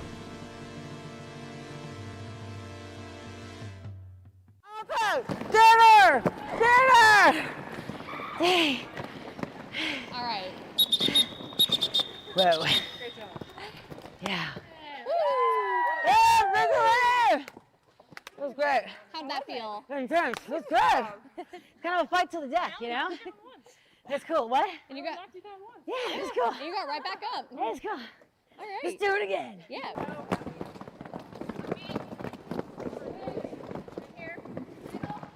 I'll try to score the punches to the throat.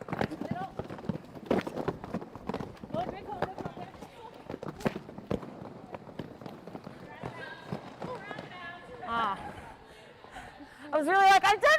Yes. All right, go ahead and keep going. If you keep going, you can come around and score points. We do have a game coming up, so they tend to be a little more focused and like strict. Now this green line is what you're trying to not pull out of. Okay. Going out, so now you have to go back behind. No, right behind our friend right here. Yeah, pull it out. Yep. Okay. Nice. Let's go. There's one. We went butt. Okay. Hey. I got a big old tank, baby. I think I'm better skating backwards than frontwards. Ooh, everything's fine.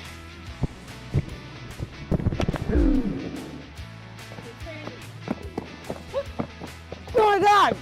You literally. I went for boys. Yeah, no, yeah. Okay. Yeah. Okay. Fast, hard. Wow! Oh my God! Yeah. Really did try to go hard. Yeah, and you could have kept like, you could have went in hard.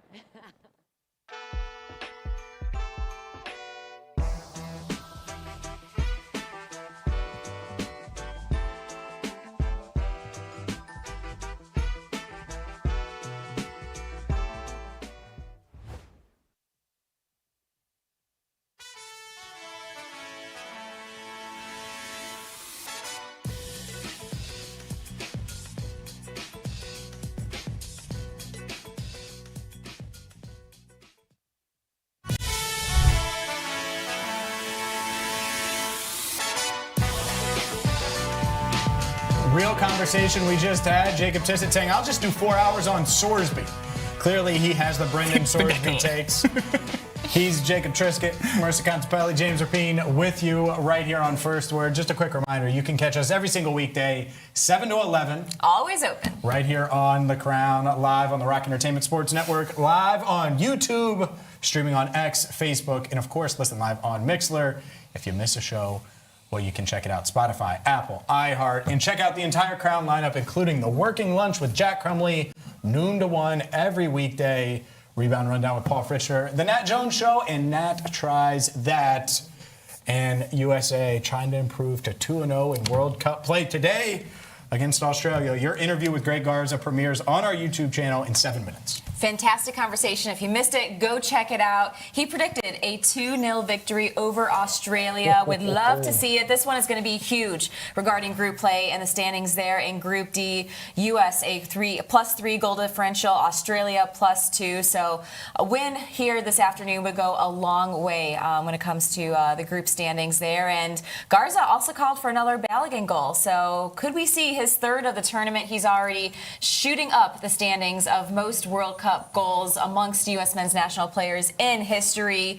So, yeah, another big one, 3 o'clock kicking off from Seattle. My favorite thing today about it has been the Garza interview, 1, 2, him talking about all the hype videos that he's been watching. Yes, there's nothing I enjoy more than rooting for USA in sporting events and the hype that surrounds it. Everyone rooting for the same team is the most fun thing in the world, and you get that with any of these international events. Everyone at 3 o'clock today will be rooting for the U.S., and that's fun. And these videos on TikTok and Twitter and all the hype stuff has been incredible. Getting me fired up. Reminds me of the Olympics in, what was that, 24? When LeBron and Curry and all them were out there. That was the last time there was this much energy around a Team USA, and now we got it again. All right, my prediction for today, USA wins 3-1. It will not be 2-0, 3-1.